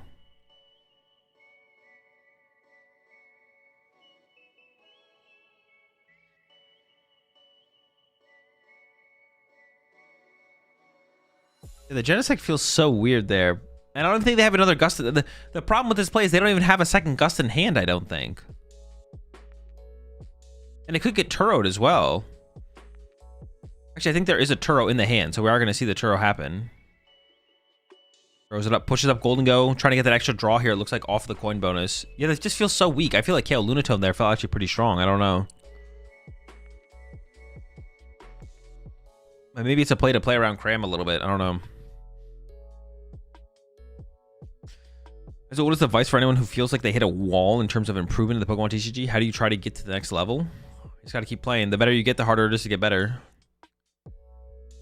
Now it looks like they're considering not sacrificing the Gimme Ghoul.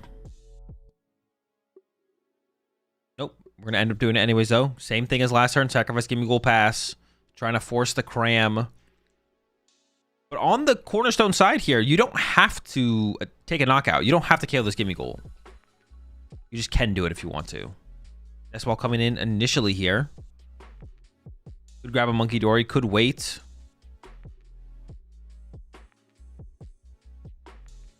No Monkey Dory grab. There is one in hand. They might be out of Monkey Dory.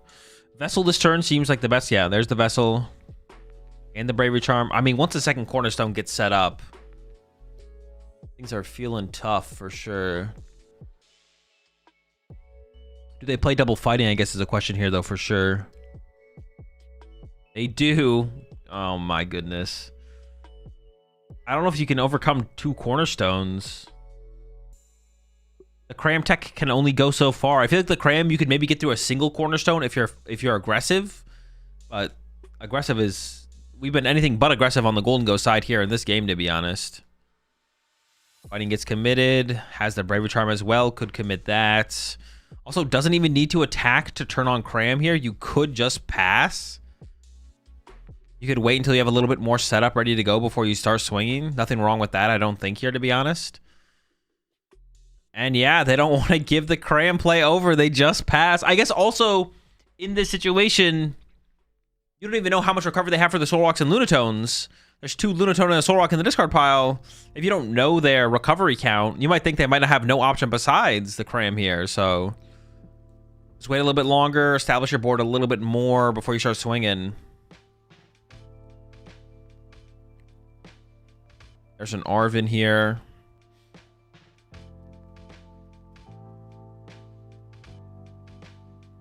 Still no Lanas. Cram is in there, of course, but can't even attack with it yet. Still waiting.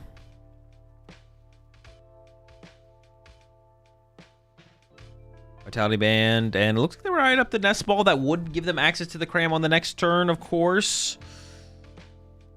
Yeah, it looks like they might be prepping for that a little bit here. Probably not going to play it. They maybe don't want to show the Cram.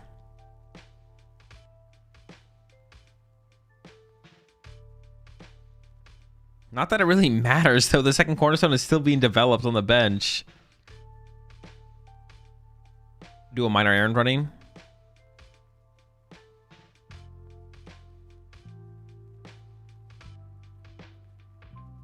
All right, going to the minor errand running here. Detaches a fighting and not metal there. I don't know if it really matters, though, I guess. We're in top 16.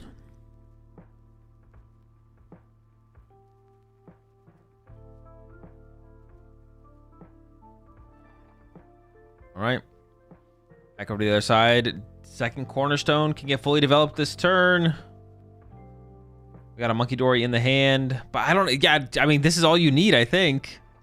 Goes in with the Lily, trying to see some new cards this turn.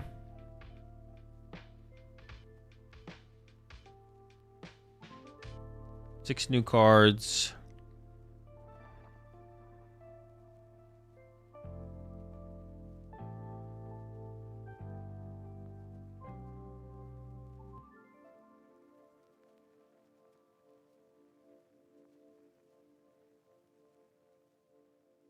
We're chilling.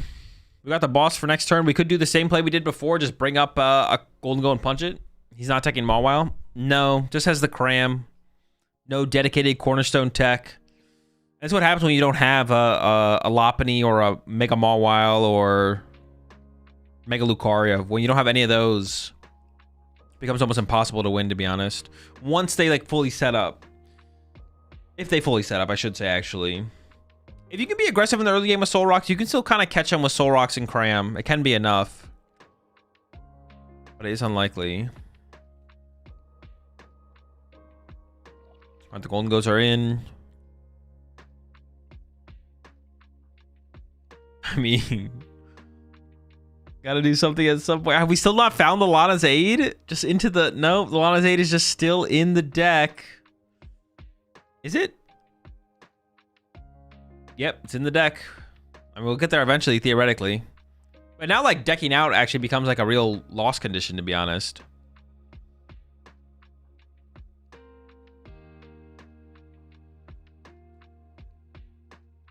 The more time you take, the more set up the Cornerstone player becomes. I mean, they're already, it seems like, set up enough, to be honest. There's a boss. Once again, he's trying to dodge the double Cram turn. And we see the Golden Goat player here is playing pretty quickly. Draw for turn, still not the Lana's Aid. Golden Go 1 for 2, no Lana's Aid. Golden Go 2 for 1.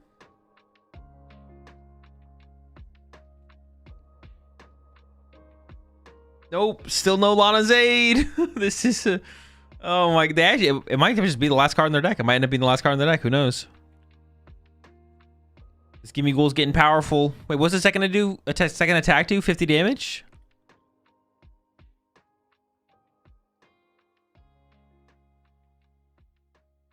There we go. There's the retreat and pass. Draw for turn. There's not a boss in hand. This Pokegear could find it.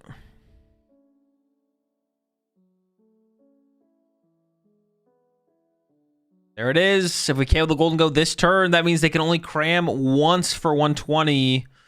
And it's, I mean, it's been it's cooked for a while. It's been cooked for a while. We're just kind of seeing the inevitable play out here, to be honest.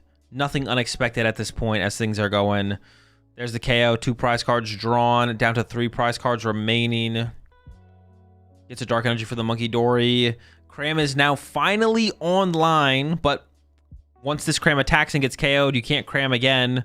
That's ideally what you want to do, is you want to cram into cram, but you can't do that when the first Cram that gets KO'd puts their opponent down to 2 prize cards, and there's the Cram.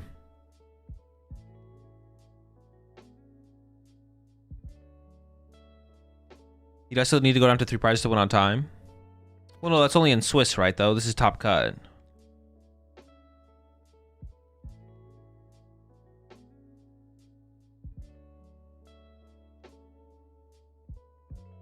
There we go. 120 punch. Then return KO. There's even a Monkey Dory in hand, so you could heal some more damage off this thing. And you could sacrifice up to 2 Monkey Dories still in this game. Yeah, we see contemplating it here. In top cut, and Swiss's double game loss. Wait, what happens if you don't get down to 3 then? What happens? Someone has to advance.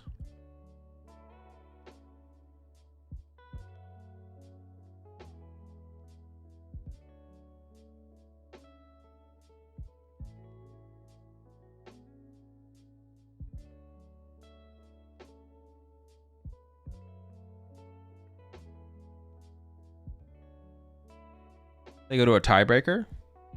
That's not how they do it in Japan, though, is it? Oh, we're not even benching the monkey. Wait, why wouldn't you bench the Monkey Dory here? What are you waiting for? What are you saving your bench space for?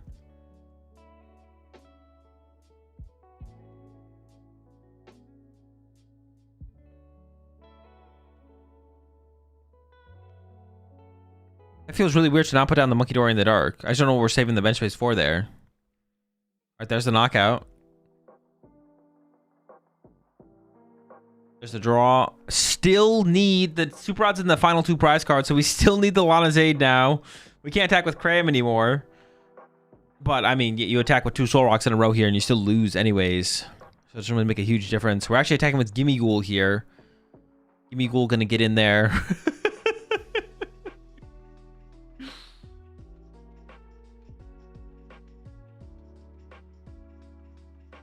We have the Monkey Dory now. We could play it. Nope. I guess maybe they want to be able to set up a third cornerstone. Is that what they're thinking?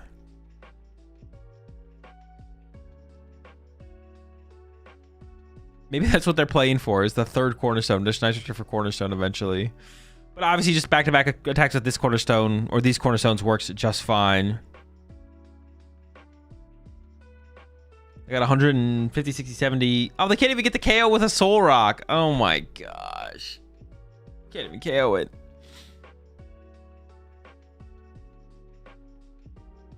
That was also an Iono this turn. The Lana's Aid should be like right there then, right? Oh, it's in the hand. Okay, we already got it. Let's go. We found the Lana's Aid. A little bit too late. And the game is completely cooked. I mean, you can see they're still trying to do some kind of cooking. They're trying to come up with something, but there is... Why does that energy look so weird? Do you guys see what I see? Under the Soul Rock, like right here. What is that? Why does it look like that? Oh, you can't see my mouse. Right here, what is this?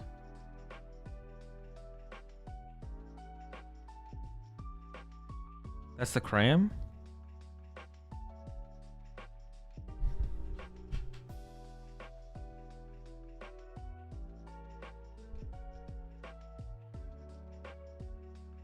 Oh, I see it now, dude.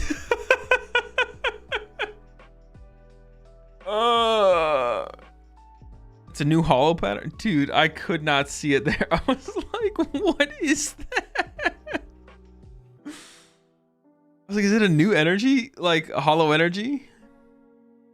Mega Absol with the stones gets the dub. Someone in chat said they played 3 Vessel and 3 Nest Ball. Did they? I guess you really don't want to... You want to really be able to find your energy, I guess. Honestly, after playing the deck with just the 1 Vessel... I mean, 2 Vessels is pretty good, actually. That's what I mean to say. I tried it with 1 Vessel. I feel like I played it with 1 Vessel at some point. But 2 Vessel feels way better. Yeah, it was definitely the cram. I got there eventually, but... yeah, it did not look like cram to begin with. Well, maybe we might see another top 16 match here before we get into top 8. Mega Absol does advance. That keeps things interesting, I feel like. More interesting than a Golden Go winning. Golden Go is not a super interesting deck, I'm not gonna lie. We've seen a lot of Golden Go up to this point. A lot of Soul Rock, Lunatone, Golden Go. What's the point of 3 Soul Rock? I mean, it's kind of nice in Mirror. Increases your odds of opening Soul Rock for the turn 1 knockout or turn 1 attack in any matchup. So, what's the purpose of Cram and Dingus? It's kind of cool in the Mirror. That's basically it. It's just kind of good in the Mirror, to be honest. The Soul Rock can be kind of good against anything. Because increasing your odds of opening Soul Rock is nice in like every matchup, basically. And then against Mirror match specifically, being able to chain your Soul Rocks more consistently in the Mirror match is also kind of nice. But they also played Lana's 8 and a Super Rod, so they already have a lot of recovery for their Soul Rocks. But not prizing a Soul Rock in the Mirror match when you're having your Soul Rock off is nice. So you can go Soul Rock into Soul Rock, and then Super Rod or Lana's 8 back to Soul Rock. But if you only play 2, you increase your odds of prizing 1, and then you can't Super Rod for 2, and then, yeah.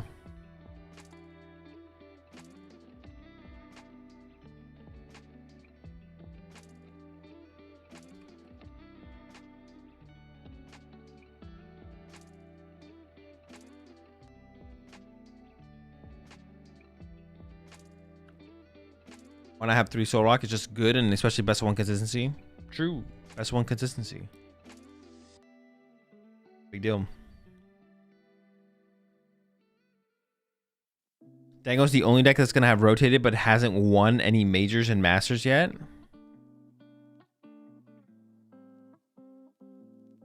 Is that true? Has Golden Go not won anything? Wait, no, that's not even true. Gangle Magda literally won with Golden Go. Yeah, it just won. Did anyone win before Magda, I guess? Like pre-Magda? Is there any pre-Magda Golden Go dubs?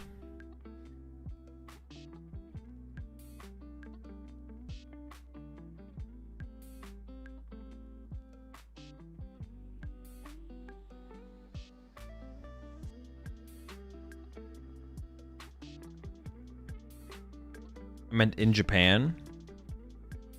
Oh, what the heck?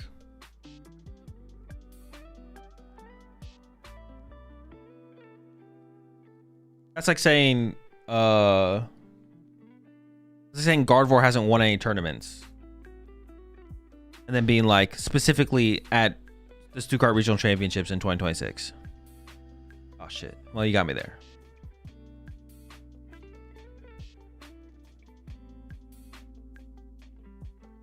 Tango won a regional against Chi and Pao that one time.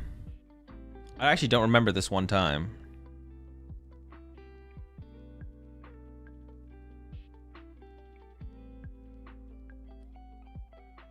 Okay, some mid-match action. Top 16, Guardy Jelly versus Charizard. Bro, the Manders are out in this one. What the heck? 4 Manders on the field?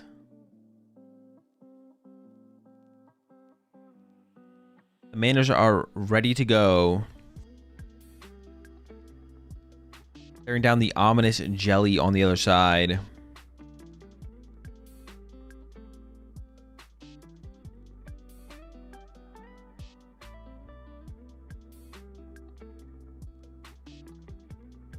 How did you and Chip become friends?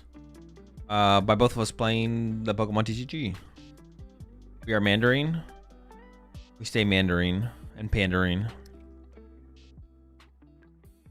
And then 2 Ralts, 2 Monkey Dory on the other side of the field. Dude, all right, the 4th Charmander has to be Troll, though. Why is there 4 Charmander in play?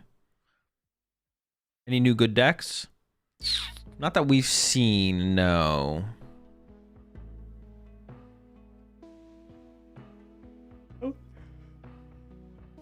That was a weird Dawn. Oh, we got the Odo. Okay. That makes a little bit more sense. I was like, what the heck? How is that the Dawn? Okay. Things are coming together a little bit more here. Has Zoroark showed up? I believe it did earlier on, but we haven't seen it yet. All right, Sacrificial Mander for the turn. Definitely not, or far from out of it for sure.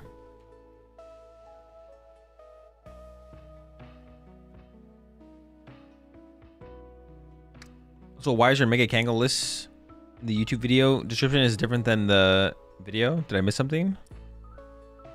Oh, is it?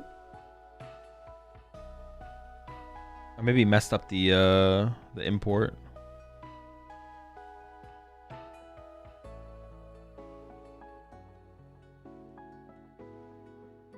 No, it's the exact same one as the one I have in the beginning of the video, I think.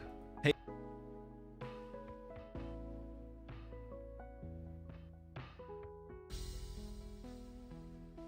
I fixed the blowtorch in the end.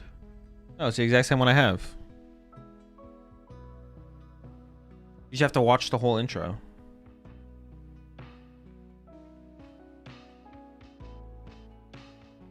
All right, Iono coming in from Guardy here. Does disrupt the hand. It had Pidgeot and Charizard, I think, in it. Even just the Pidgeot itself would have been enough to worry about. Looks like it is a maximum belt build here of Charizard as well. So we need some stage 1s.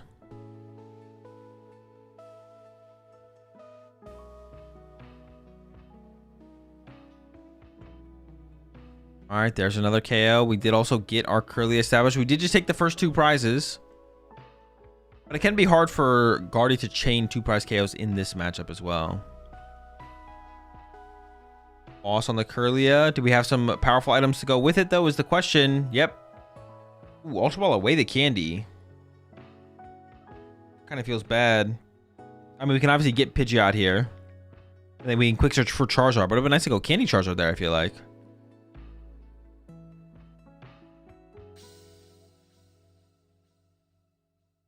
I wonder what the other 3 cards in the hand were.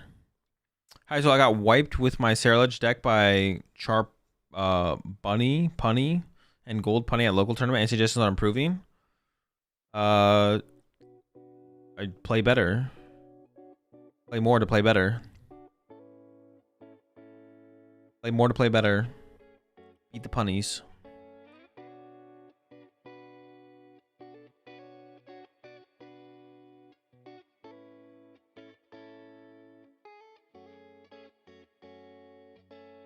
Puerto Rico SPE.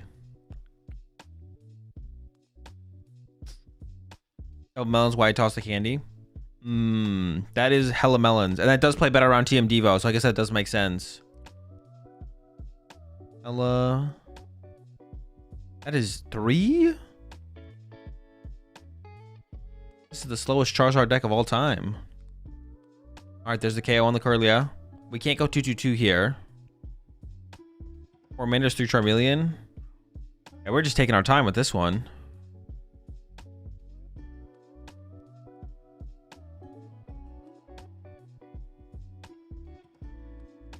Thinking about pushing the Jellicent, but isn't convinced that's the right play here. All right, now we're gonna commit to it. Any tips on playing Dango to Charizard?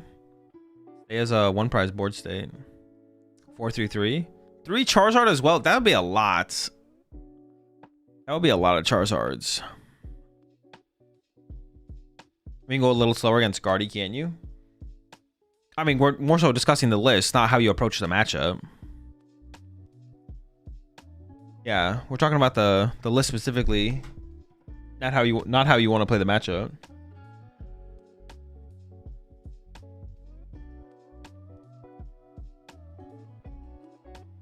Or it can be 4-3-2-1. Oh, there could be a Zardex in there, yeah, for sure. And that would make sense for the thicker Zard line as well, for sure, if you play the other Zard.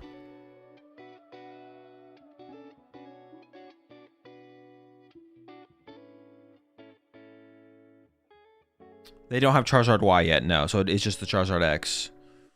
All right, Fez, they need to get put in place. There's another 2 prize liability on the bench, but I guess you couldn't really play around like you had to put Gardevoir in play anyways. The Kirlia does get established. No Candy Guardy, though, yet. So it's just going to be a Jelly Punch, which does set up for TM Devo eventually. But it feels like we're a ways away from that. I guess you could also just play for a 2-hit, though. Like, you could 2-hit this Charizard and then KO the Pidgeot on the next turn or something like that. That could be the play we see here. There's the quick search. It looks like they're going after boss, though. I think they're going to boss up the Kirlia again. And actually, if we do just take a 1 prize knockout here, we get off like the potential of the counter catcher. So they can't like counter catcher Pidgeot, punch that and set up for like a bigger TM Devo play or something like that.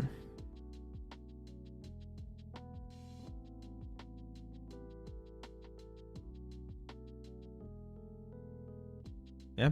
Oh, boss on Fez? Interesting. I guess if you do KO the Kirlia here, then if they get Candy Guardy, they don't have to bench. They don't have to rebench a Roltz.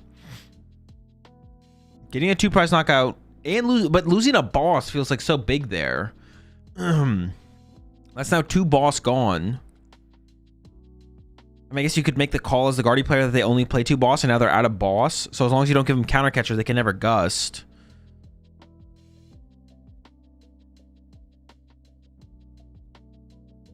That could be a call to make, but I mean, people do play 3 boss wouldn't be crazy or anything like that. Counter catcher is active this turn, so you could bring up like the Pidgeot to like start to set up for a TM Devo play, I guess. But you need some damage built up this turn to be able to start to build up Monkey Dory damage to threaten the TM Devo sooner than later. It is the Jelly Push.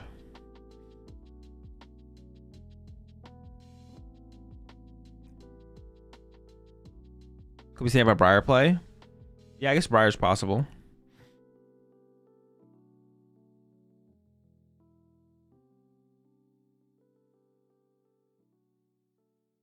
Guardy can punch Pidgeot, just not KO with Diancie. You see the 5 new EXs cards revealed? There was 5? I don't think there was there 5?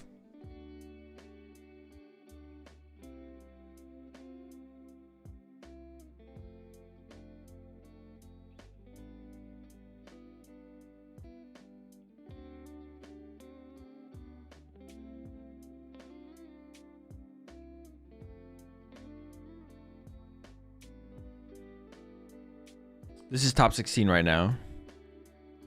Okay, we're into the Iono. 4-3. Mew got benched. Still no Guardy to work with. The Mew does... Oh, the Mew is actually kind of good here, right? As long as we get the Candy Guardy or just the Guardy. Uh-oh. Something tells me they did not find Guardy here. With 80 on the active, we could have gone Mew, knock out the active, into Mew KO of Charizard on the next turn to win the game. Yeah, the Mew lined things up for the prize exchange for them, but it looks like they whiffed. Vish, you should ask me that question one more time. Briar threat? Well, that's fair. I guess the Briar threat is there, but a lot of people don't play Briar. A lot of people don't play Briar in Charizard builds that don't have Dusknoir.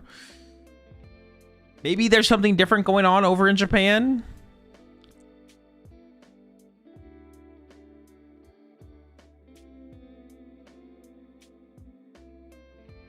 Missed the Vessel first. 2 Psychics. Oh, we have an Ultra Ball. Okay, we do have the Guardian. The way they were like thinking about that long made me think that they did not have Gardevoir. There's the Guardy. We can take the... That is true. We do lose to Briar here. But it does feel like most Charizard decks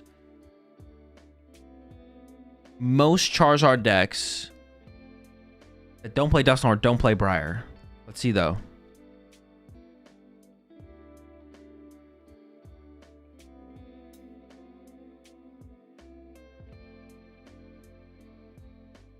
He needs too much for Briar anyways. Not really, right? I mean, you just need... You maybe don't even... There might be enough energy in the deck, right? You maybe just need Charizard and Briar. So if the hand has Ultra Ball or Charizard or Briar, you just need to go get the other one. It's pretty realistic to have Charizard Briar here, I feel like. All you need is an Ultra Ball.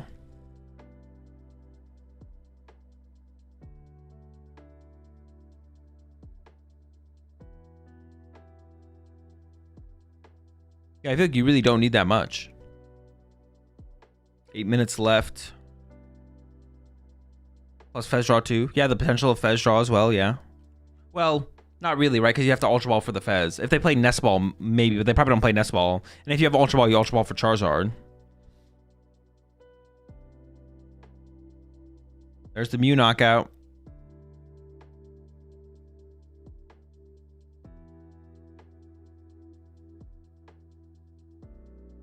All right. It's looking tough.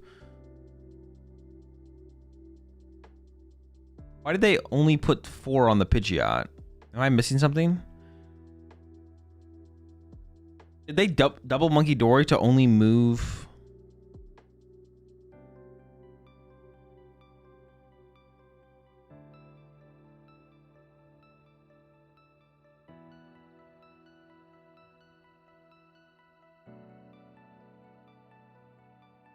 All right, well, here comes the quick search.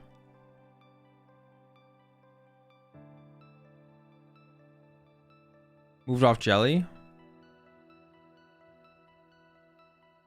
Oh, did we attach return to the Mew? We just put more damage in play though, right? Maybe I'm missing something. All right, well, they definitely don't have the Briar play in hand on board, if they even play the Briar to begin with. And if they don't, it looks like they're kind of in big trouble here, to be honest.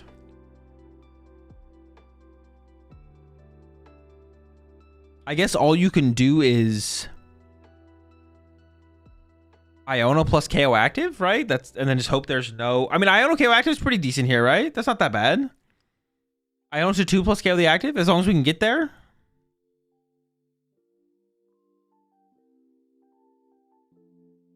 Ooh, that's not Iono. That's Dawn. For anyone who's unfamiliar with Iono, it's not Dawn. This seems like an L. I feel like we needed to see an Iono here. It's like a 5-card hand on the other side, 4 or 5-card hand. I don't think we're surviving a 4 or 5-card hand when Nitrogen for Mew or Screamtail. There's so many win conditions here, right? Screamtail's a win condition, right? I think so. Oh, hold up. Maybe we can't write off Chi-Yu just yet. The Chi-Yu can take the knockout, so the Mew is no longer a win condition unless they have Mew plus Counter Catcher now. So Mew plus Counter Catcher works.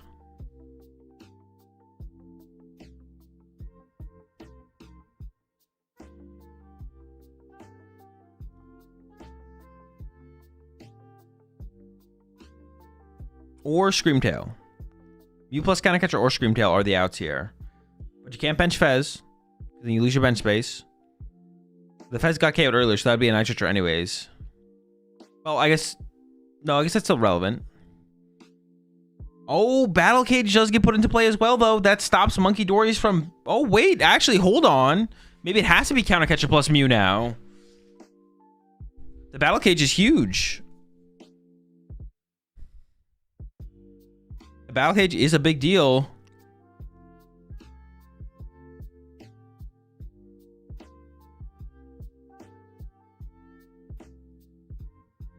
There's a Night Stretcher in hand. Oh, wait, can't Guardy get the win here? Guardy Counter Catcher? Is that enough? I'm trolling, I think, right? Yeah, Guardy Counter Catcher is enough. So if we can Fez into Counter Catcher here, we have game. We don't need Mew. We can just go after the Pidgeot on the bench with Counter Catcher. We did lose access to the Screamtail, of course, immediately when we benched the Fez. But with the Battle Cage in play, we need a Stadium Bump and a Screamtail.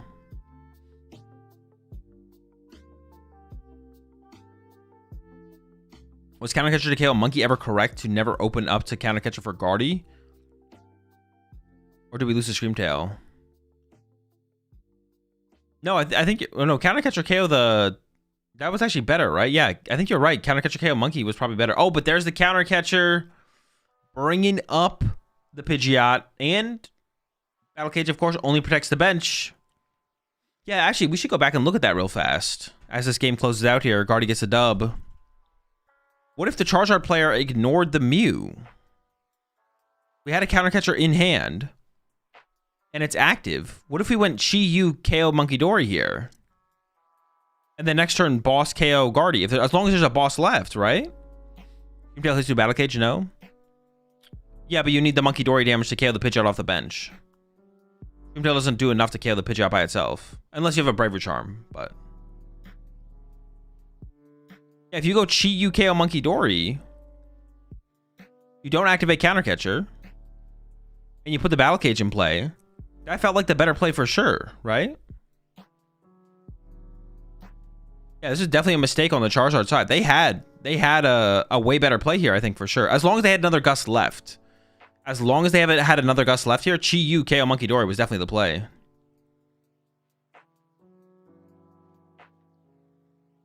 The only argument would be if they don't have a Gust.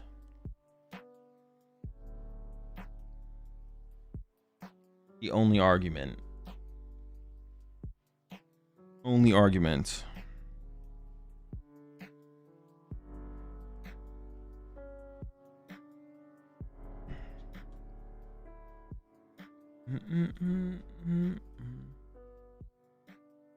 Oh, I gotta pay out the predictions. The predictions were not from this match. That was from the previous match, right? It was from this match. I didn't pay out the predictions from last one, though, right? So it's a player on the left.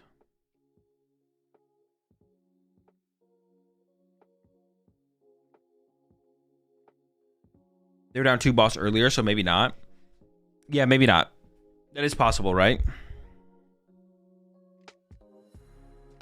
They did use 2 boss early on. Because I brought up the point that maybe they don't even play a 3rd boss and you could play around that as Gardevoir, theoretically. But if they did have another boss, it was definitely a mistake. Even if they didn't, though, it could still be a mistake. Maybe not.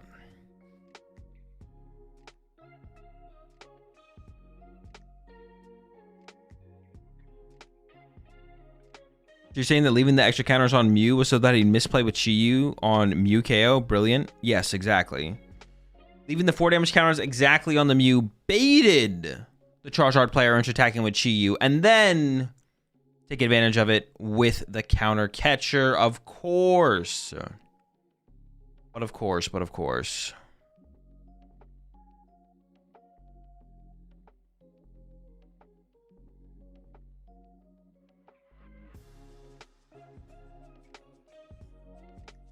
You could just knock out the Jellicent and save the boss for that scenario, though.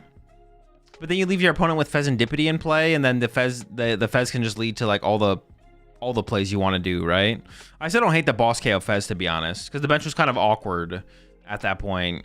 Because when you boss KO Fez that turn, they don't have bench space for like Fez plus attackers at that point. So you're forced into like the alternate attacker, which means you don't have Fez draw power to work with anymore. Because if you recover the Fez, you're like attacking with Jellison only, and that's kind of mid. So I don't hate the boss KO on the Fez on that specific board state.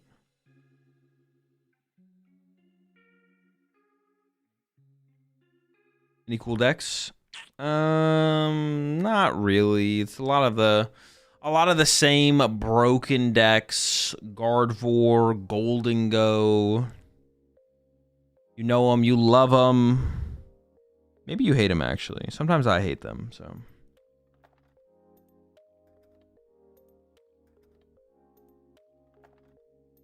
Crustle Man. Oh yeah, we saw a sick Crustle deck. Absolutely demolish Grimmsnarl.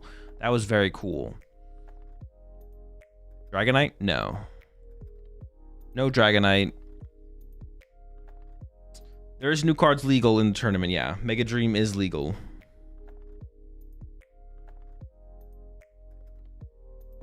Although, you wouldn't know it based on the results we've seen so far. You would not know.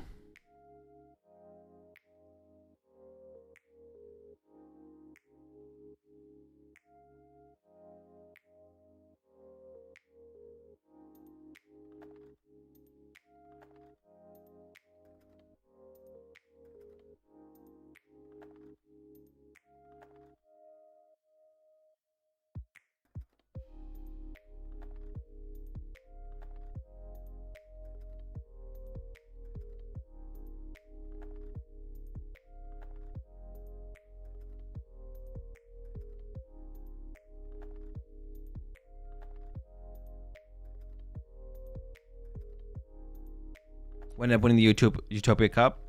Golden Go. And honestly, so far from what we've seen from this tournament, it looks like Golden Go's positioned to take everything today. Golden Go's taking it all.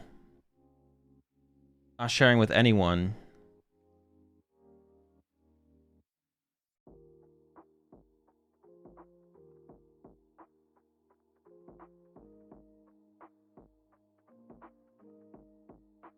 That greedy bastard.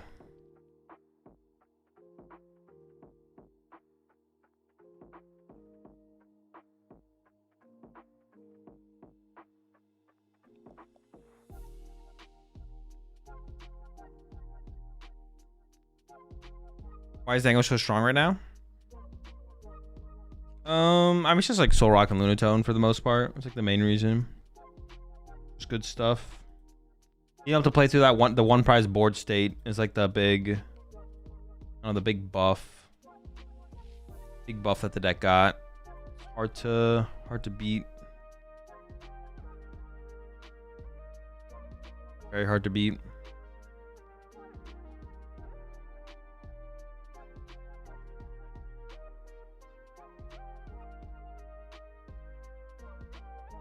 Okay, going down to our top 8 match here. Top 8 matches, excuse me.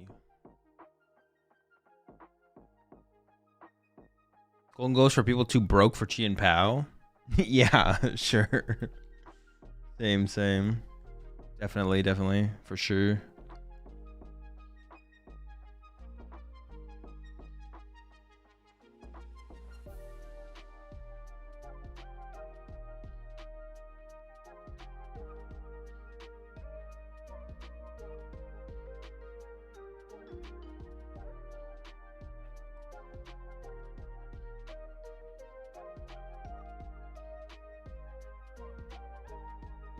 All right, here we go. A classic Charizard versus Gardevoir, but Gardevoir now has the Mega Diancie as a new tool to utilize.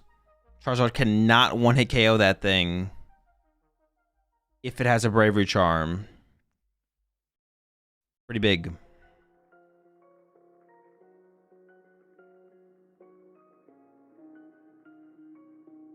Is it valid to tell your opponent to speed up their game? Not for you, no, because you're the slowest player. So that'd be cringe if you were telling anyone to speed up their game. Can't have that.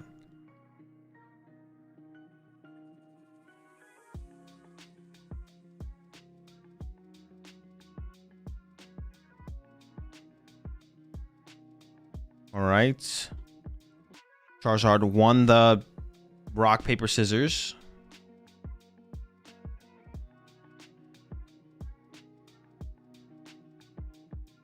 Looks like maybe no basic there. Okay, both players with no basic. It is...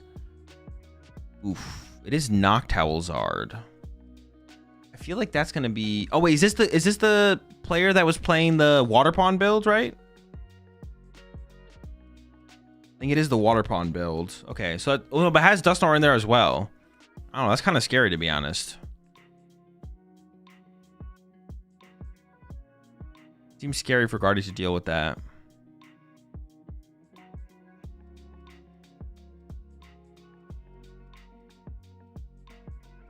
Can I ask my opponent tomorrow to rock, paper, scissors at a challenge? Sure, why not? You can ask your opponent anything, I'm pretty sure. Well, some things you can't ask more than once, but...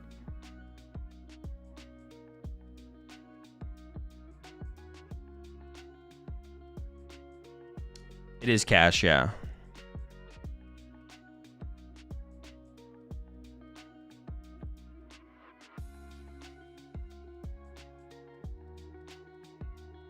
All right, here we go again. Take two. No mulligans. Monkey Dory. I didn't see the start on the other side. Let's see these prize cards, though. 2 Noctowl, but I think it is a 4/4 Noctowl line. 2 Lilies. You don't mind the Clefairy. 3 draw supporters. Okay.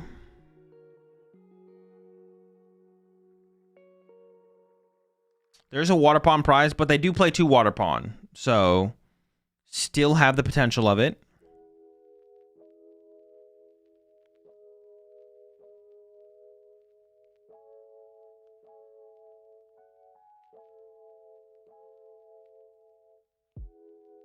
All right, here we go. Water Pond start here. Top deck Nest Ball. And from their reaction there, I assume they did not have an out to Fan Rotom until this top deck. Wait, I'm actually curious. Did the Nest Ball come off the top card? It looked like it came off the second card a little bit. No, it did. It was the top card. Yeah, they're way too excited to have already had Fan Rotom in their hand. There's no shot.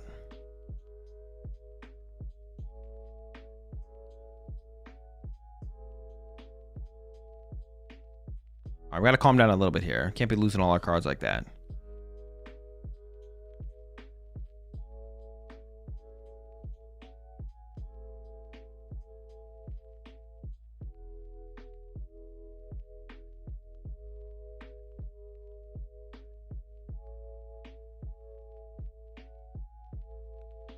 Hoot Noctowl. And then the question is, what else do you grab? Do you grab the Pidgey or do you grab the Charmander? The question sounded weird. I just had that happen to me. Oh, double Hoothoot. Okay. Wait, are we done? Maybe we're not done? Oh, we can't grab Charmander off this. What am I saying? We could grab Pidgey. Happened to me last cup where someone told me to speed up and then made clock hand gestures. I don't know what a clock hand gesture is, but yeah, your opponent can ask you to speed up if they think you're playing too slowly. And if you don't, they can call over a judge if they really want to, but you do have to maintain a reasonable pace of play throughout a tournament of the, or throughout a match of the PokemonTCG. Oh, well, we got the water attachment though, so we can attack with Water Pond next turn at the very least. Like they start throwing out the YMCA or something. Pull out a clock and start tapping it like the rabbit.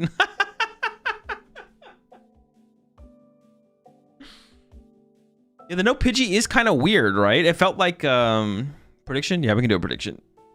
Yeah, the no Pidgey is a little weird there. I felt like they have a good setup to get Pidgeot set up. I don't know. They have Candy, or they could Hoothoot for Candy, and they have Dawn in hand.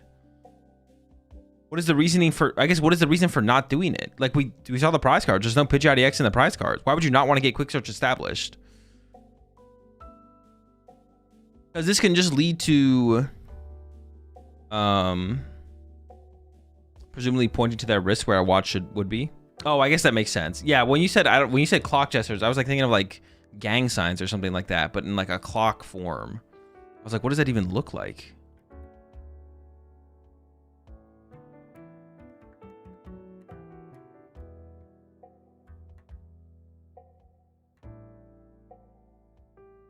This is an obvious water pump into Iono bricked board. Guardy GG win.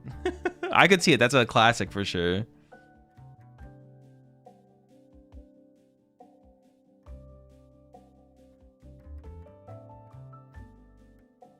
Dark Energy to the active Monkey Dory, and then Artisan into the Iono. So nothing too crazy yet, but obviously Artisan is going to give us something else to work with here.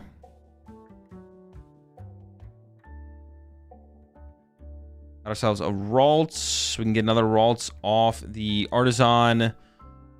We are safe from the Water Pond Snipe on the next turn through Attach plus Crystal.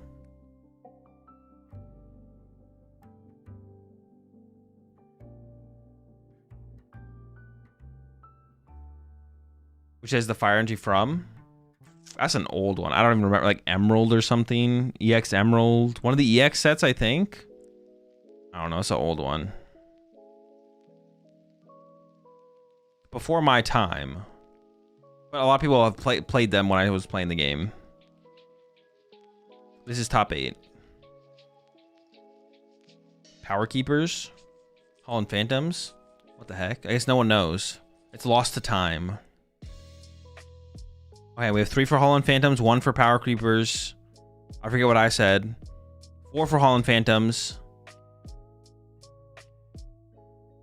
I think the Phantoms win this round. All right, into the Artisan immediately here.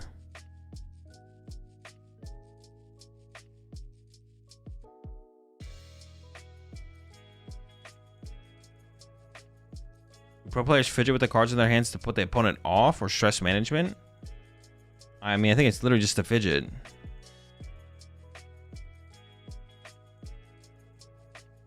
I think you're the first person who's thought about it that hard. I'm not gonna lie. All right, we're into the Artisan. Charmander's coming out. Yeah, I think you're the first person who thought about it that hard.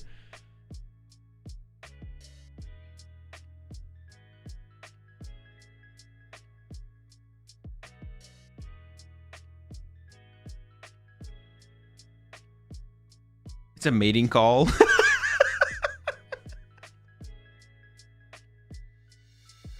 Yep. They use it to attract other Pokemon players with their hand shuffling.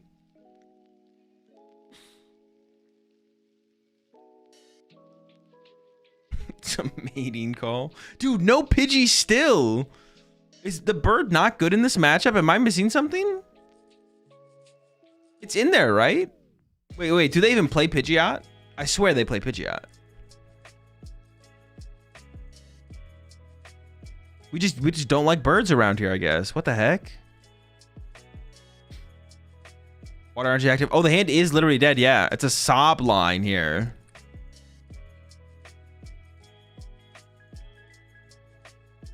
Sob for 20. Okay, well, obviously this is not where you want to be here. The Mind Bend at the very least could come in. That would be pretty devastating or pretty tough to work through.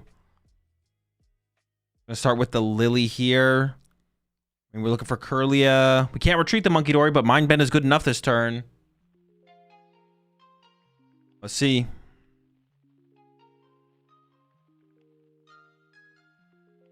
I guess, okay, maybe... Did they not put the bird in play because they were playing around item lock from Frillish? Because you can't candy it, right? Or it'd be hard to candy it? Oh, it just seems, I don't know. The bird is pretty easily sniped against Guardy.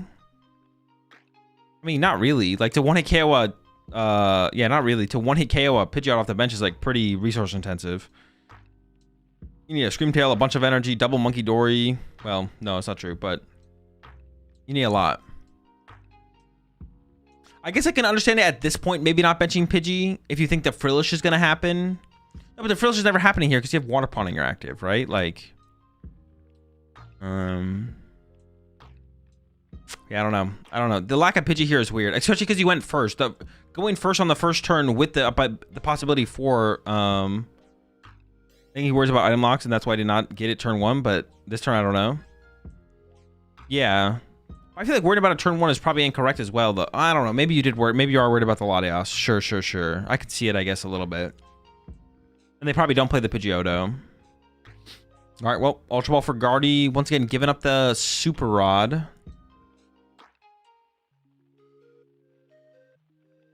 Second Monkey Dory setup. Andy Gardevoir. Sheesh. Gravy Charm. And then into the Mystery Garden for a fresh 5. Oh, yikes.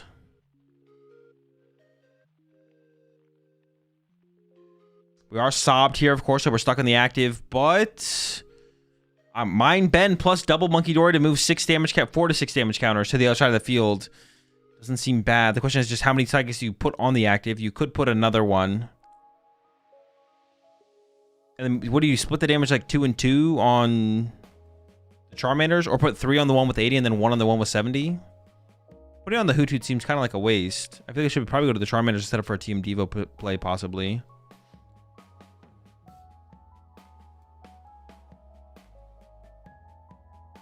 Just goes with this 2-2 split. And then Mind Bend on the active. Okay. Playing off the top deck here.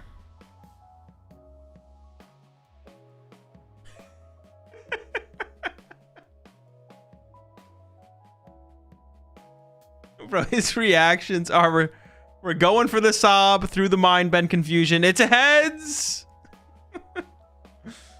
Monkey Dory is stuck again, but once again, I don't think you're mad at that. You're just kind of like, okay, sure, we're here for another turn. Move the damage over. Mind Bend 60 more to the active. Why not? I'm chilling. You're the one who is in the problematic situation, not me. So yeah, I don't think you're mad at it here. Once again, Nest Ball coming in. Could see third Monkey Dory get developed, or honestly, third Monkey Dory sounds kind of good. Maybe you want to leave the bench space open though for like Fez, so you can like cycle Gardevoirs more aggressively. Just fails the Nest Ball. I mean, playing the Nest Ball feels a little weird then. I feel like Nest Balls are pretty high value on Gardevoir. Like even later in the game. Maybe as long as you have enough Ultra Ball left in the deck, you're feeling comfortable. Yeah, fail on the Nest and then Lily for 8. Maybe thought there was something there that there wasn't, or reconsidered after playing it. Ultra Ball here, giving up Mew and Psychic Energy. Prioritizing keeping a Psychic in the hand. Oh, for the Mystery Garden. Okay, sure. Curly, I found off the Ultra Ball. I always forget about the Mystery Garden. So when I see Guardian players sequence out their hand and keep an energy, I'm just like, wait, why? What could possibly be the reason for this? Has Jellicent in hand and could evolve it. Don't have to. He's going to overload a couple energy here, it looks like, to build up more damage for a Monkey Dory. Giving it some thought, at least. Going to start with moving 2.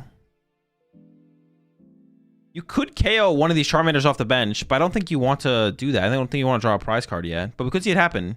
Second Monkey Dory could KO that Charmander. Loads up 1 on the Frillish for 2. Second Monkey Dory is going to move those 2 to the other Charmander, probably just to let it load up 4/4. Oh, it's considering a Hoot maybe here, though, actually. I feel it's got to just be the double Charmander load, right? No, does go for a Hoot. Okay, just 1 on a Hoot. Okay. And then Mind Bend. Does that make sense? I actually just don't know.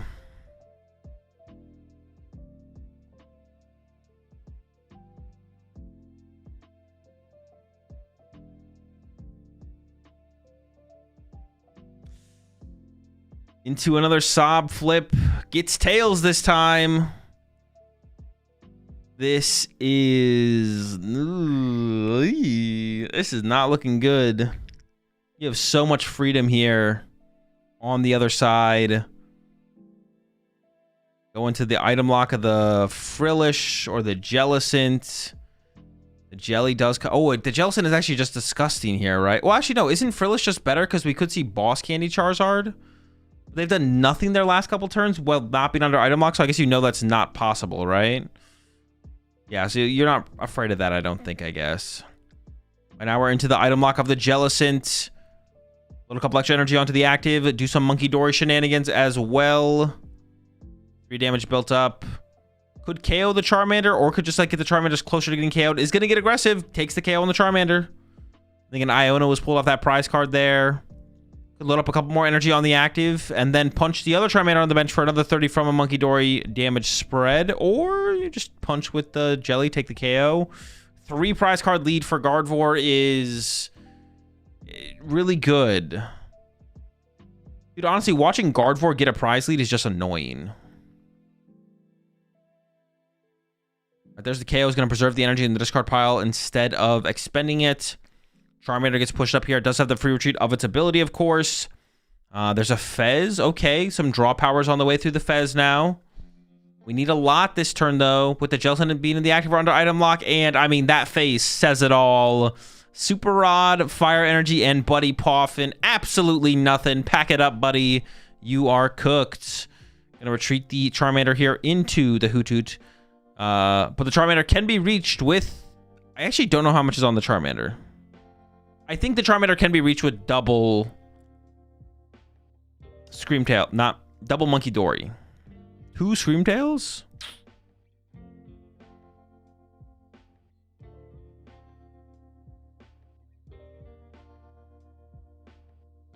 I mean, you could Nest Ball for Screamtail here, or... Oh, it looks like maybe he's considering the Frillish, just running between Frillish and Jellicent here. I kind of like the Frillish go for here, to be honest. And then KO the Charmander off the bench with double Monkey Dory. That seems pretty chill.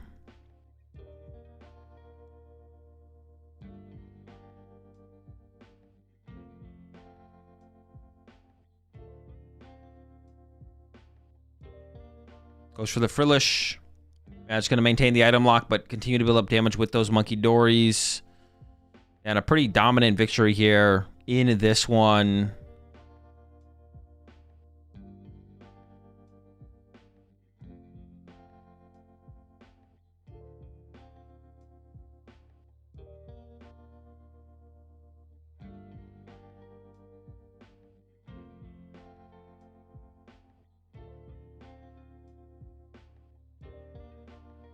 More to the active. I assume we're going to KO the Charmander here, right? How much more do we need? Yeah, I think we need 6.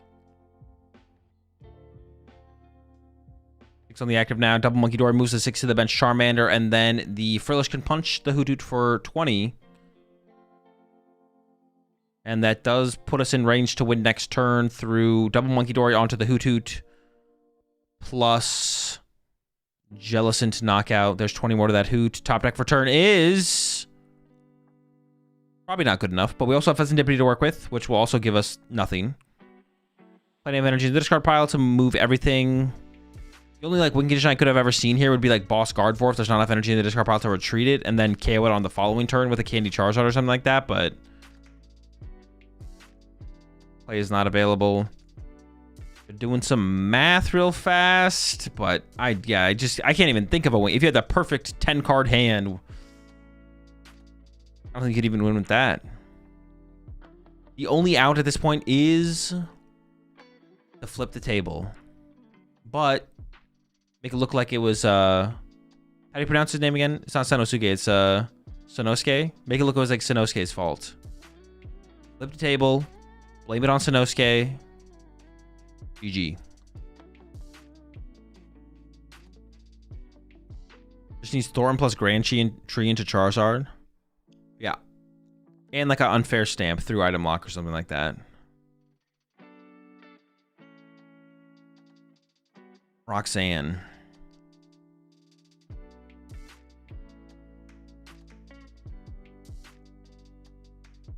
Runs Petch. He does have a Petch, yeah. Gotta beat Clutch. Gotta be able to beat the Clutch. Without playing Jet Energy, I guess. Doesn't play the Jet, so it has that instead.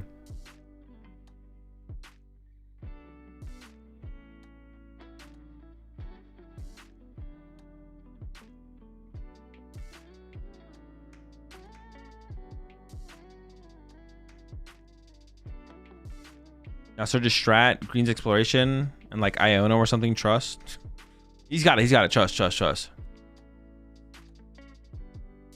There's the pass. I guess we don't have game on board 100% because if you KO the Hoothoot here, then the Fez can get pushed.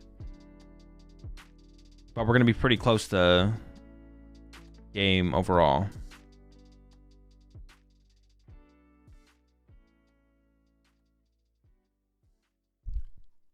Hold up, it's giving it some thought. 3 on the active Hoothoot. Monkey Dory number 2. Moves 1 to the Hoothoot. Then Fez gets pushed. Or wait, hold up. Boss's orders? It's got to be the boss. Oh, Turo also works. Create bench space, which creates space for everyone's favorite Angry Kirby, Screamtail. Go ahead and snipe a Hoothoot, or you could snipe the Charmander. You got some options here. Could snipe the other Hoothoot as well. I actually personally would snipe the Hoothoot in the middle here. I don't like him personally. Let's see what Sanosuke doesn't like. Ooh, it's a little bit overkill. We don't need that. That's rude. That's just unnecessary. Ooh, and really hates Charmander here. Oh wait, this is actually the big one, right? This is the invite. This is the world's invite round. The pop off. Yeah, this is the big round because the top 4 gets the world's invite, I believe.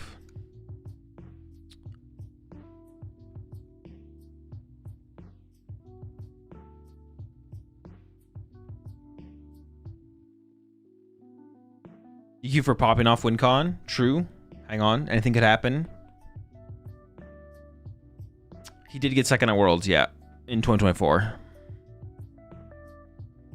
Is there another way to get invites in Japan outside of League Champions League tops? Yes, the top players in they have like a championship point type system, but it's a lot harder to be one of the championship point type. Yeah, they have a top X invite system still for championship points. I don't know if they're called championship points though.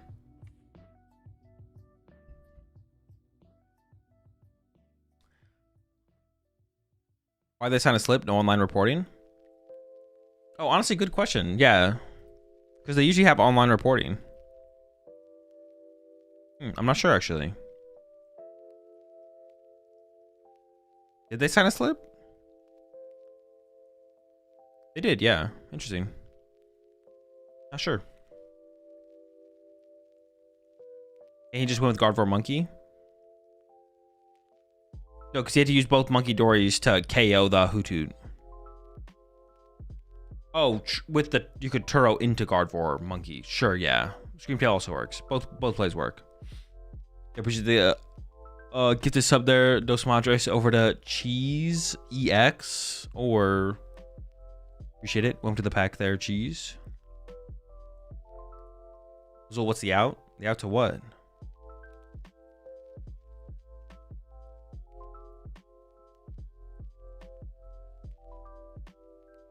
I don't know about Champions League, but at State Leagues, there's no online reporting.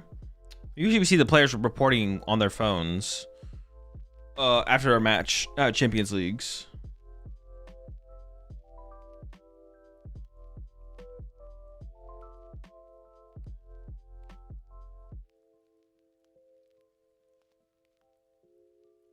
What region has the best players? Not Europe. ACS has online reporting. It was very helpful and easy. Oh, Japan Championships. I thought all the usually at all the Champions Leagues we see the players report on their phones literally after the match. I don't know. Maybe they don't. Maybe they don't have it at this one specifically. Maybe there's something up with the internet or the venue Wi-Fi or something. Or maybe they just could specifically change it for like the stream matches. Possible.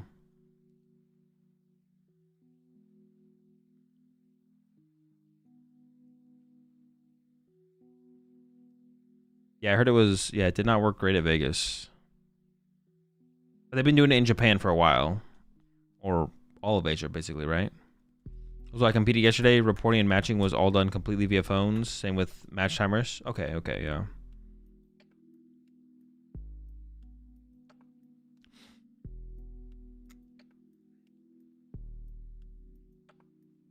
What if I don't have a phone, can't read, and live on top of the Mount Fuji?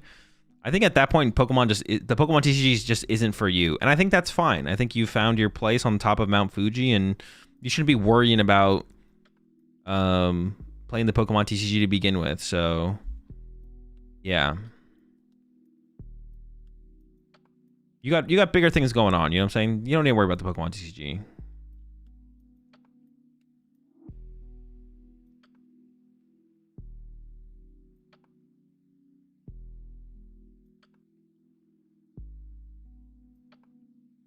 You'd be alright.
Azul in a 6,500 person tournament. I got paired up round one with my friend who had Brave Bang on Moltres. I had Nango.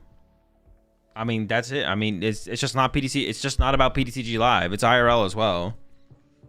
It's definitely why I've considered not playing the Pokemon TCG anymore, because like Big Pikachu's got his paws and everything.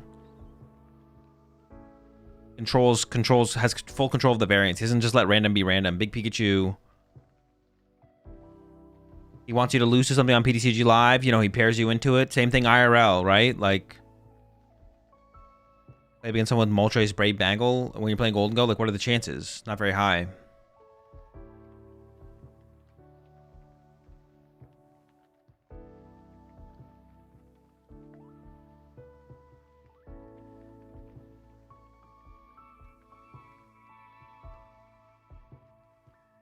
How old would Tord win so much he's related to Pika?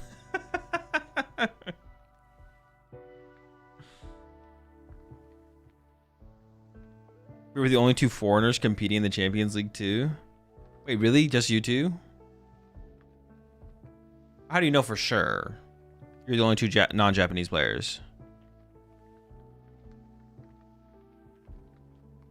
How did Joltefox win both juniors and seniors of Aichi? I mean, that actually, like, honestly, historically, I feel like it makes perfect sense for juniors and seniors. Although I feel like the competition of seniors specifically has elevated a little bit past that. But definitely, like, I think if you go back not even that long ago, seniors has always been a little bit more competitive, but I don't think it makes sense. I think I mean, especially juniors. Joltik box winning juniors makes sense.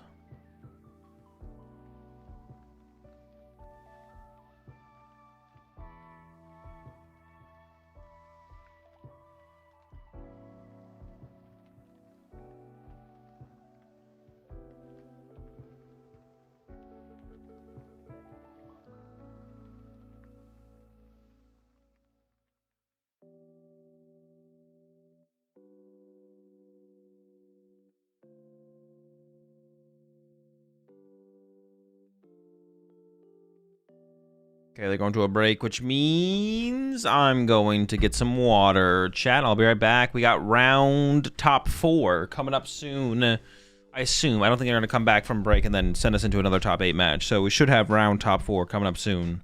I'll be right back.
All right, all right, all right. Have you seen Guardian Stream playing the Calyrex horse? We have not, no. Which I'm not surprised by, to be honest. I'm not surprised we haven't seen anyone playing it, but it's not like an extremely powerful card or anything like that. Any new reveals coming up? No, that what they revealed should be it, yeah. They reveal cards like once.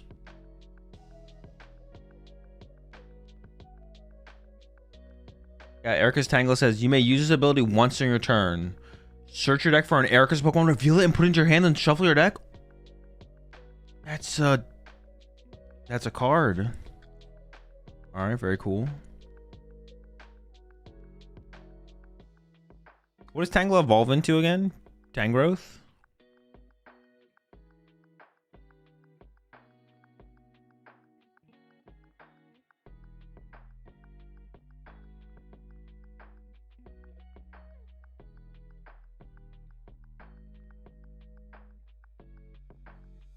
Erica's Invitation versus Erica's Vileplume combo. All the Ericas? Holy smokes. So you can use multiple Tangela abilities during a turn. So you can like Tangela for Tangela and then Tangela for something else.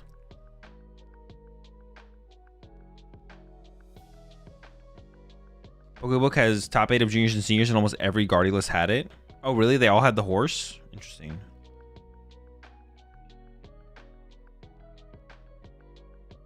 Did it ends not do that well with the new edition in the end? I mean, I haven't seen any Zoroark on the stream yet, but there was maybe some earlier. Like Cynthia's Garchomp? Oh, true. Or Gabite. Yeah, it is literally just Cynthia's Gabite.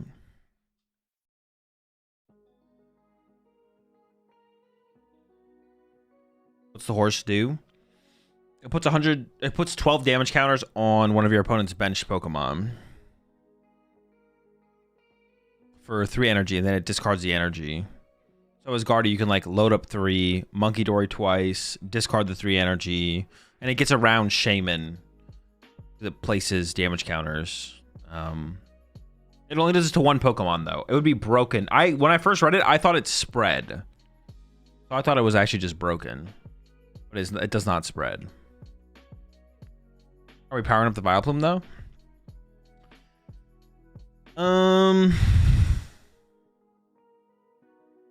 Meganium attached twice, maybe? I don't know.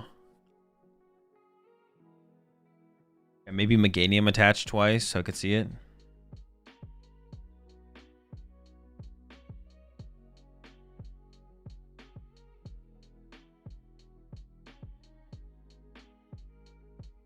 Oh, it looks like the Mega Absol Cornerstone player. I assume 1. They're showing that. That's why they're showing us the Absol here. Does the horse not get around Picnic Basket Place? Wait, what do you mean? How would it?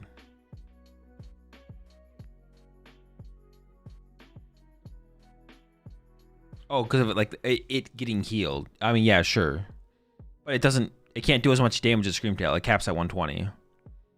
Screamtail can hit for 160 without Braver Charm, and then with Braver Charm can hit quite a bit more. Whereas the horse is just capped at 120.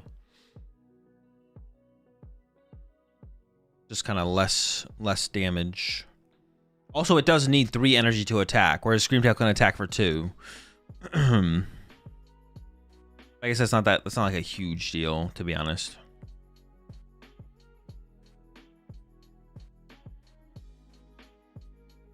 Mega Dynasty looks like a great setup card. Nah, that card has to be terrible. Flip 3 coins for each head. Search your deck for... Oh, for 2? Okay. Maybe it's not terrible. Well, I mean, okay. I thought it was flip 3, get 1 for each heads. Okay. I don't hate it.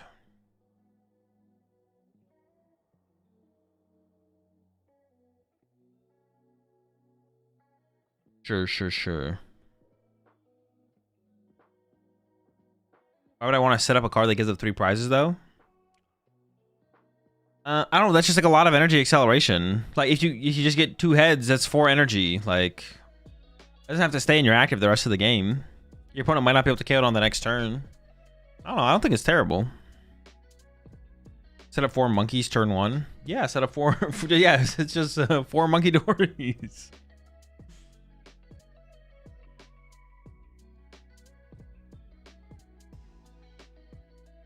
Yeah, just turn 1, 4 monkey dories.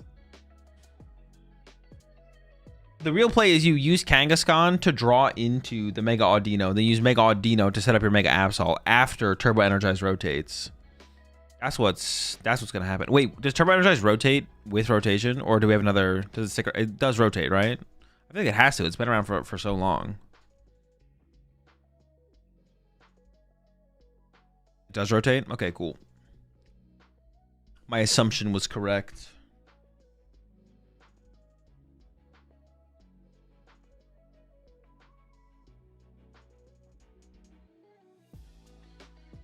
Can be pennied. Could be pennied. Yes, yes, very true. Although, does penny rotate? I guess we'll have it before rotation hits, though, I guess.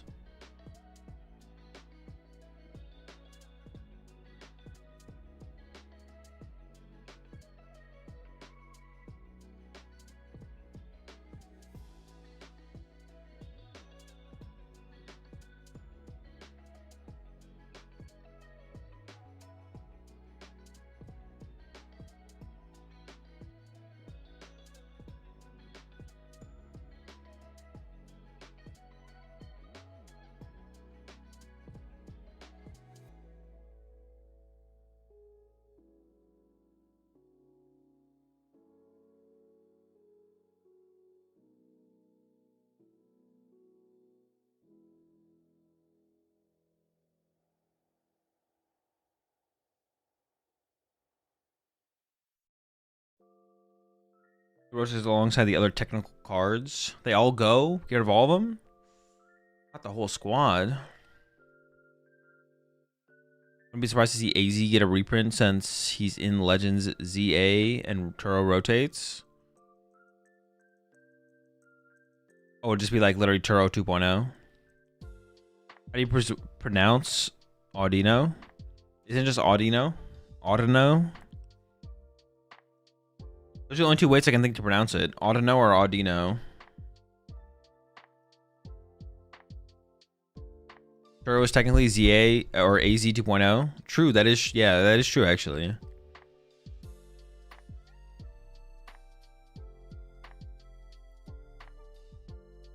You can make a meme out of that if they do that.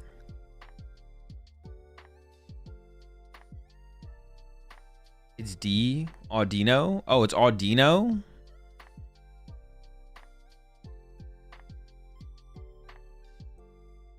Ordino?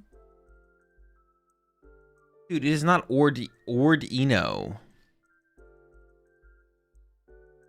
Either you're trolling or you don't know how to type out the Odino. Ordino. Nah, let's go with Ordino. We still have Technical Machine Fluorite. Oh, sick. Let's go. Dude, that thing... Is that even good in any meme deck? Technical Machine Fluorite? Oh, Dino? Toward Dino? Audino. Audino.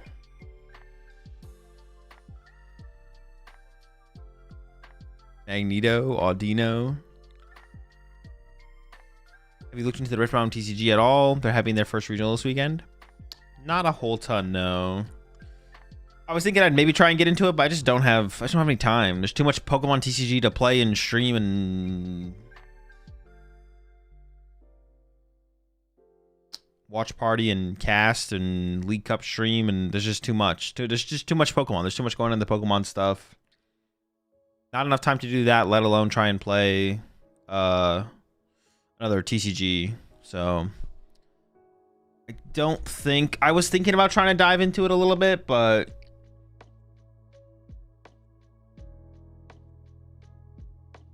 I think for like where I'm at with like the Pokemon stuff, I just want to like focus on that. Not really trying to do much else, to be honest.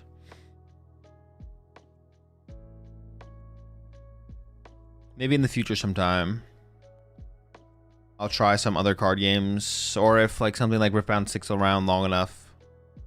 Or Dino, I hardly even know her.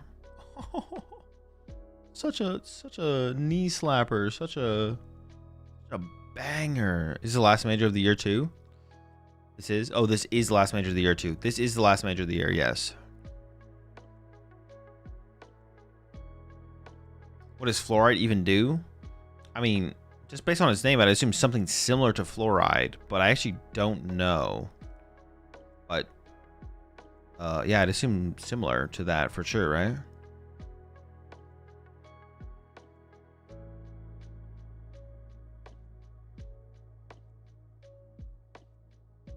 Have I played Disco Elysium? No.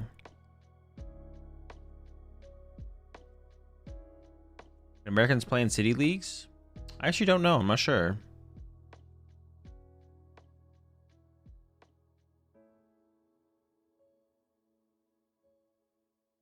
There's a tier 0 deck in Riftbound that was over 30% of the meta at the regional. Sick. Off to a good start, it sounds like. I should. It's good. What kind of game is it? It sounds like a dance game. Disco Elysium?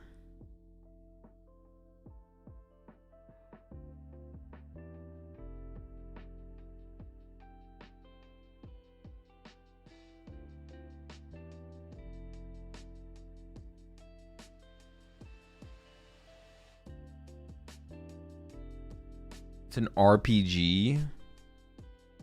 Does it have anything to do with an actual disco?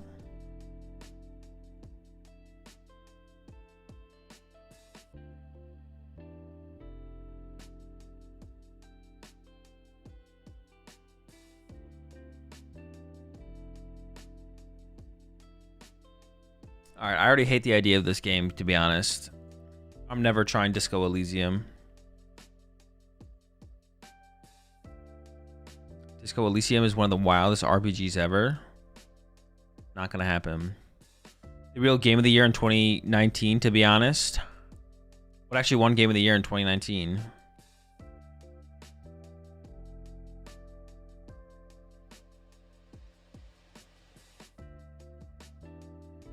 Sekiro? Wait, it won. It did not win in 2019. Dude, I feel like that game came out post-COVID. It was a When You're Finishing Silk song? I don't know. I don't make plans.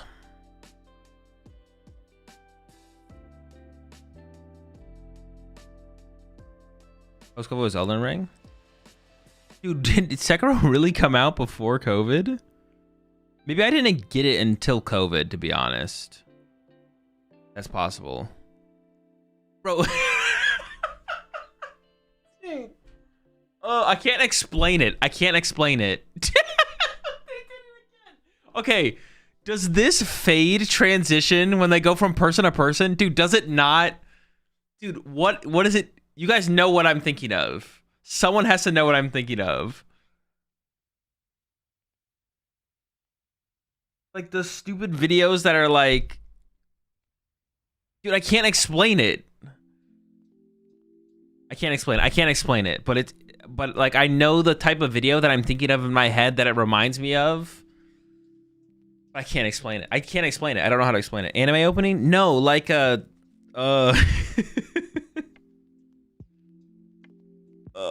very rom-com montage. Yeah, maybe like a rom-com montage type thing. Yeah.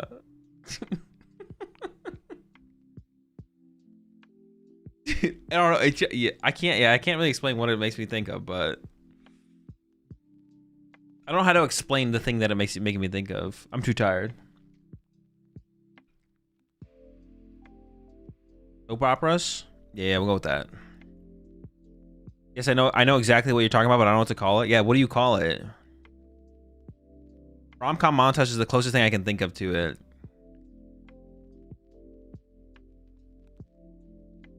That is the closest thing I can think of. Okay, we got... Oh, it's Mega Kangaskhan versus Mega Kangaskhan. All right. Top Cup prediction is up. Ryuki went 1-3 and I went 1-3. Does that mean I'm just as good as Ryuki? Yep. Have any recognizable players gone on stream today? Yes, we just saw World's runner-up Sanosuke get the dub and move into top 4 on the other side of the bracket in the last round. All right, 1 Kangaskhan prize, 1 Ogerpon prize, the Petch prize. Maybe that's the most notable prize for like the potential mobility is the Petcheron. On the other side, just a lot of supporters. I mean, Ursaluna can be a late game attacker in this matchup, but that's in the first 2, so it shouldn't be a huge deal. I honestly don't know how this... Oh, the Mist is a big deal in the mirror, right? Mist is a big deal.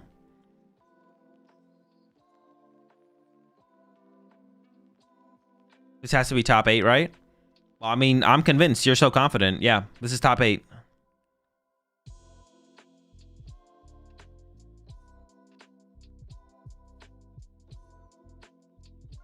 Okay, Monkey Dory start versus the Kangaskhan start. Obviously, one of those is a little bit better than the other.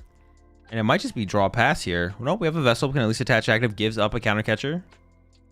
Look like an old music video. Yeah, old music video. That also works too. Yeah. It looked like it just didn't... It looks just so out of place.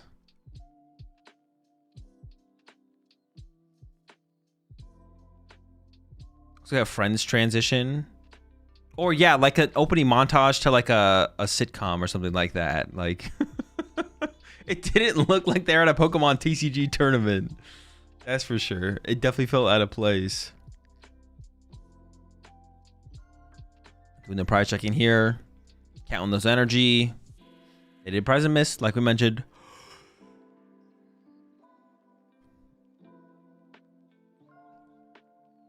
What is the mirror match all? I'm trying to think back to the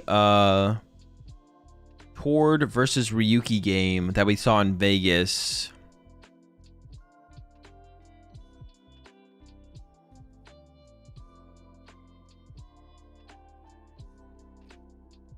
'80s family photo shoot. True. Ends up with double dark energy here. Looks like a friend remembering his late friend. Yeah. That's exactly it. Like reminiscing about, or like 2 people thinking about each other in like a montage in a movie. And it fades from one person to the other person. Yeah, that's actually honestly what it was. That's what it reminded me of. Was like a montage in a movie of 2 people, like 2 people are thinking about each other and the music is playing in the movie. They're in love. Something just happened. Now they're thinking about each other, and then it's like cutting between the scenes from one to the other. That's exactly what it looked like. All right, we've ran the errands. Oh, it's a Cypher build here. Oh, maybe it's not Trolley then. It could be like the Hero's Cape or... Let's see, I saw the A spec, but I didn't see what one it was. Nope, still Trolley, despite playing the Cypher Maniac. Okay. Nothing crazy. Looks like it's gonna be pretty similar. A big card will be like Gust counts. How many counter catcher, how many boss. Potentially stuff like Zerosic and Eerie can come up as well. I think a lot of it honestly just comes down to Gust effects. Recovery counts. How many Monkey Dory can you actually make? Boss KO Monkey Dory is a big deal in this matchup, it feels like. Finding your missed energy is a big deal. Of course, having Cypher is pretty good for finding missed energy, stuff like that. Excuse me.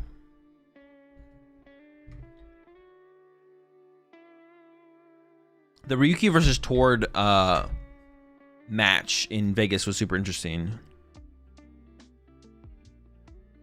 Okay, into the Pokegear here. I'm not sure what the rest of the hand is, so I don't even know if an Arven does enough here.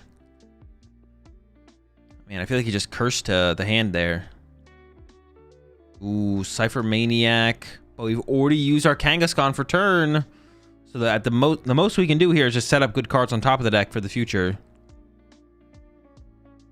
See if there's anything else to happen.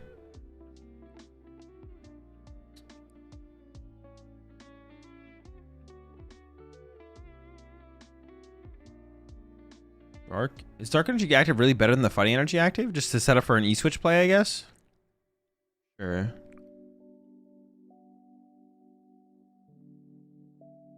Okay, Lily here. That's the only card play. Did top deck the miss there, but didn't have an Absol to go with it. Definitely unfortunate.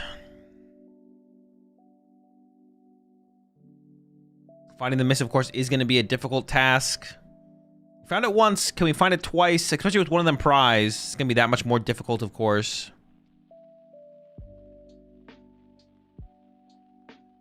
Here we go. Do they have to use official Pokemon sleeves? I don't think so. I'm pretty sure no. Ugh. Oh, we got the Turbo Energized, but no good targets. Okay, but on the other side, there was still no Turbo Energized. We have the Arven for next turn, so it's not that bad, right? Like, this is fine. Yeah. We would have loved to have Turbo Energized too. We found the Mist Energy again. We did find the Mist again. On the other side, though, there's also a Mist Energy as we go into the Cypher Maniac here. Probably going to get ourselves an Absol and the Turbo Energize. Or, excuse me, Trolley and the Turbo Energize. Here we go. There's the two. Don't even need to shuffle here, technically. And we can... Sure.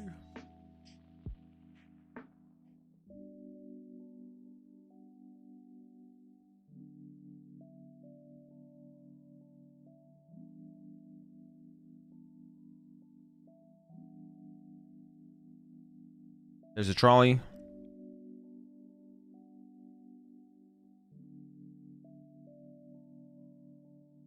Absol and the Monkey Dory's getting lined up. What else do you even consider here? This looks like the Petch. Yeah, the whole squad getting searched out. And we have the Mist in the hand as well. We're going to go back in. Mist to the Absol, Turbo Energize to the Absol. And things are going to start cooking pretty quickly here on this next turn. We're going to have to, like, sacrifice a Monkey Dory. I don't know. We probably do kind of have to sacrifice a Monkey Dory here currently. On the other side here, you have the Arven for the Trolley and the Turbo Energize, but you need something with an energy. And the only other energy you have in your hand is that Mist Energy. Class is not best to have down because Absol and Petch take it out really easily. Oh, that is true, yeah. Didn't they search out Latias turn 1 with Nest Ball, or am I trolling?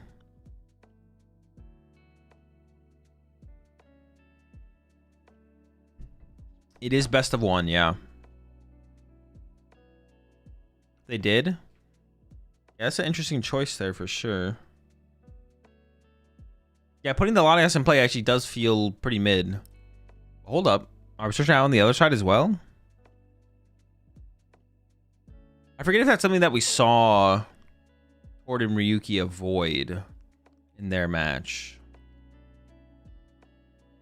Although in this game, actually, specifically, we don't really have a choice here because we prize our Pecharon, so we kind of have to go for Latias for the mobility.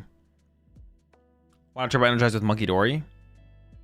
Well, we can, we just lose the Monkey Dory is like the problem. Like I feel like the target in this matchup becomes Monkey Dory. Like, you attack with Absol, you KO Monkey Dory, and then your opponent does the same thing. So you're kind of like, you're like offering up a Monkey Dory to your opponent. They don't even have to work for it. Like, you'd rather like leave Kangaskhan in the active and your opponent punch in, then you penny it. Although, no, maybe that's not how that's going to work, to be honest. Honestly, maybe losing the Monkey Dory is just kind of fine here. Maybe it's not that big of a deal. Well, yeah, leaving Kangaskhan on your active to let Kangaskhan gets punched doesn't seem very good either, though. All right, draw 2. Oh, another card that I didn't mention, Enhanced Hammer. Does either player play the Enhanced Hammer? This boss KO Latias now seems fine. Seems free. I think I'd rather just KO the active. Oh, no. You definitely don't want a boss here. I think you want to save your boss. You want to KO the active here every time, I'm pretty sure.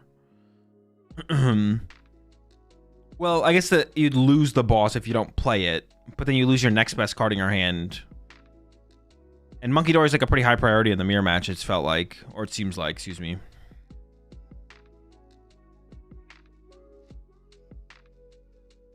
No supporter played yet, so still could go for it.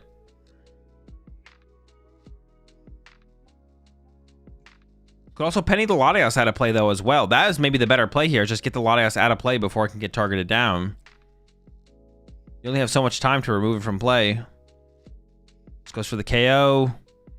And there is a boss's orders there. I mean, I guess you could argue to get rid of the Lily here. But I don't know how you argue against a boss's orders, unless that's not a boss's orders.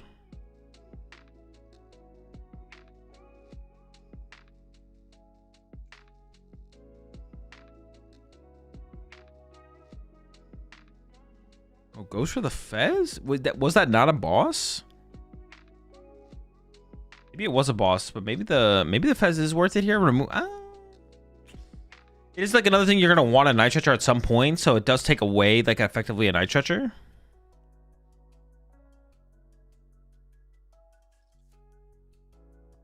Maybe the boss matters a little bit less if you don't play Enhanced Hammer. But yeah, the Enhanced Hammer is a big deal if you. But I don't know if either player plays the Enhanced Hammer. I haven't seen it yet.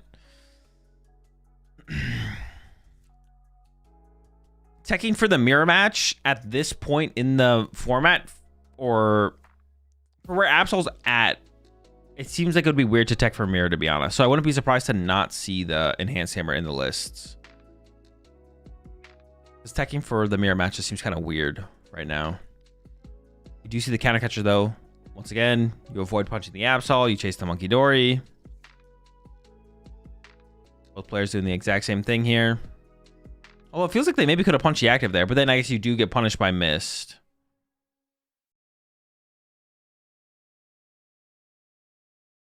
Okay, Monkey Dory, and now we get to remove. Oh no, but I guess if you just you have Bravery Charm, right? You'd survive. I mean, I feel like it's boss's orders, but I'm 90% certain I saw a hammer in one of those lists. I didn't see what that discard was. Oh, the Night Stretcher? Okay, sure, that also works.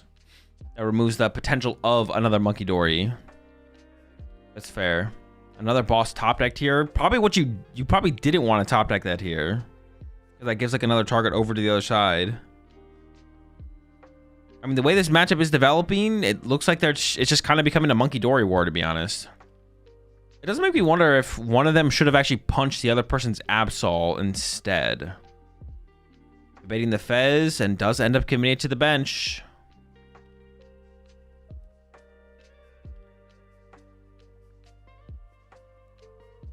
See a Bravery Charm and an Iono. Okay, a lot of us now, I think. Why is that better than just punching the active, though?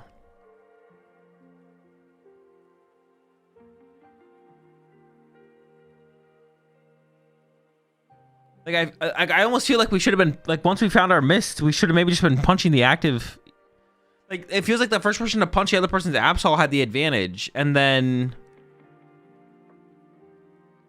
neither player went for it. But in this situation for both players, it feels like the only thing not doing it does is plays around Enhanced Hammer. But even then, well, neither player had both Monkey Dories ready to go. I don't know. I just don't know if I'd play around Enhanced Hammer at like this part of the meta, because it seems like playing the card is so bad.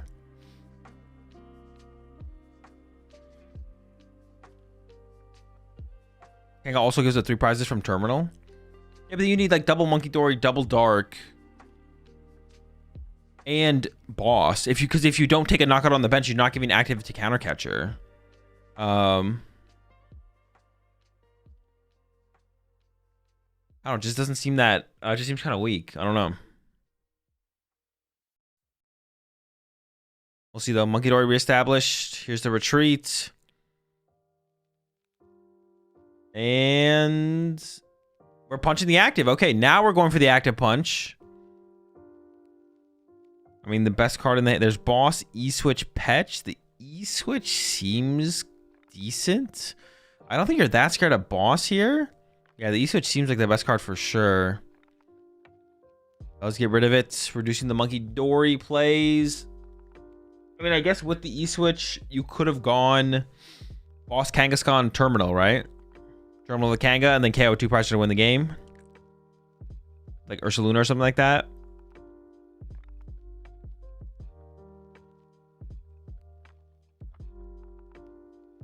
Retreat into the Kangaskhan. Interesting. Another E-Switch found.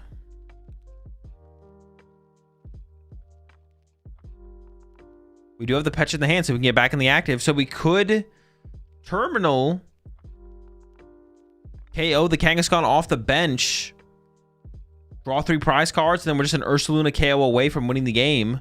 But we could get Iono plus Absol on the next turn, which would definitely limit our outs there.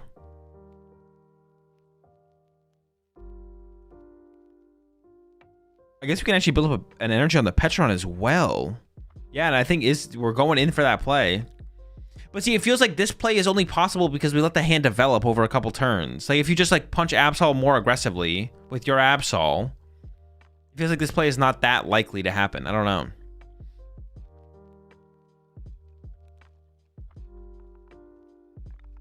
And actually, how much HP does this thing have left? Oh, do we survive? Oh no. No, we don't. That'd be crazy. Okay, I was like, then not punching makes way more sense. But no, we don't survive. We do KO. We do get KO'd by a Claw of Darkness. So Iono plus Claw of Darkness is pretty good here. There's a KO. 2 prize cards left. But like I said, the Iono's in the hand on the other side. Iono down to 2 plus a Claw of Darkness seems pretty good here.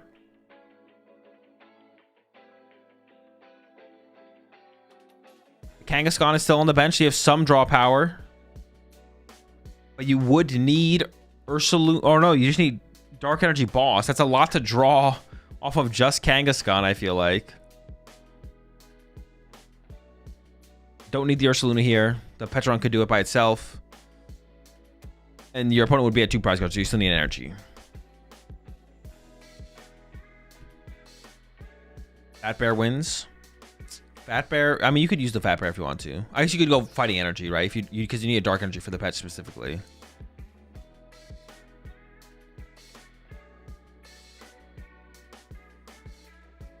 I mean, I should just have we seen? I'm not sure. If Stadium was in play, I believe it would have survived. Even with the poison, though? I think the poison puts it over the top, right?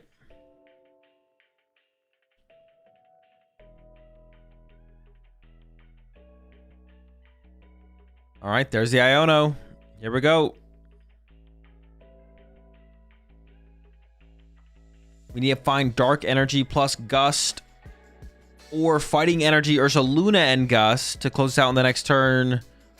If we don't get that combination of cards, things are looking pretty sketchy. A lot of draw power still to come in on the other side. Did draw a Dark Energy, I saw. I don't know what the other card is.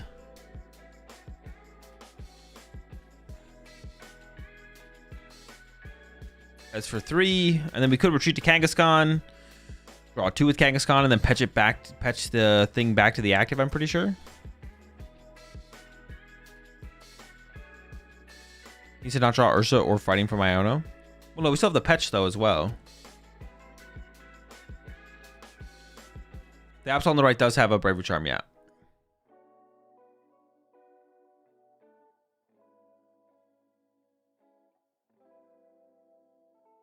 There might not be a boss in the hand currently. Actually, yeah, I don't see a boss. Is there another line of play to take here? I don't think so, right? Like, you have to KO the active before it gets healed further.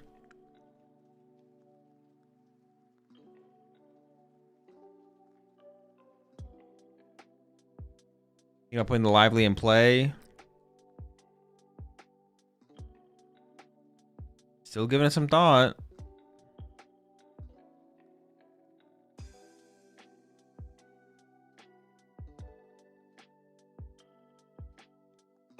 All right, we're going for it.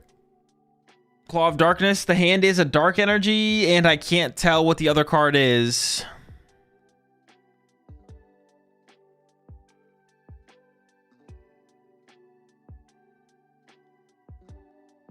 I'll still have the Kangaskhan to work with, of course, but we need a lot from very little draw power available.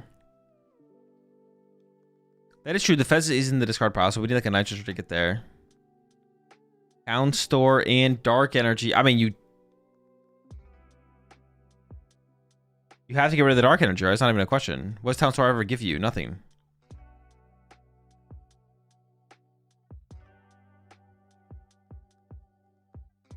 Okay, yeah.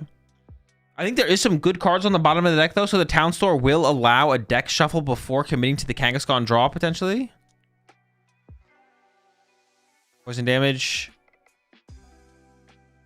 Draw for turn is Yveltal. So depending on what's on the bottom of the deck, you want to shuffle it.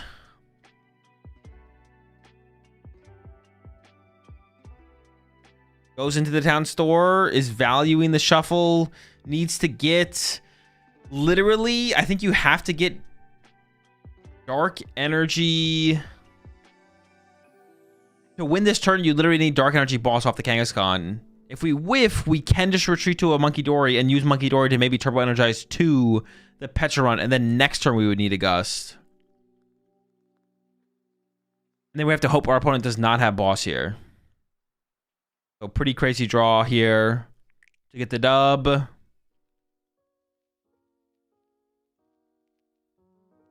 Nope, we got a Fighting Energy and a Duck. All right. Well, you can Turbo Energize, set up the Petch, pray for no boss, because the Latias will be going down to the Claw of Darkness.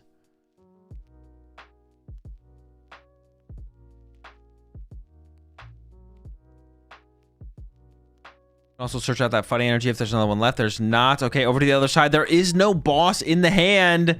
They do have quite a big hand there, though.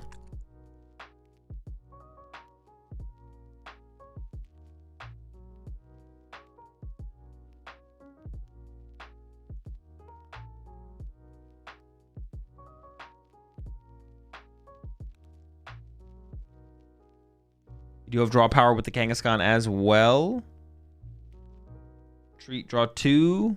Hope for a boss. We do have access to Town Store, so we can also shuffle the deck if there's bosses on the bottom. I feel like there is boss on the bottom of the deck.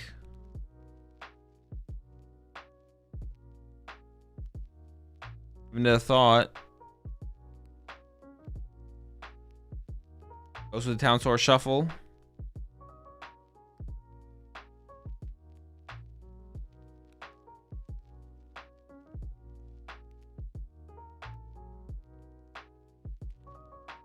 No tools, but gets the shuffle. Has the draw 2 with Kangaskhan, and then... Is there a Pokegear in the hand? There might be a Pokegear in hand.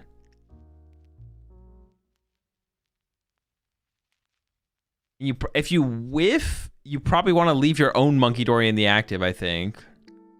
Or Kangaskhan. There's 2! Gosh, there's a million cards in this hand. Okay, Pokegear it is. Looking for the boss's orders.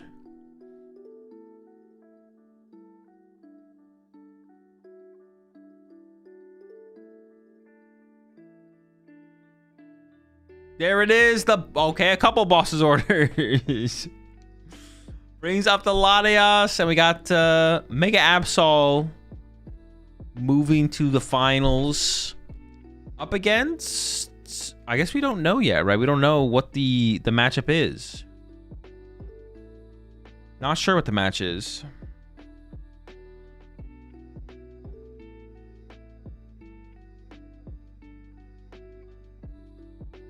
They might show us the other top 4 match, actually, to be honest. We'll see.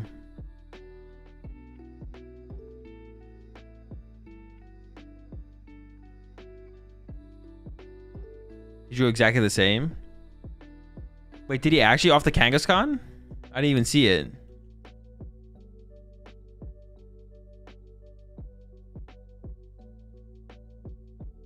Oh, what the heck he did? He drew Duck Fighting. Wait, that is actually kind of crazy. What are the odds of that? That's a what's it called? It's a glitch in the Matrix.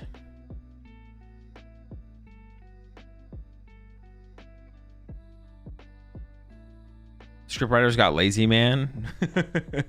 They just copy pasted. Have we seen Zork throughout the weekend? I have not. No, it could have been. It might have been played, but.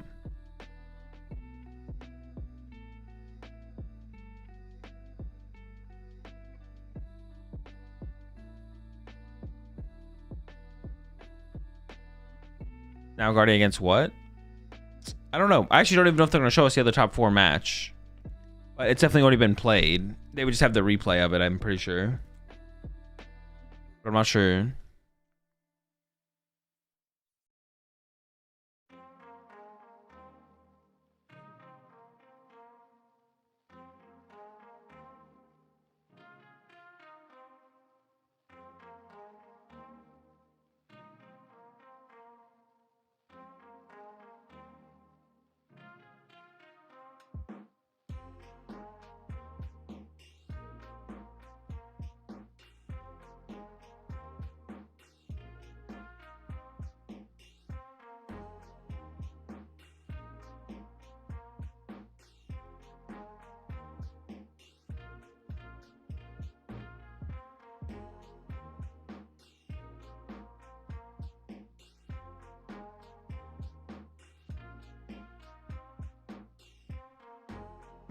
There's been no Dragonite sightings, no. You think the Zekrom edition will help the Zoroark decks? Well, yeah, obviously. Been running Zoroark Mega Gengar at locals and it's been pretty good. Just has some bad matchups. I don't know if it'll... I mean, I don't know if there's... Zoroark Mega Gengar is probably not great, but... Zekrom is, yeah, definitely a good card in Zoroark.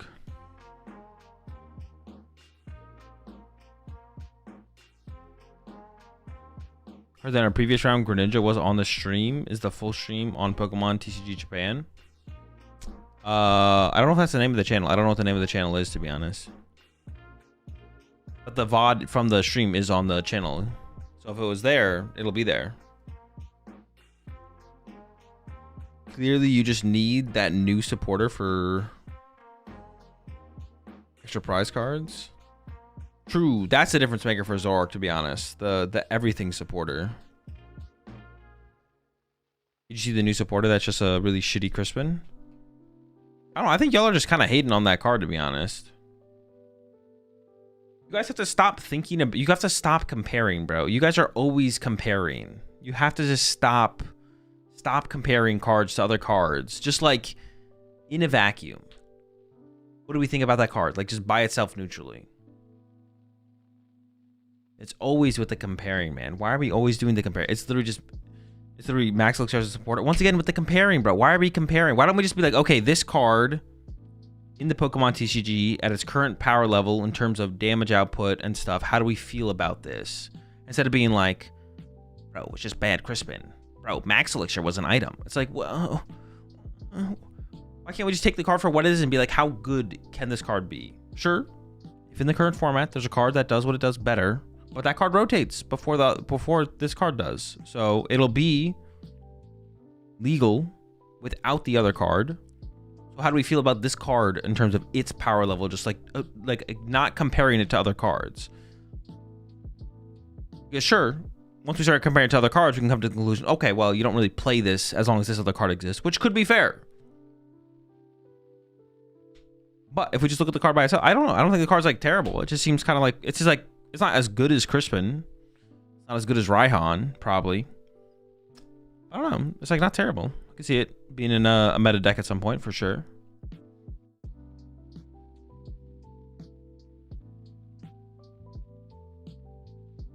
I'm trying to figure out how to keep the powerful Rage attack available from Reshiram, but have the 250 attack from Zekrom also available.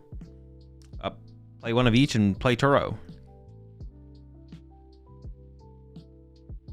Comparisons are mandatory for evaluating how good cards are.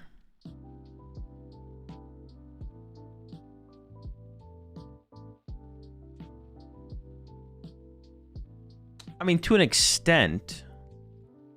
But, like, we don't need a direct comparison of it to Crispin and then being like, well, this card is bad because Crispin exists. It's not as good as Crispin, but if your first thought with the card is just this is bad because if your first thought is that this is bad Crispin, then I feel like you aren't evaluating the card based on what the card does. You're just evaluating it on the fact that Crispin, although different, is probably a card that would be played at a higher rate than the card. That makes sense? You're not actually evaluating the card for what it does. You're just saying this card is technically a better card. And because of that, the other card can't be good.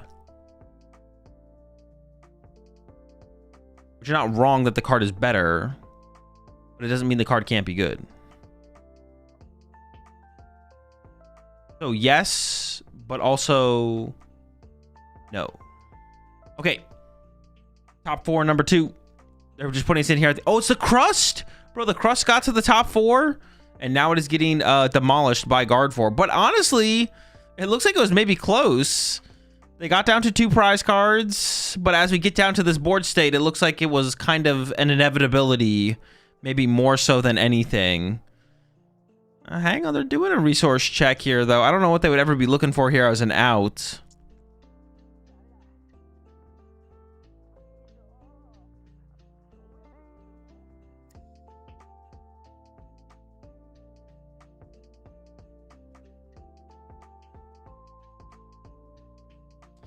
X card is good or bad, and then you compare asking if it was that a card that does that does what X but better. Yeah. That's how I think about things. It's like Mega Lucario's. I think Mega Lucario is good as a deck, but it's not. It's not competitive because it has a terrible Guardian matchup. And then outside of that, its matchups aren't like overwhelmingly good or anything like that.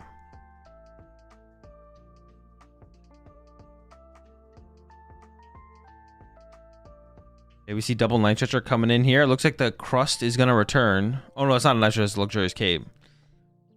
The return of the dweeb. Got a Mist Energy as well, and pass. Okay, that's not a good sign.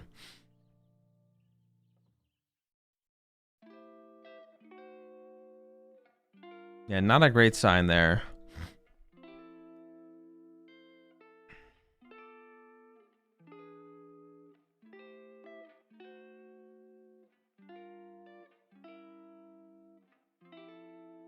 Looks like we're going in with Gardevoir here.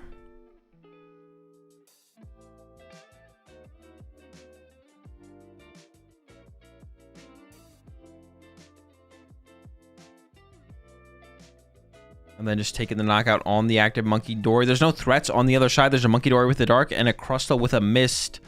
And 1-card hand on the other side. A Mist of the Dwebble. I mean, if there's a Crustle in the deck, the Ascension here can buy us some time. Artisan Ultra Ball. We're just going to retreat into Mew and then just Mew punch the Crustle, right? Actually, he's going to go in with the Artisan here. Well, do we really want to bench another Pokemon here? Couldn't Screamtail twice be an out now to the other side? I feel like we should just held that to maybe combo with Ultra Ball, but no, they're going to grab.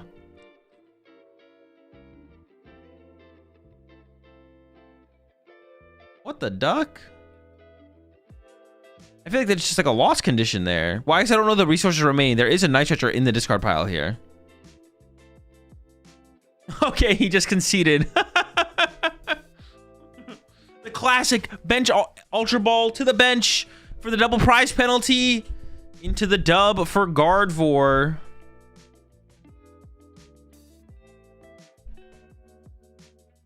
Classic forfeit maneuver. The benching of the Ultra Ball symbolizing I have nothing, bro. You get the dub. GG's. You just lose your right Luxurious Cape. Oh, did he even attempt to Ascension there? Or he just like passed and he knocked his ass out? I wasn't really fully paying attention. What time is it where you live? It's pretty late. I'm getting pretty tired. Almost bedtime. But now we got the finals. We are staying up for the finals. We have made it all the way here. Maybe no Crustle to Ascension to? Also possible. Yes, very possible. For sure he had no Crust in deck. Oh, maybe he just got knocked out there, I guess.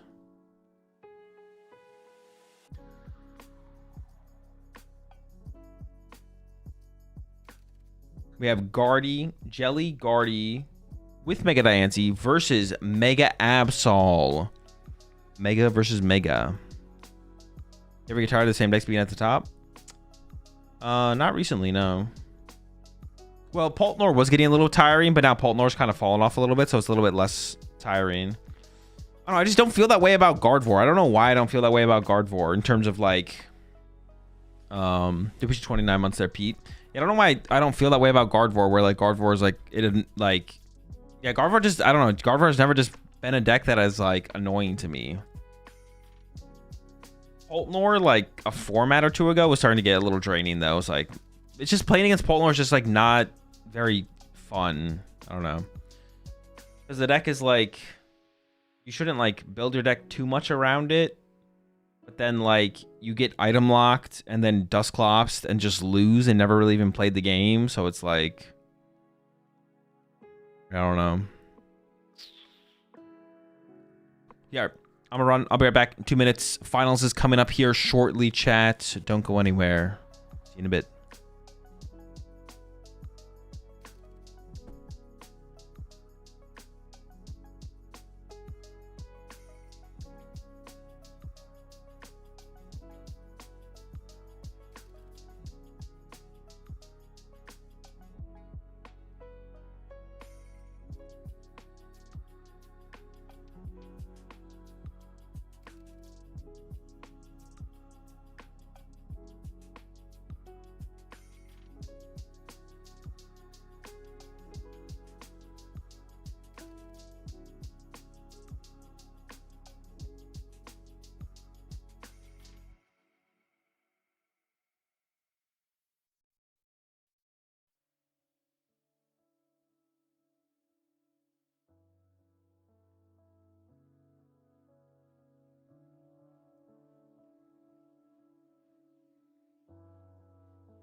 All right.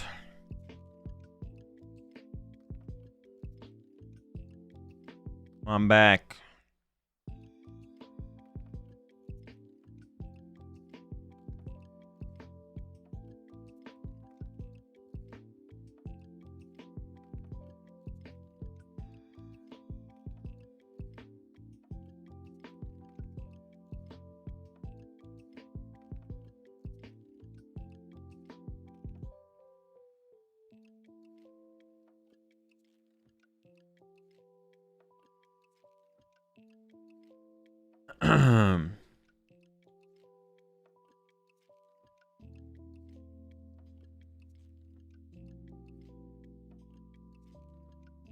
I was wondering if this was like an announcement trailer or something.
What can I do this weekend? I did not see a single canary. We saw 0 canaries so far. 0 canaries. So I mean, not great, I would assume. Kind of unlucky.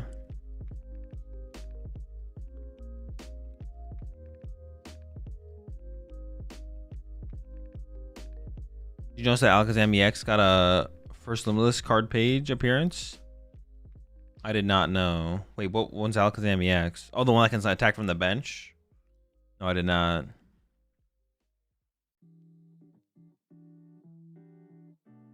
Finals already over? No, it's just about to begin. The bakery to get bread.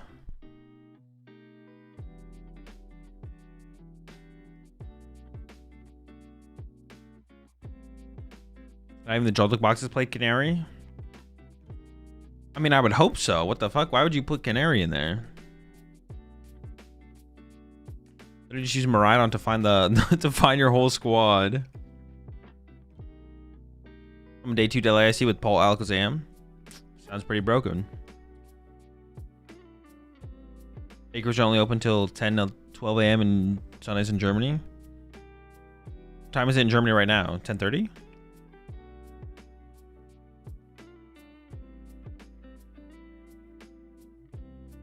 $11:30? All right, here we go. Gardevoir versus the Mega Absol. There is Diancie in the Gardevoir deck. I don't know how much of a difference that'll make. I have to imagine it's pretty good though. I mean, I think Gardevoir is already like favored against the matchup for sure. Maybe slightly list dependent, but I think Guardy has the edge in this matchup.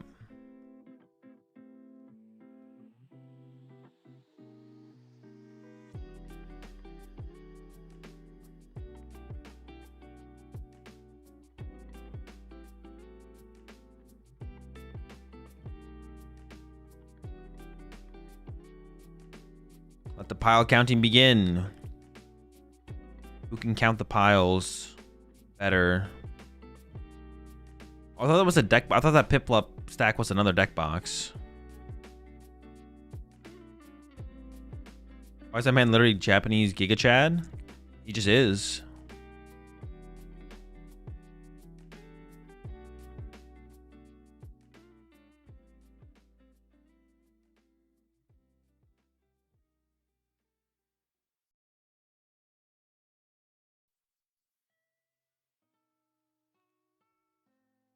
Diancie forces them to not have so much at all times. It's really favored with Diancie, I think.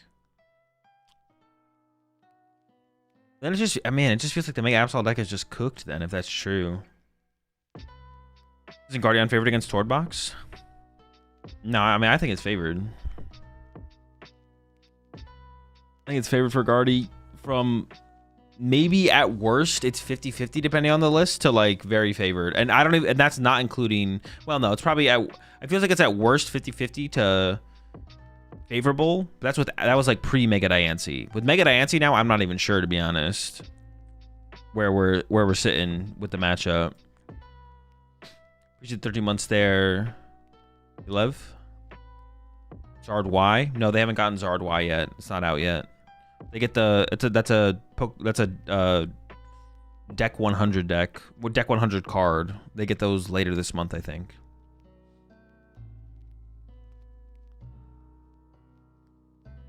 If Absol goes first and then gets item locked, it's pretty cooked too. Good point. Yeah, the item lock potential is high. All right, here we go.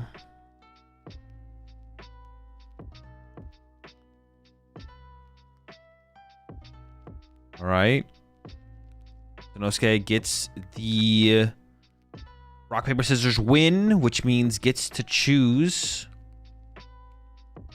first or second. So that'll be a big tell here. Whether or not first or second was chosen. Does have the Mew to start with to get into a turn 1 Frillish. If second was chosen. And did have the Ralta option as well, but chooses the Mew. You also a pretty powerful attacker in this, attacking option in this matchup as well. Prize cards, one Guardy prize, but I mean, that's like fine. Mulligan on the other side as well, so he's gonna have some extra cards to work with. The finals is best of 1. Yeah, we're in the finals right now. It is a best of 1. I think they give them 5 more minutes in Top Cut, so instead of 25 minutes, they get 30 minutes. But they've had that through all of Top Cut at this point. Already looking like a pretty good start here for Sinosuke.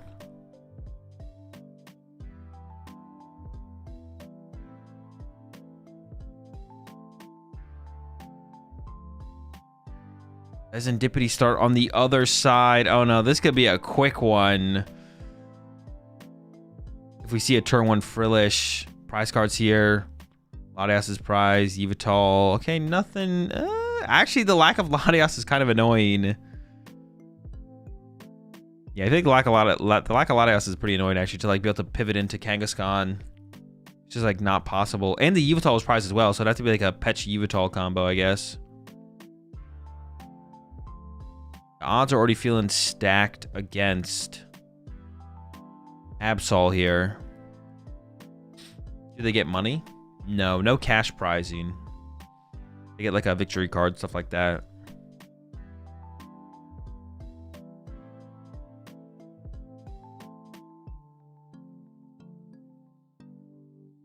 Okay. Is there the turn 1 trolley? No, there is the Kangaskhan though. Okay, that is actually a really good top deck here. We do have Energy Retreat as well. We can actually start to draw some cards with the Kangaskhan. That's actually a pretty big deal. Considering not doing it maybe there for a second, but yeah, obviously it's just going to be the play. Draw 2. Can we find that trolley? No. Oh, dude, I saw the Monkey Dory and I thought for a second. But this isn't terrible. This isn't terrible. It started off, I feel like, really bad. Or the potential seemed bad, but I came around pretty quickly there. What is that other card in the hand? I can't tell what that is.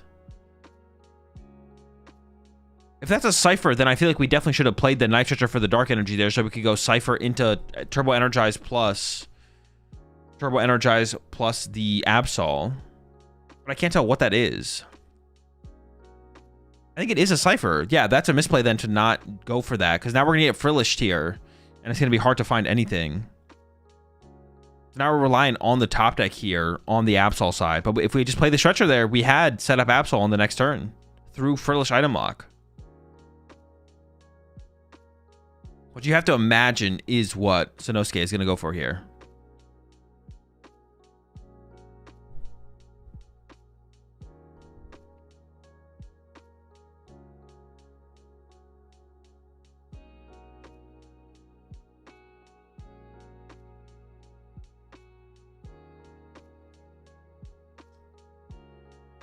There's a grab off the Artisan.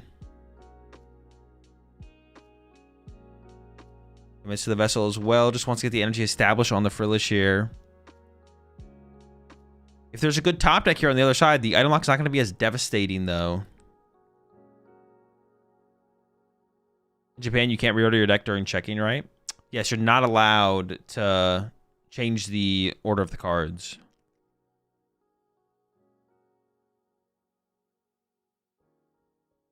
So can you get this camera angle for your next cup?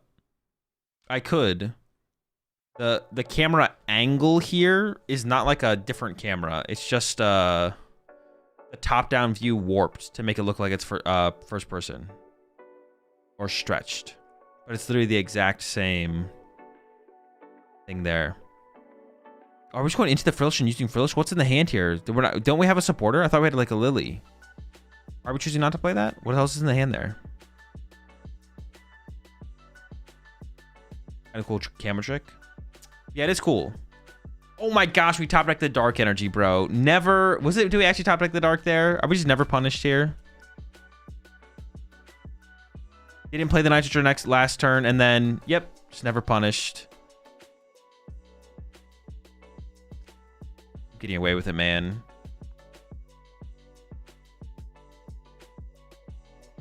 Hold on, they just, dude. That'd be hilarious if they don't get punished here, and then they take Trolley instead of just the Absol, and forget about the item lock. That would be so sick.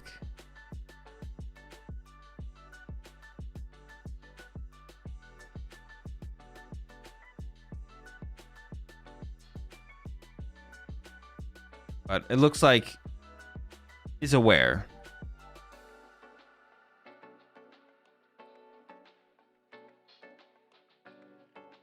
Doing some thorough prize checking here.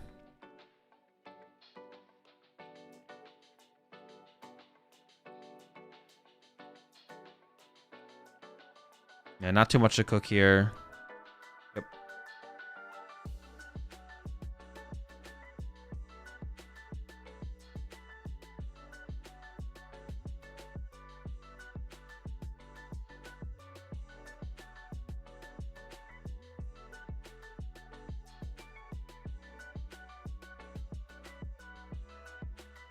All right, Kangaskhan for 2.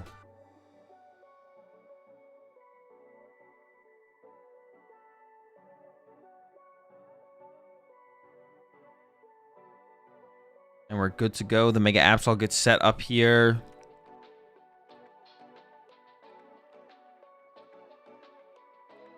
Lily and Iono to back this up.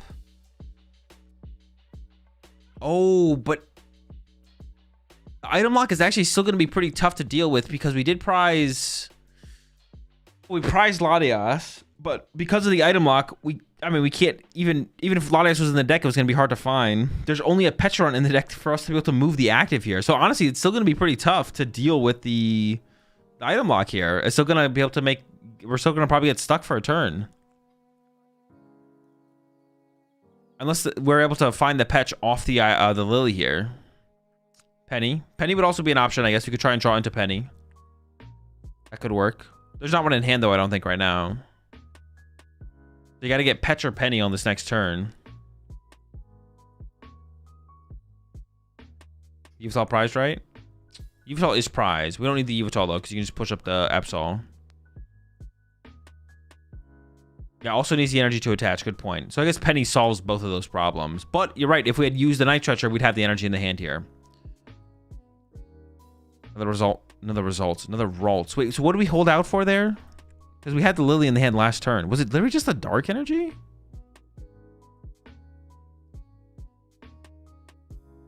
Top deck Candy, yeah. So we had the Lily in the hand last turn, just chose not to use it. Interesting. So we held out for a turn to get the dark energy on a Monkey Dory. I don't know. That doesn't seem worth. Pretty good. Andy Gardevoir. Sure. Double-tude. What the heck kind of draw is that? And you can see he's cheesing, bro. He's like, wait a second. What the fuck is this? It's kind of broken. Just Candy Guardy. But what do you do with that, I guess? Like, you have double Candy Guardy here, actually. You could really just pop off. Could get Screamtail and punch the Absol. Well, I think we already used Artisan. You could play the other Ultra Ball to get Screamtail. Yeah, that is true. I was going to say, I think we already used Artisan to get a Ralts. Yeah, and there we go. Tapping it to indicate that it's already been used there. Curious about the cards in hand. I think it is like 5 or 6. Clay said they couldn't stack in Japan. True.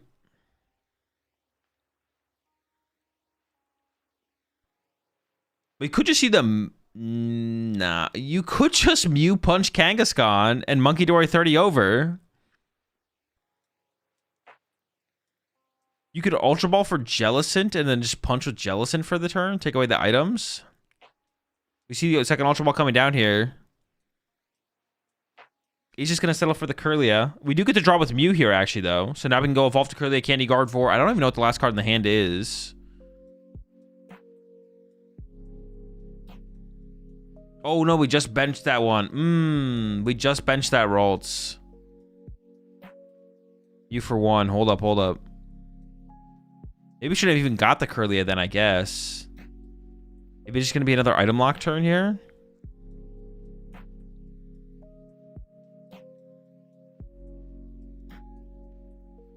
Okay. So not as aggressive of a turn as possible. Maybe he wants to build up some Monkey Dory damage here, though. And then might just settle for the item lock. It does just settle for the item lock. The hand is Kirlia Lily. Item lock for another turn. Builds up a little bit of damage on it.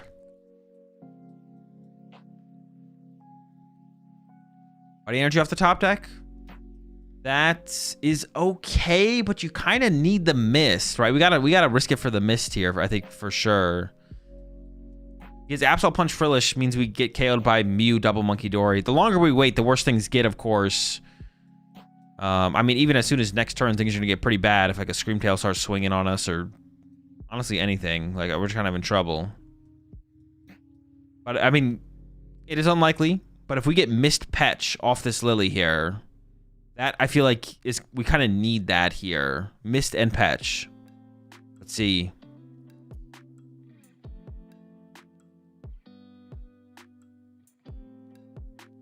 Got the Mist. Kangaskhan for 2.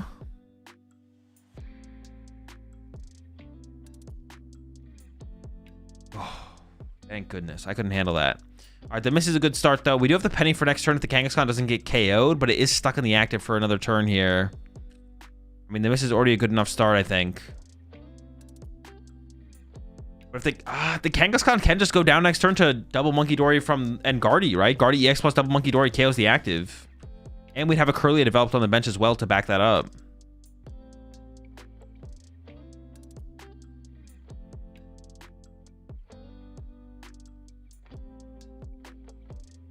Evolved to Curlier, and then there's the Lily. Did not activate the Artisan immediately for the Monkey Door, so wants to see what happens off the Lily before committing to anything. Or maybe ends up with nothing on the bench, of course, as well.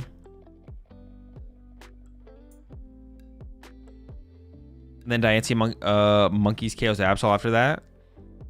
Oh, true. Or I guess, oh, I didn't even think about that, to be honest. You could just go get...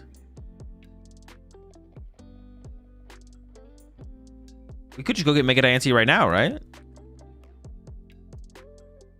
Yeah, I didn't even think about Mega Diancie, but sure, why not, right?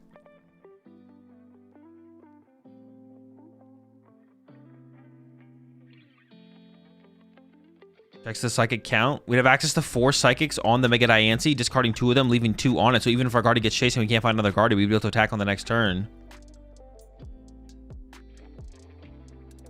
Seems pretty good to me. We got the Braver Charm for it already as well. Things are looking pretty good still here. Yeah, the Mega Diancie just almost seems like too good to not do.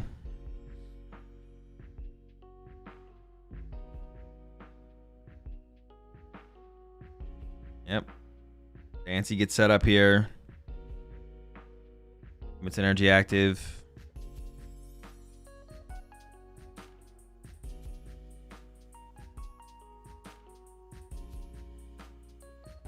Fully loaded with 4 energy. And move some damage over to the other side of it. Like, we could put 30 on the Absol. But then this is going to get moved back, I feel like.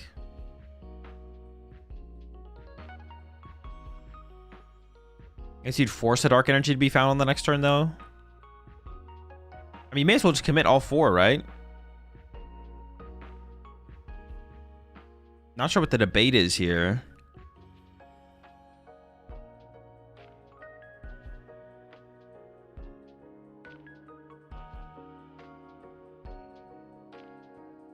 Moves 30 off of it. Just goes to the Kangaskhan, so just plays for the heal. I don't know. Why not just set it up the all 4? Why not set up all 4 on it? Interesting. All right, there's the KO. First 3 prize cards drawn. Once again, we've been saying it this whole tournament. When Guardy gets the first 2 to 3 prize cards, things are usually looking pretty bad for you. Probably so nothing gets stuck. No, but we're discarding 2 energy every time, so nothing can get stuck. Oh, the Frillish, I guess. Sure. Okay. I don't know if that's a good enough reason, to be honest. If Frillish is getting gusted into the active, I think the game is over anyways. I'm not sure if I'm buying that one.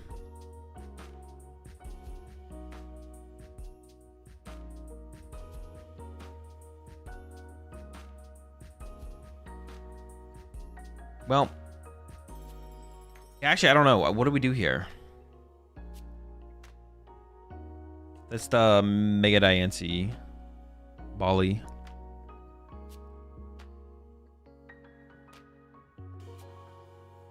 I mean, it almost feels like we have to punch the Mega Diancie, right? Iono, Countercatcher, Guardian, Prey.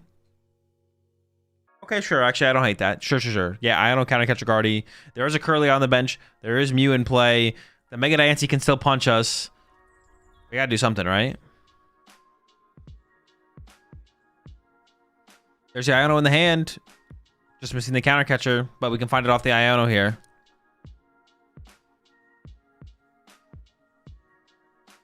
Gonna commit to the Fez draw first. Maybe you try and find the Petron to attach to this turn as well, possibly.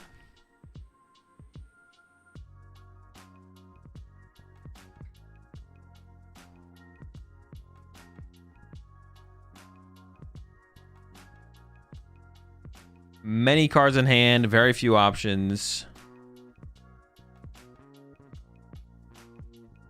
Goes for a load up on the Monkey Dory.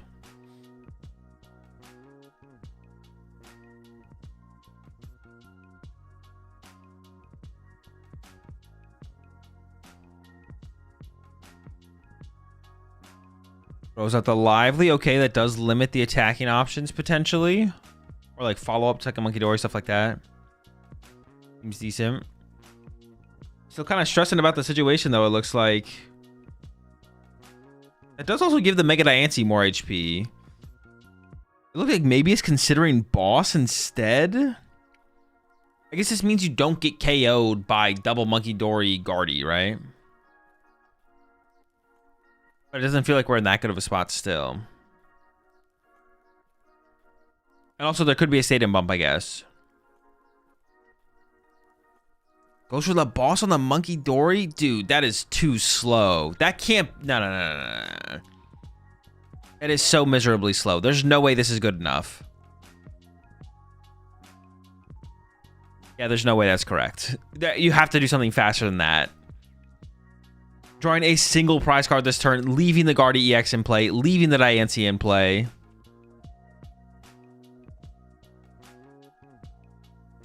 Ball of Darkness here gets a knockout. I mean, it's got to be the Night Stretcher, I think. There's an argument for the Iono, maybe, but second Monkey Dory's already set up, ready to go. Yeah.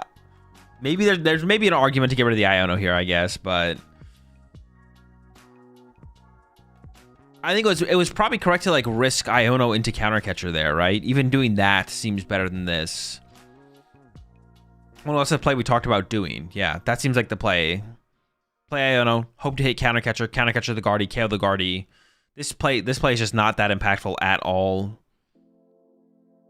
I mean, the Night Stretcher is probably the best card. There's no argument for the Iono, though. There's an argument for the Iono. Goes for the Night Stretcher, but like, what are we even doing? What is this even? And now, oh, second Guardy's prized. Of course, the Absol player doesn't know that, but there's not going to be an Ultra Ball for a second Guardy setup, and just having two Guardies in play makes this like, I mean, it already feels unwinnable, but is he scared of Mew Terminal? No, he's got a Mist Energy on his Absol.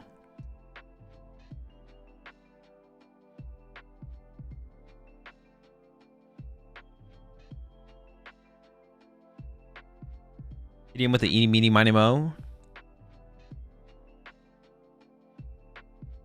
It is winnable this turn. No, it's not winnable this turn because we have the Monkey Dory, but it feels unlosable, I guess. Was a boss Guardy, KO Guardy, then discard whatever you can search the other Guardy? No, I mean, boss and Guardy still feels super weak there as well. But boss Guardy, I think, would have been better than this, for sure. I think we should have gone Iono to try and find Counter Catcher, though, because it's like a 6-card hand.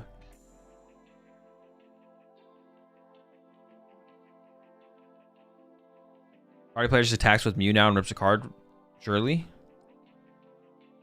Yeah, you could. You could go with the Mew attack here. The Mew attack here seems fine. Iono plus Mew. There's an Io in the hand, so that seems decent. But also just like punch really hard with Mega Diancie. Doesn't seem terrible. Iono's not even like that impactful though, because it's still 5 prize cards left, so. But maybe we're just holding the hand here, actually. We'll see. There's a retreat to the Diancie. We haven't played a supporter yet. Committed to the Diancie punch.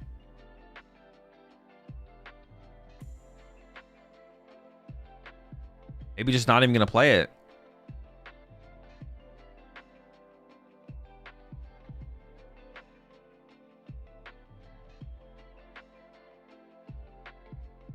Loads up only that 1 extra.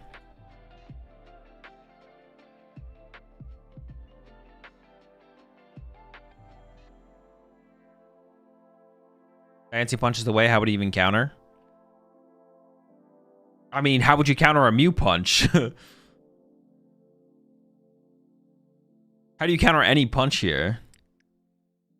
There we go. There's the punch. 270 damage on its way to the Absol.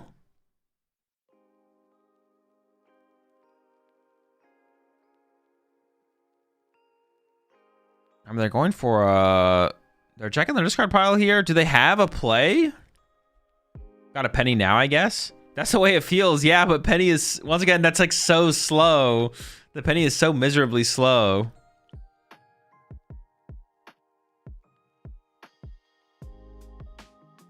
Not overloading the Diancie seems so bad. Like you could actually lose to, well, hang on, how much damage could we put back? Oh no, but if a Claw of Darkness happens, you win anyway. Yeah, it has to basically be penny here. If you have if you had like penny turbo energized, maybe it's like okay.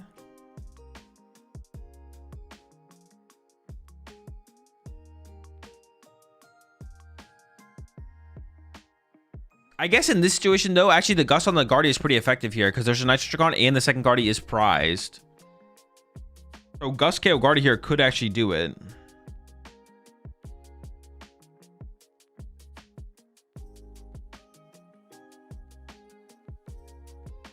Arcane searched out with the Vessel. Seems to be a little bit aggressive with the thinning out of the energy.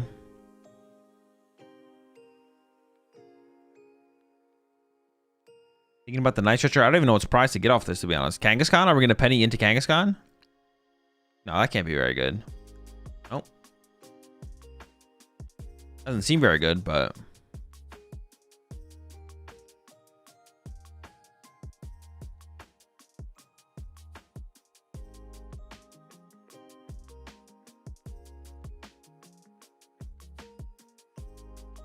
move some damage off with the Monkey Dories to begin with. Is it just going to end up on the active here? Or are we going to move 6 to the active? Oh, wait. We can actually KO the Frillish. Oh, no, but then we're not attaching to Absol for turn, so it's not even that good.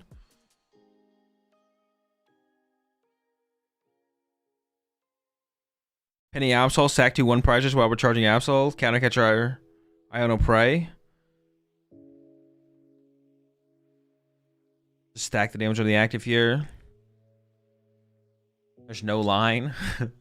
It does seem lineless. Another 3 to the active.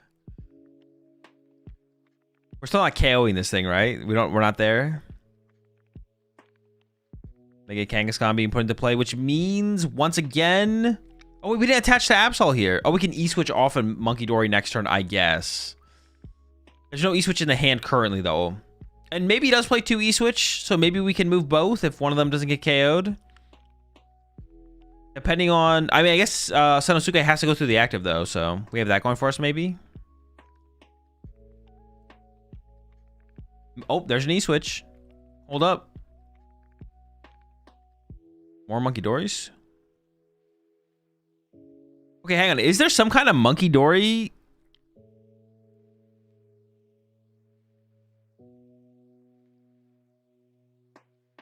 No, because you're hitting for 240 on the active. That's too much damage to overcome with just Monkey Dories. I was like thinking if there was like some way to like win the game by just like walling. That doesn't exist though. We hit too hard.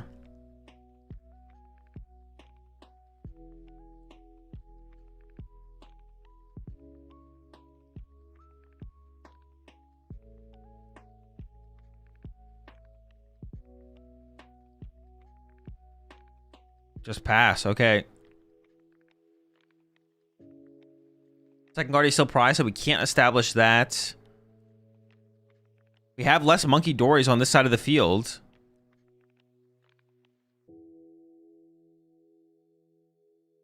Monkey Dory 30 from the active to the Kangaskhan.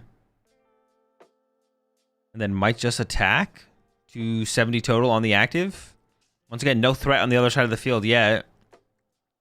There's another penny in the hand, so we can see the Kangaskhan get penny out of play next turn. Then we bench the Absol. Attack with Mew. True. I mean, yeah, I guess you could just go for it. Is there a reason to not go for it? I guess is the better question, right? Maybe just going for the win is just the better play, right? You have a chance of winning.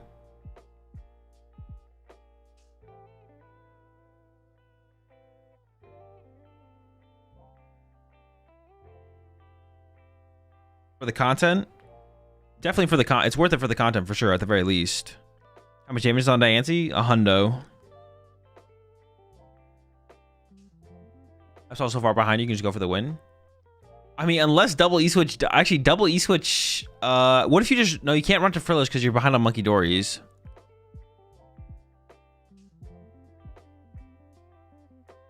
Just punch in.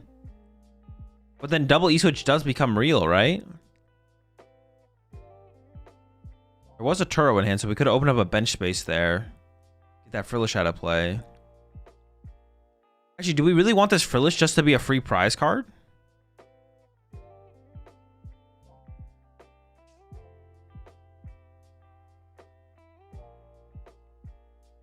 Monkey Dory number 3 about to hit the field.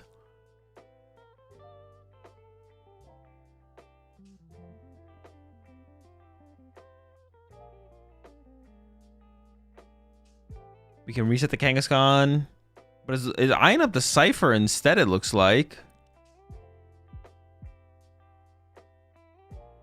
I don't know what we'd get off Cypher here.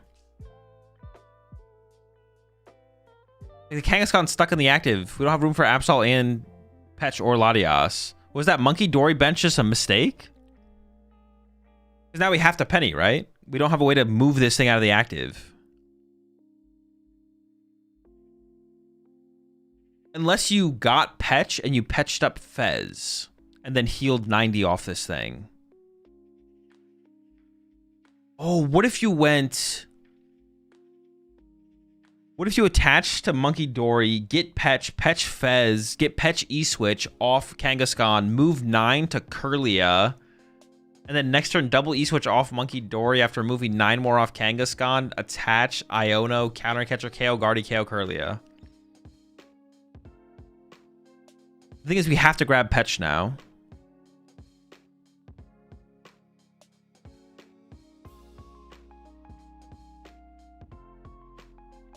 The active once we played the Cypher, it has to be a Petch. He actually has that in hand. That is a line, right? Maybe there's some other way to do the KOs as well, though. Maybe you don't have to wipe the Guardies off the field. Is that? I don't know if that's necessary. Can we not penny into terminal? We had E-Switch. Dory attach E-Switch penny terminal.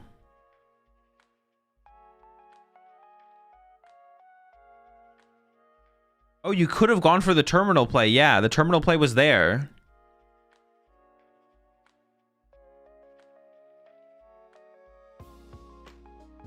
I don't know what he's stressing about anymore. He doesn't have a choice. Like, he's stressing, but he literally has 0 choices. This is literally what you have to do. But this loses to Turo Screamtail, and there is a Turo in the hand. I don't know if we have the Screamtail, though.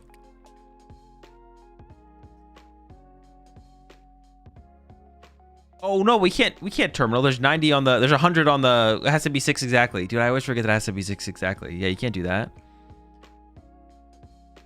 Does he lose to Turo Tail now? I don't know. How much damage is on this thing? Oh, we're stacking the Diancie here. Well, stacking the Diancie doesn't seem very good, right? Doesn't it need to be like stack the Kirlia? I thought stack the Kirlia was always the play here. Or you can remove the other Monkey Dory from play? I guess, maybe. Wait, but our Fez can get KO'd this turn. Oh, no, we plan for that to happen. We plan for that to happen. This is part of the plan. This is part of the plan. It's part of the plan. As long as we have 2 E-Switch. Wait, then should we even put the Braver Charm on the active? That kind of seems like a waste of a Braver Charm, right?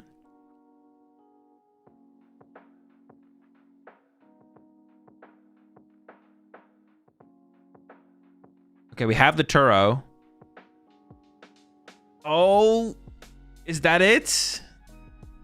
There's the Screamtail. I think that's it. We have second Braver Charm in hand. I don't know how many seconds are in this card pile. And we have Lively Stadium. That is a beefy Screamtail.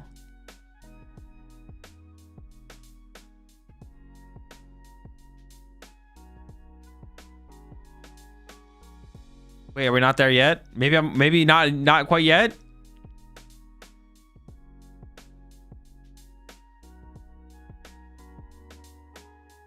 Oh, I think it's 1 retreat cost? What the heck? Braver Charm. And the question is just how many psychics? I assume there's enough. Yeah, that's a lot. 2 hundo snipe the Kangaskhan. Gets the final 3 prizes. Yeah, I think that was like maybe the only line there on the triple Monkey Dory plus Petron push Fez line there. Dub with Guardy Jelly Mega Diancie. I think actually the only thing that he wasn't playing was Drifloon. Had Diancie, had Jelly, played Screamtail, double Braver Charm. He didn't play the Drifloon though, I don't think. No Drifloon. If we charmed Kang, would have lived? No. I think we're over 400 on that thing. It was cooked.